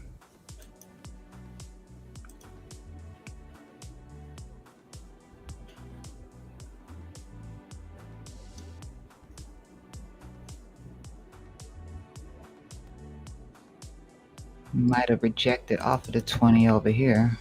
Let me see. Yeah. So that, I won't leave that on. That bit of resistance that we hit in here happened to line up with the 20.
Must be squeezing 15.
All right, I think you're good here with Bitcoin. Just in a little bit of consolidation here again. If you do start to lose the return over here, or you see price coming back down here to the return and starts to lose this, then we're doing something different. But at the moment, it looks like it's okay over here on the 15-minute time frame to push price back up. Just hit this one little rejection here. You have the next one here where the golden pocket is, and then I would say you probably do like the could do like the 786. Could do like the 786. So if you are long off of the momentum shift in here from here and from the trend line, not from here, but from the other indicator, the trend line, which is the same as looking at this right here, the RSI. If you are long off of that, then I would be looking to take some profit. It looks like price will likely come up to here, just a little bit choppy in here. And that's your invalidation again. Your invalidation is here. So don't play around with your invalidation. Just look back at the chart and see if it's okay. Yeah, just ranging, cloud cover, squeeze taking place right now, which is why the RSI is sitting in between these two over here. It's starting to squeeze a little bit in here. And that's it. Ethereum just got a rejection there. And then I'm getting out of here. Ethereum just got a rejection here. Do want to see Ethereum hold here. Since it did only just take the liquidity here, a lot of times it'll come back down. If this wasn't the true direction, and this is, then it'll do more than just sweep the liquidity in here off of this 42.48. If it comes back down to here, which I see it happen more often than not. And if it doesn't just sweep, then you're getting a run on liquidity. So run on liquidity means you be breaking down. I'll be looking for this low right here to get taken. Do still have those equal lows down here also. So that's 1, 2, 3 reasons for price action to come back to this point here. Let me just change that to orange. You got 3 reasons to come back because it's all sitting right here bunched up together. So that is a reason to come back down here. Does it have to? No, it does not. Does not have to be a guarantee that price comes back to here, but you do have some really good liquidity in here for Ethereum. The market makers may want to come down here for hidden resistance in here. So get a break out of this resistance. I would look at that 45 for sure. It's not an actual resistance level, but I would look at the 45 for sure.